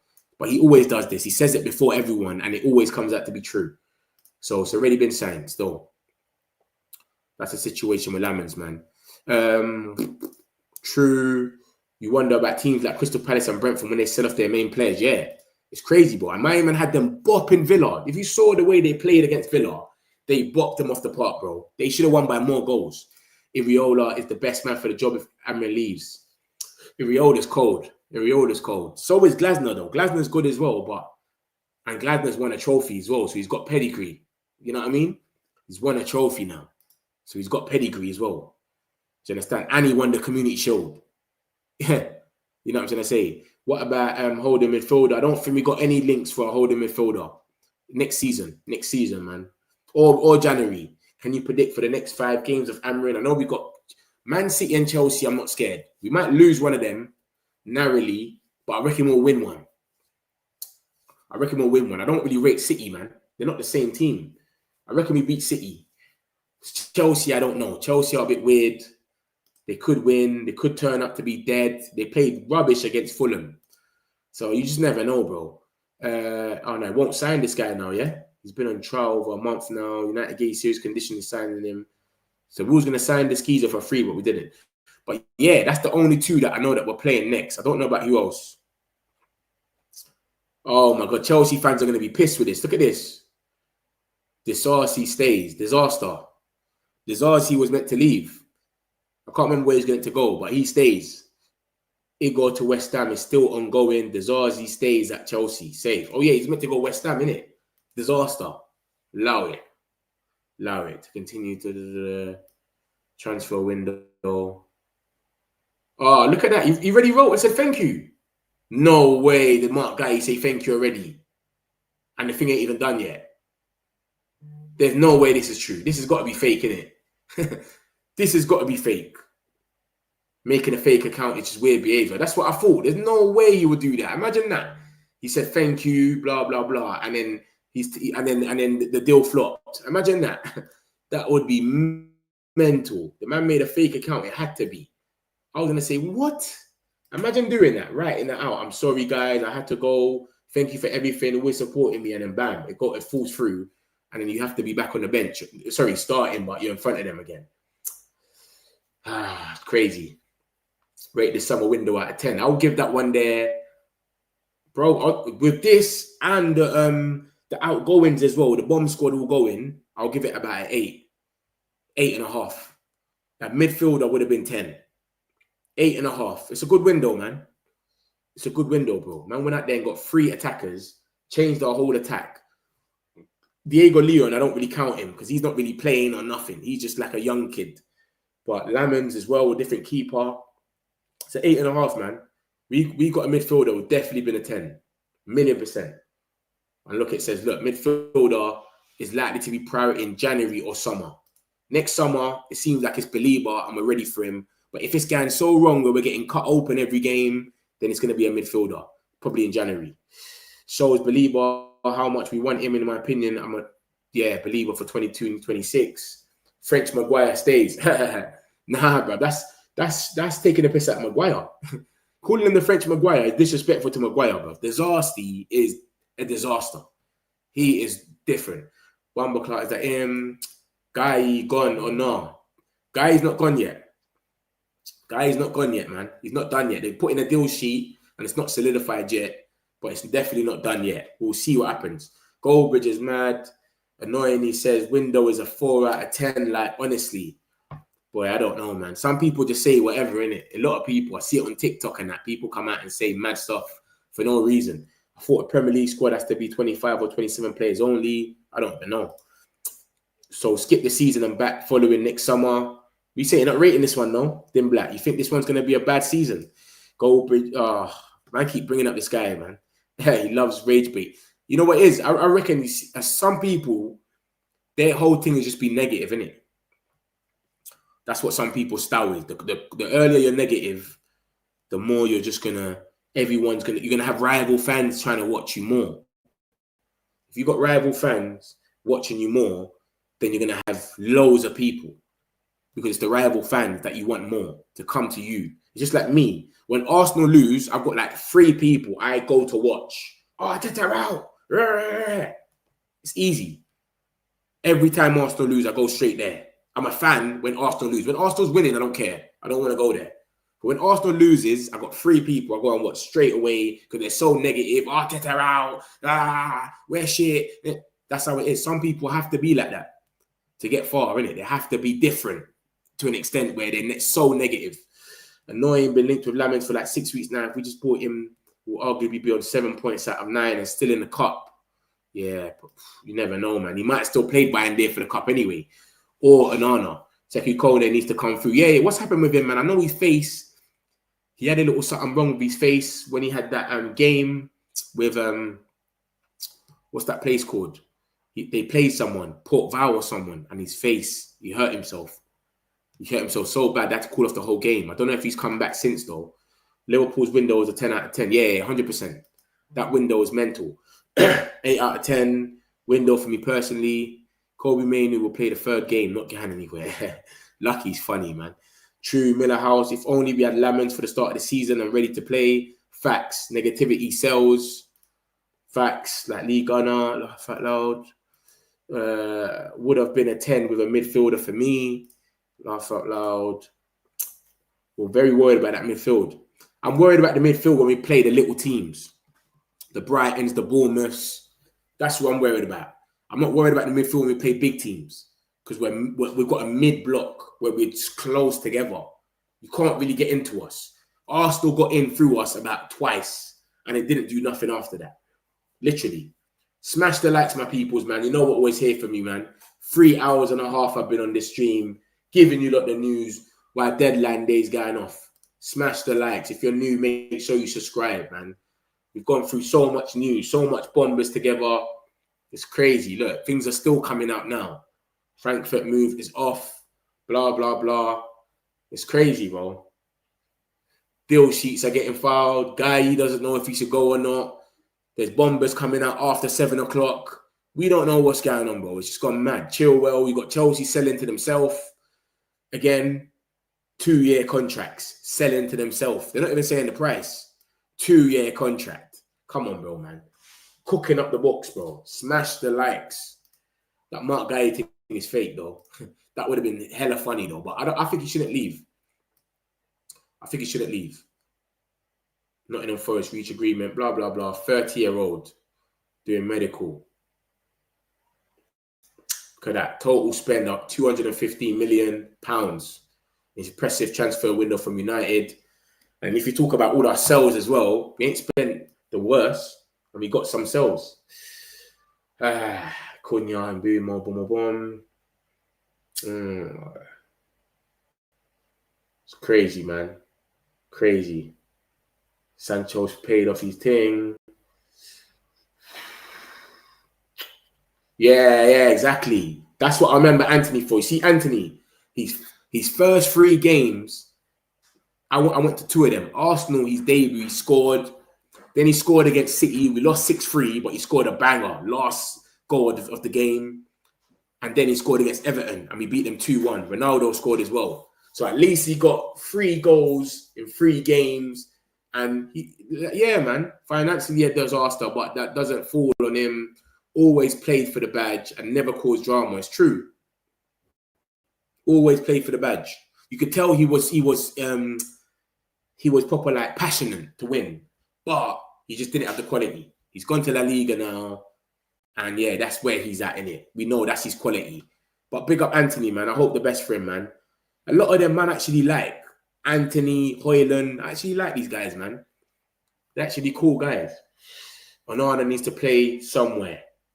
I'm now told the move isn't going to happen. United gave it serious consideration and the player was under impression he would be offered a deal, but final decision was made not to sign him. That's the little young kid. That's a little young kid. Onana needs to play somewhere. It's safe. Man, talking about the under-21s. Joking. Big up Mainoo as well, man. Hope Manu, like, he gets a bit more. Obviously, Mount's injured now. So now that Mount's injured, we might actually play Cunha. If Cunha's injured as well, Bruno and then Mbumo in the 10s, Sesko up top, Manu, and maybe a Ugarte in the middle. You know what I'm trying to say? You might get some more games. So we'll see what happens, man. We'll see what happens. What's just come out now? Chris Wheeler, the transfer window in England closes more than half an hour ago, but Man United sources confident remaining deals for Lamens and Sancho are on track to complete, because it's not been said it's completed yet. Lamens and Sancho. But you just, knowing this Sancho guy, we just all know he might just, like, something might just go wrong, innit? You know what I mean? Is it just me that thinks that, like, something can just go wrong with this Sancho guy where last minute, he failed his like, just something. He couldn't sign it in time, or he was late to signing his paperwork, or, you know what I mean? He went to the shop or something quickly, and then he missed the time, or just he had a flat tire or something. You just never know with this Sancho geezer. Anything can happen. Arteta is under a lot of pressure. He doesn't look too happy post-match. Bro, because they've played whack. All their games, they played whack. Even Leeds, they beat them 5-0. Before they scored the first goal, there wasn't even all that. Mad thing, you've been on this for 3 hours. Come on, man. This is it, man. This is the transfer market. This is what we got to do. We've got to put our all in it, man. Our level quality around top 9 and top 8 should be sorted. Go to Lamens News. You ain't seen the Lamens News yet, brother. Chelsea are good at manipulating the system. A keeper, striker, a DM when necessary. It's us. We addressed 2 out of the 3 with the sales made. I give the window a 7 or 8 out of 10. That's what I said. I said 7 or 8. If we got a midfielder, it would definitely have been a 10 out of 10. Let me show this keys about Lamens, man, because he's obviously missed it. Where's Lamens? Yeah, man, we got the here we go earlier, man. He's done, man. He signed his contract and everything. He's more or less done. Yeah, man. Big up the boy Lamens, man. Big up the boy Lamens.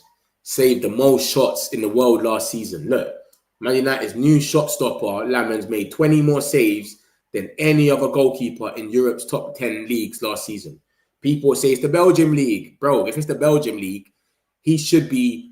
I think that makes it even more impressive, because them leagues are so rubbish that the strikers must be through on goal 10 times a game. That makes it even more impressive that he's saving more shots. Lamens' move to Man United is now complete. It's done. Lamens, 173 saves. Look at this. Look at this every game. This geezer is always on the green. Yeah, man. I hope he's the man, man. I hope it works out for Lamens, man. We need him, man. We need him to hit the ground running. And that's the here we go. Because man come here saying, where's the Lamens news? There's the here we go. It's happened. That's our new keeper. We've got 2 weeks until the City game. Is it going to happen? Is he going to play? Is he going to be the number 1? I don't know. But that's the Lamens news for you, bro. You're there. Close. Sancho is a real jinx. You just never know with Sancho, bro. I swear to you. If Sancho's deal collapses or something, you just wouldn't be surprised. No, I don't think anyone would be surprised. I swear to you. He was late or something, or anything can happen. Anything. Transfer no close, stay January. It's Belgium league. Onana was excellent in Italy. We raved about him. He couldn't do the Premier League. Nah, bro. Onana had 1 game against Italy. 1 game. Onana had 1 game in Italy. The Champions League final. No one else watched him. We didn't watch. I'm not saying that we're watching Lamens, but my mind, at least he's coming with a pedigree of he's made the most saves. He's prevented the most goals. What changes within the goal? Every goal and every box is the same size. What changes? I know it's going to be a bit more tough. Set pieces, people are more barging you and all of this stuff. Arsenal especially, they're holding your hand up and all of that. But bro, I don't think anything changes that mad. Do you know what I mean? Onana didn't come here with no mad stats or nothing. He just came from a 1 good performance in the Champions League final and was like, raw. Ten Hag wants him, we signed him. All right, cool. No one was sitting there saying, yo, look at this guy. You know what I mean? So, yeah, man. Don't know, mate. I might not be gassed about. So what do you want to say? What are you saying then? I don't understand. So what are you trying to say? He's going to flop? What are you telling me? Did you not want him? Do you not like him? Like, what do you reckon then? I'm not gassed about Man United. I need more players. I'm sick about slow FC. This guy kills that one there. Man's putting bare lemons. We then making a drink over there or something, smoothie or something. What's going on?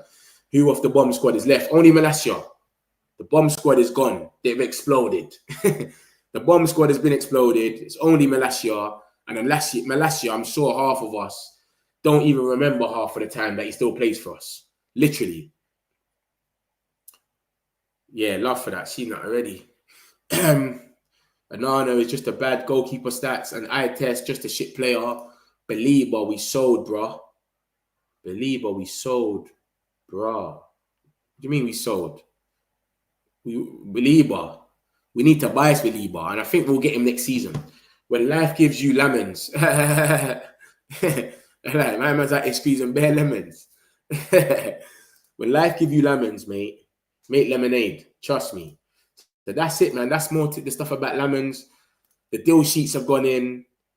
This is the last update I'm going to do with this. And yeah, this look, Rabiot signed for AC Milan. Sterling is in Chelsea. He's not going nowhere. He was open to move for the right project and put ones on the club to find a suitable option, but preference was to stay in London. So he was being picky where he goes, and it didn't work. Solar has joined Real Sociedad. Yeah, it's gone mad. Or soon the deal's off. Let me show you something else. Look, this guy, I don't know how he joined Sunderland. Gertruda is a baller, man. He was getting quoted to be 60 million and all that, and he joined Sunderland, and he's 18 million next year. Crazy. 18 million is mental. And they got Bobby Schmurder coming in as well. Bobby Schmurder. So they got Bobby Schmurder, Gertruda, Adingra, Granit Xhaka. Bro, they should not get relegated. And they've won 2 out of their 3 games. They're in the top 4 right now as we speak, I'm sure. Crazy, bro. Crazy. That's a good signing, man. Was open to a move away for the project, but he never materialized. His preference was to stay in London. Just see that. It's madness. Kobe stays, man. Kobe stays. We could have signed him. Yeah, we could have signed Believer, but we couldn't because they didn't want to sell him. So that's what happened. Mason Mount was walking better. He better not go to the England games. Metri, appreciate the hard work. You keep it up. Come on, man. Love my brother, man. Appreciate you. Fenerbahce want Onana instead of Edison. You wish. I wish. But no, they've already got Edison already, man. Guy stays at Palace, or is he just being reactionary? This is a Liverpool page. What am I liking it for? What am I doing? Everything's moving slow, bro. Look, I'm all hitting it and it's not even coming off. Bro, I don't want to like it, bro. What am I liking that for? Oh, you know what? I could keep the like, actually, because he stays there. It's cool. But, yeah, he stays. David Ornstein Bomber. Ornstein Bomber. Yeah? No Mark Guy for Liverpool. They got Konate who's injured. Let them stay with that, man. We don't want them winning the league. Mark Guy set to stay at Crystal Palace despite deal sheet submitted for transfer to Liverpool. 25-year-old did Liverpool medical and agreement and reached between the clubs for 35 million with centre-back on a 5-year contract. But Crystal Palace replacement issue stopped move. Good. Like that one as well. Good. Mark Guy stays, mate. No Mark Guy for Liverpool, mate. Konate's injured. Bam. And they ain't been playing well. They've won 3 games without playing well. Remember that, guys. So we want to see them bottle the lead. We may not have got a midfielder, but I'm still optimistic about the season. We have a very good team on paper, 100%. How are we not deep in 3 ex-United managers sacked in a week? Exactly. So Man United can't be the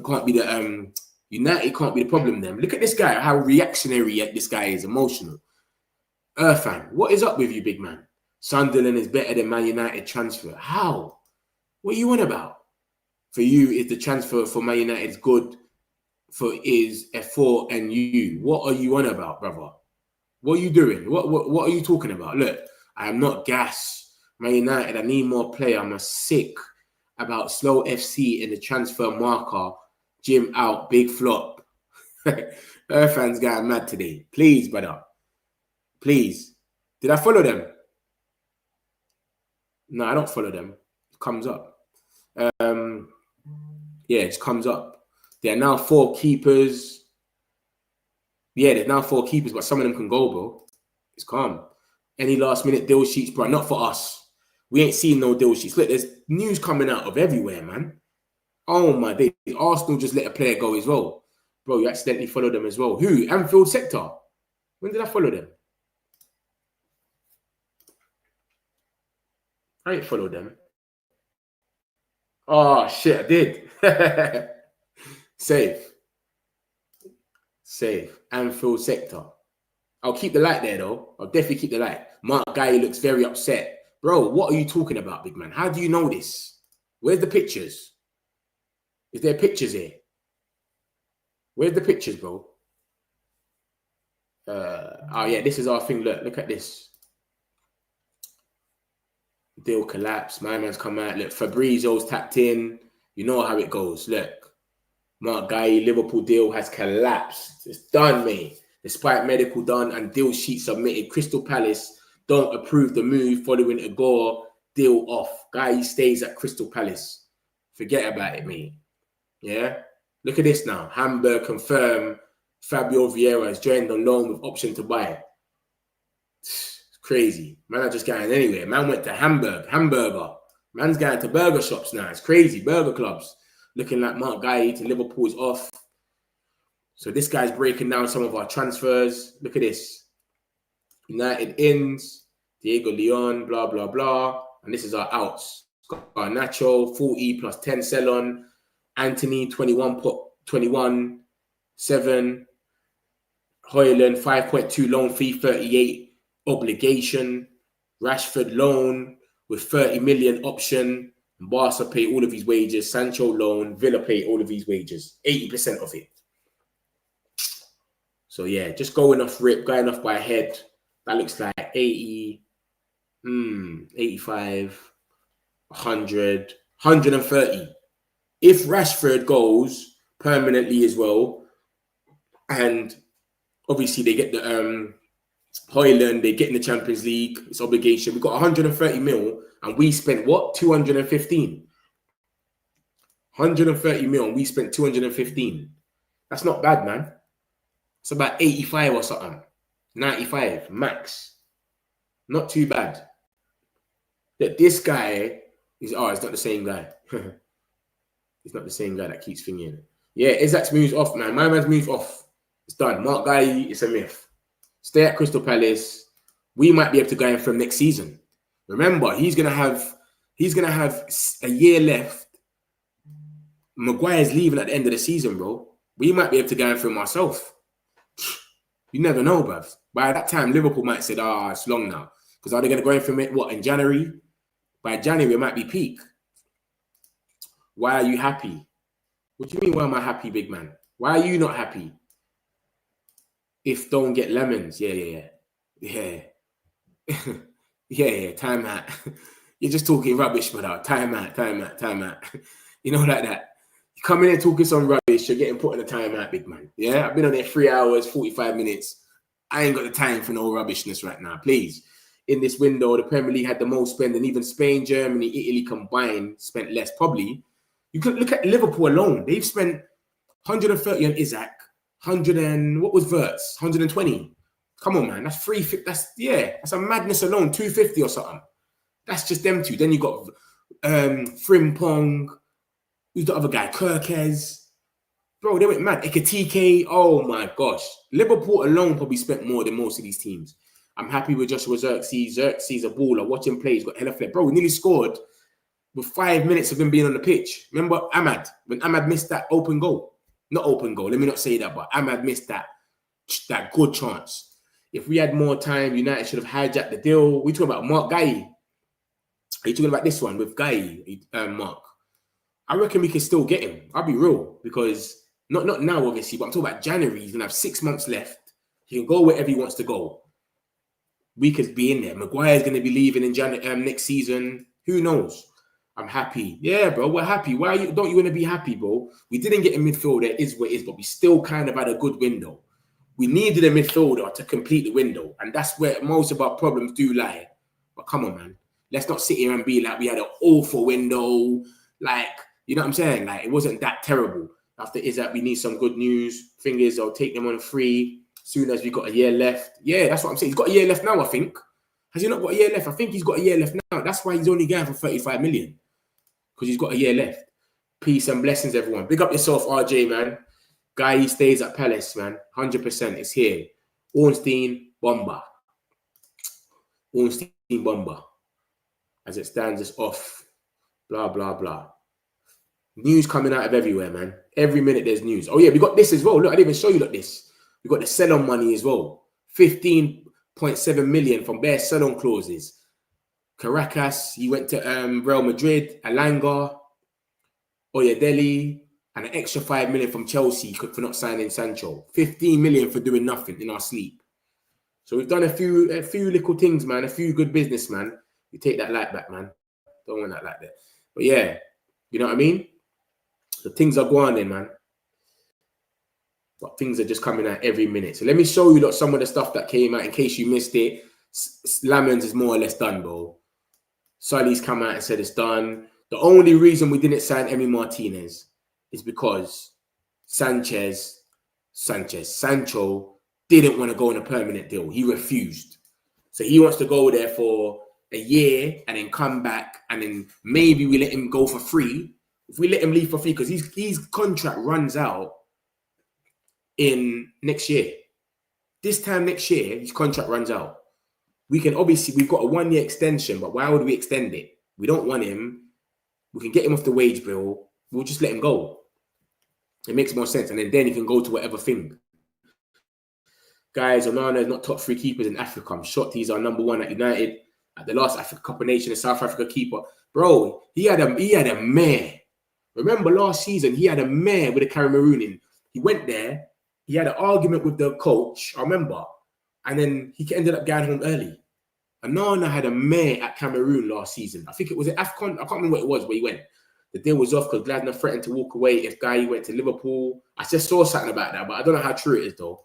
I don't think it's anyone reliable. Any news on Wurzel, Gomez leaving his post? Who's that? Who's Wurzel Gomez? Wurzel Gomez. Oh, Works. It's about Works or something. I don't know, man.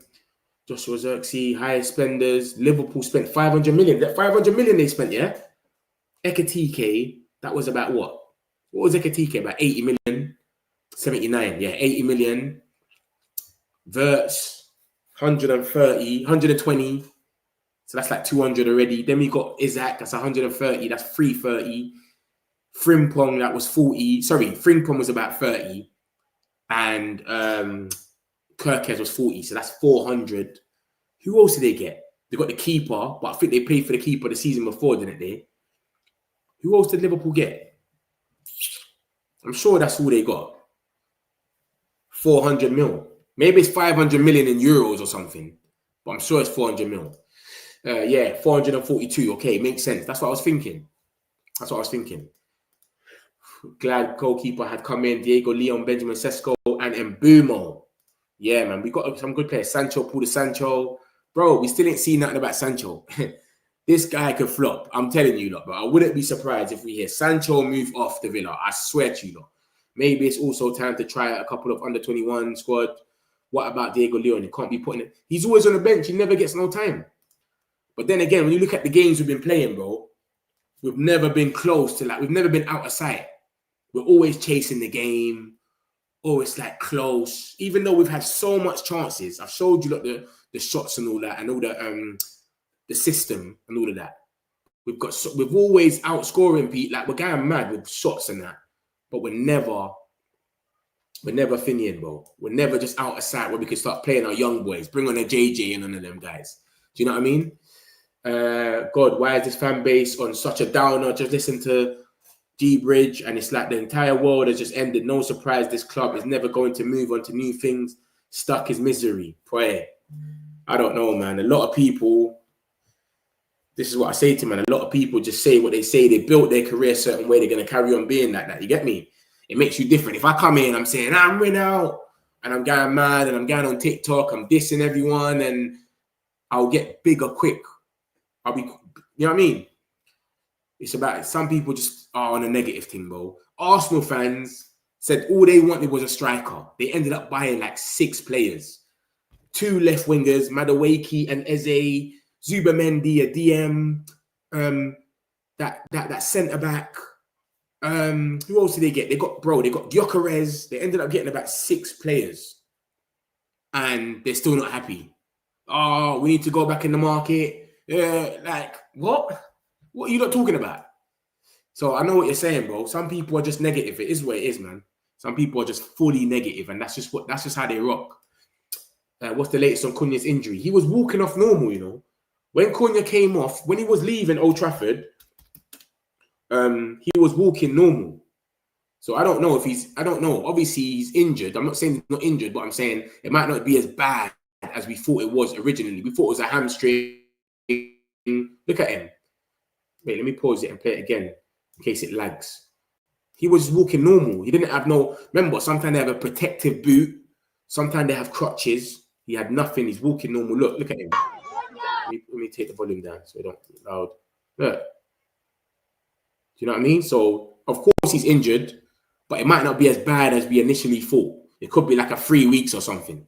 You know what I mean? Or 2 weeks or who knows? But some more time they'll come out here with a protective boot instead, or they'll come with crutches, or he'll be walking a bit with a little limp or something. My man just bopping normal. So hopefully it's not nothing too serious. And you get me? We go out there and he's back up. He might be there for the City game or maybe the one after against Chelsea. Searches your play as a 10. When he linked up play, yeah, he looked all right as the 10 as well. Just likes to rate bait. You can't take him serious. If you're a real United fan, you know that this is one of the best windows we've had in a while and think Amrin just needs time. Yeah, it's true. Saliba leaving for Madrid next year, you know. Who said that? I think he's going to sign a contract. I saw that he was progressing to sign a new contract. I would love for him to leave for Madrid, bro. Arsenal fans are the most negative fan base, the most deluded, 100% deluded. It's always the referee or something. Did you not see about the ball yesterday? Did you not see about the ball? Look at this. With the new balls, we have to adapt. Did you not see this? David Raya after the game. Look at that. David Raya on getting used to the new Puma balls in the Premier League after conceding Szoboszlai stunning free kick. And then look, months before that, in 1st of January, it's just different. Very different, the Premier League ball. Arteta was talking about it. It's crazy, bro. It's crazy. They're always just talking about something, big man. We've got to get rid of the bomb squad. We've signed good, decent players. We're never going to fix everything in one window. It's no wonder football owners and backroom staff take no notice of fans. Yeah, is that what you're saying in there? The bomb squad is more or less gone. The bomb squad is done, bro.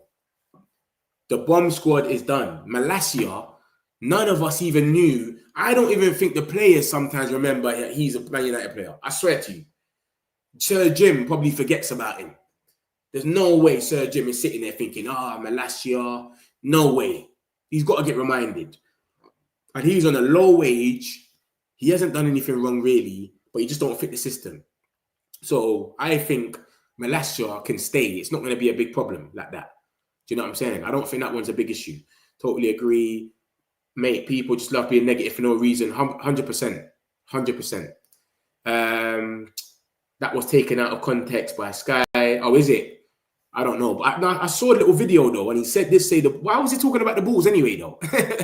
You know what I'm trying to say, though? Why are you even talking about it in the first place, bro? Like, what has brought that there for you to talk about the ball? What got said?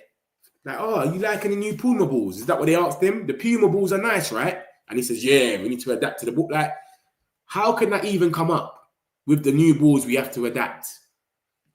You know what I'm saying? And Arteta said that. And look at what they put about him. Let me make the screen a bit closer. You might not see my face, but you're going to see the things. Look. Always the bridesmaid, never the bride. Allow it. Anfield are mocking it. With the new balls, we have to adapt. It's crazy, bro. Have you seen that Garnacho's brother was betting on United games? Yeah, bruv. I see that still. Chelsea fans got to get ready for this, man. This is the stuff Chelsea fans got to get ready for. Garnacho and his brother. And this is the stat stuff that I was showing you lot before. Look at this. Alex Crook is hammering out, by the way. He's hammering out. He even says it here. Look, I'm not a fan of the manager show-horning players into his system, but missed chances are not on him. And look at what he showed us. 22 shots against Arsenal, 0 goals. That's the best defence last season. 10 shots against Fulham, 1 goal. 28 shots against Grimsby, 2 goals. 26 shots against Burnley, 3 goals. And look at that. We're in the charts for everything. We're level with Chelsea when it goes with expected goals, but we've only scored 4. Shots on target. Look at our shot conversion rate, 6.9. Bournemouth has got a better shot conversion rate than us, but we're level with Chelsea with the shots on target. We've had as much shots as Chelsea, but we've got a 6.9. They've got 15.9. They're just more clinical. Everyone's more clinical. Look at our goals, big chances. Big chances missed. No, sorry, big chances, not missed. Big chances, 6. We've only scored 4. 100 touches in the opposition box. So we're getting into the opposition box. You stay in them boxes, it can only be problems for the opposition. You have more shots, more chances. They might concede penalties, more risk for everything. So yeah, my brothers, man, trust me. This is what's going on, man. And that's what Alex Crook is saying about this thing. He's saying, bro, I don't even like the manager, but bro, look how much shots man are creating about this. It's gone mad.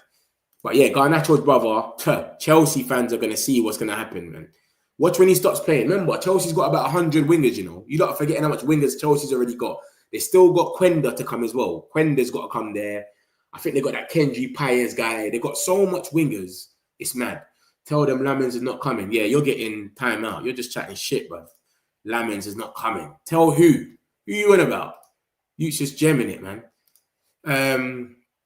Cunha walked away fast and normal. That's what I'm saying. That's what I'm saying. Like, Cunha might be all right. It might not be a thing. Malacia was just an unfortunate case. I hope he finds someone. Yeah, I like Malacia. He ain't caused no trouble, but I think it came out because he's Rashford's brethren, because he's Rashford's mate. That's why he got put in the bomb squad. Corner FC reporter asked him about the new ball. Okay, that's what happened, yeah. That's what I was thinking. Why would he be asked? Why is it all only them? I mean, does nobody remember the Jubilani football? Nah, bro. Raya missed that shot because it was Puma. Raya stood almost to the left hand of his post. He was late to move. He always does that, though. He does the same thing with Bruno Fernandez's team. Who United going for now? We're not going for no one, man. Up Chelsea FC. Oh, you're a Chelsea fan, yeah? Yeah, man. You lot got Garnacho, man. I hope the best, man, with Garnacho, man. I hope he does well for you lot, man. You get it? He gave us a little see you later post, but yeah, just look out for his brother. Look out for Garnacho. Don't put him on the bench for too long because he gets a bit mouthy. But yeah, trust me, you're going to see Wagwan. I have to give Raya a bit of slack. It was a cracking free kick. Yeah, that no one ain't saving that. No one ain't saving that free kick. Did it hit the post? No, it didn't even hit the post. That was cold. Arsenal season already looks cooked. Nah. I wouldn't say it looks cooked already, but it's just worrying the way my man's playing in phase 7, whatever it is. You shouldn't be going there and playing counter-attack. It's phase 7, bro. Go play your football. He probably would have won that game if he was a little bit more brave. Eze was ready and fit. He didn't want to go for it. I don't know, man. Waiting for those Chelsea team links. Yeah, leaks in Chelsea room. Trust me, you're going to see the leaks, bro. The little brother's going to be saying things, retweeting stuff about the manager. Give it some time, bro. You'll see what happens. Trust me. You'll see. Don't worry. Garnacho, he don't stop being Garnacho. I'll tell you that for free. Let me show you that what has come out. What's just come out. Look at this. Mark Guy's returned to Chelsea. Remember, the guy for Brian Bobby now, innit? Bobby Smurder. They don't even want him no more. They've sent my man back. He played 1 game for them or something. They've sent him back to Chelsea. So look, Chelsea are going to win the league. They're trying to win the league with Mark Guy, Delap, and João Pedro as their strikers. I don't think that's good. I don't think that's good enough. Be real. João Pedro's all right. Yeah, look, Bobby Smurder. They signed Bobby Smurder, man. That's who Ten Hag was trying to sign, you know. Ten Hag was trying to sign Bobby Smurder for us. But nah, brother. I don't think he's good enough. He's not ready for us. Anthony's unveiled. Big up the boy Anthony, the GOAT. Come on, man. Arsenal's confirming Hincapie deal done. Obligation. Bayindir's at it. Look, Bayindir's trying to send shots. What's Bayindir doing? Oh, he's gone to Turkey, yeah? Is he going to Turkey for the thing? international break. Bayern there trying to send shots at Lamens. Look, I can save shots now. Silly guy, man. It's too late for that, brother. Bayern there trying to send shots, bro. Who's United going for now? Waiting for these Chelsea team leaks. I just saw that. Fam, you're going mad, you know. Why are you gassing up United? Your coach has got mental health. Come on, G. What team do you support, Tallers? Let me know what team you support. Gassing up United. How have I gassed up United? Let me know. Let me know how I've gassed up United and what team you support. That's it. That's all I want to know. Mitch, I know I'm a bit late, but Ten Hag got sacked. Yeah, Ten Hag, Ole Gunnar Solskjaer, and Jose Mourinho. Remember, they were saying Man United's cursed. That's the problem. It ruins managers. But we had all three of our old managers sacked in the same week. Ten Hag, Ole Gunnar Solskjaer, and what's the geezer called? Ten Hag, Ole Gunnar Solskjaer, and Jose Mourinho. Crazy. Mad, innit? Bro, y'all tripping on United, man. We're going to cook this season. The mighty Reds. What team do you support? The Reds, but you're saying that the manager's mad. I don't understand. What team do you support?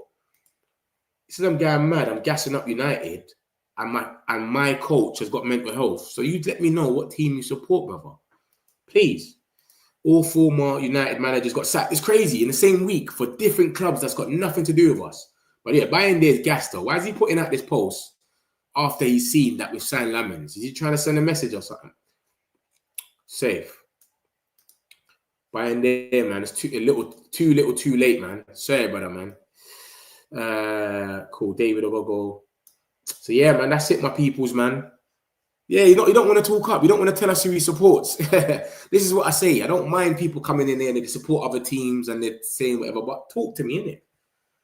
You'll never walk alone. I just typed my team above, but it didn't come up. I can't see nothing. You'll never walk alone. The mighty Reds. Okay. You spent 500 million. You have to win the league, Tallers. That's all I'm saying to you, bro. Let me put myself back on the screen so you can see my face when I'm saying this. You must win the league, brother. Yeah? I don't want to hear no excuses. And let's be real.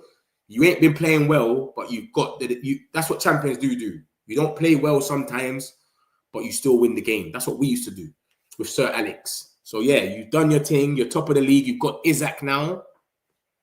So you have to win the league. Just tell me that and then shake your hand. You know what I mean? Bro, all trust in Slot. Okay. But bro, you have been meaty this season. Let's be real. Be real though. You have been meaty this season. All three of them games, you lot were trash. Bournemouth. Who's the other geezers? Bournemouth, Newcastle, you was trash. And Arsenal, bro, come on. Wonder goal. You could just see Bayern there look shaky. In reality, there are several coaches who are currently under pressure. Guardiola, Arteta, Eddie Howe, and Nuno Santos. Not your guy, that's a manager. Bro, we nearly beat you at Anfield. Remember that? Remember we nearly beat you at Anfield? It's crazy. Wait till you see our manager. Wait. When we play the big teams, we're cool, bro. It's the little teams that give us problems. We nearly beat you lot, brother. In the snow, remember? It was snowing. The game nearly got cancelled. Yeah, 100%. I said that as well. That's sign of champions. Like, you're doing well because you're winning when you're playing rubbish. So I give you lot your thing, man. I give you lot your flowers, man. I keep it 100 here.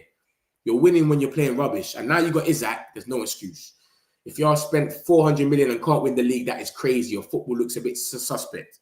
We'll see what happens to them. Man said this guy must be a Liverpool fan. But yeah, my people, man, that's it, man. 4-hour stream, man. 4 hours, bro. Yeah, this is the transfer deadline. It's done. The deadline is over. We've cut the rope. Bam. So my peoples, man, like on your way out if you haven't liked already, man. Do you understand? I'm knackered. I'm going to go and eat some food. Hopefully something can happen.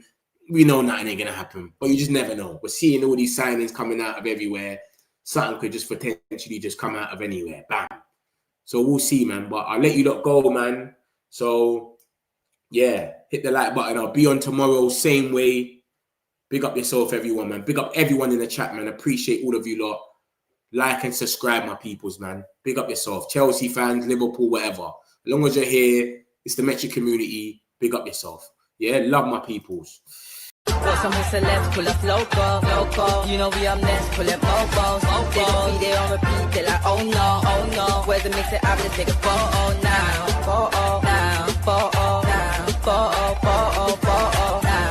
For now, I'm loco. Bumping off the circle beat, I'm more loud. I said I'm more loud, I'm more loud.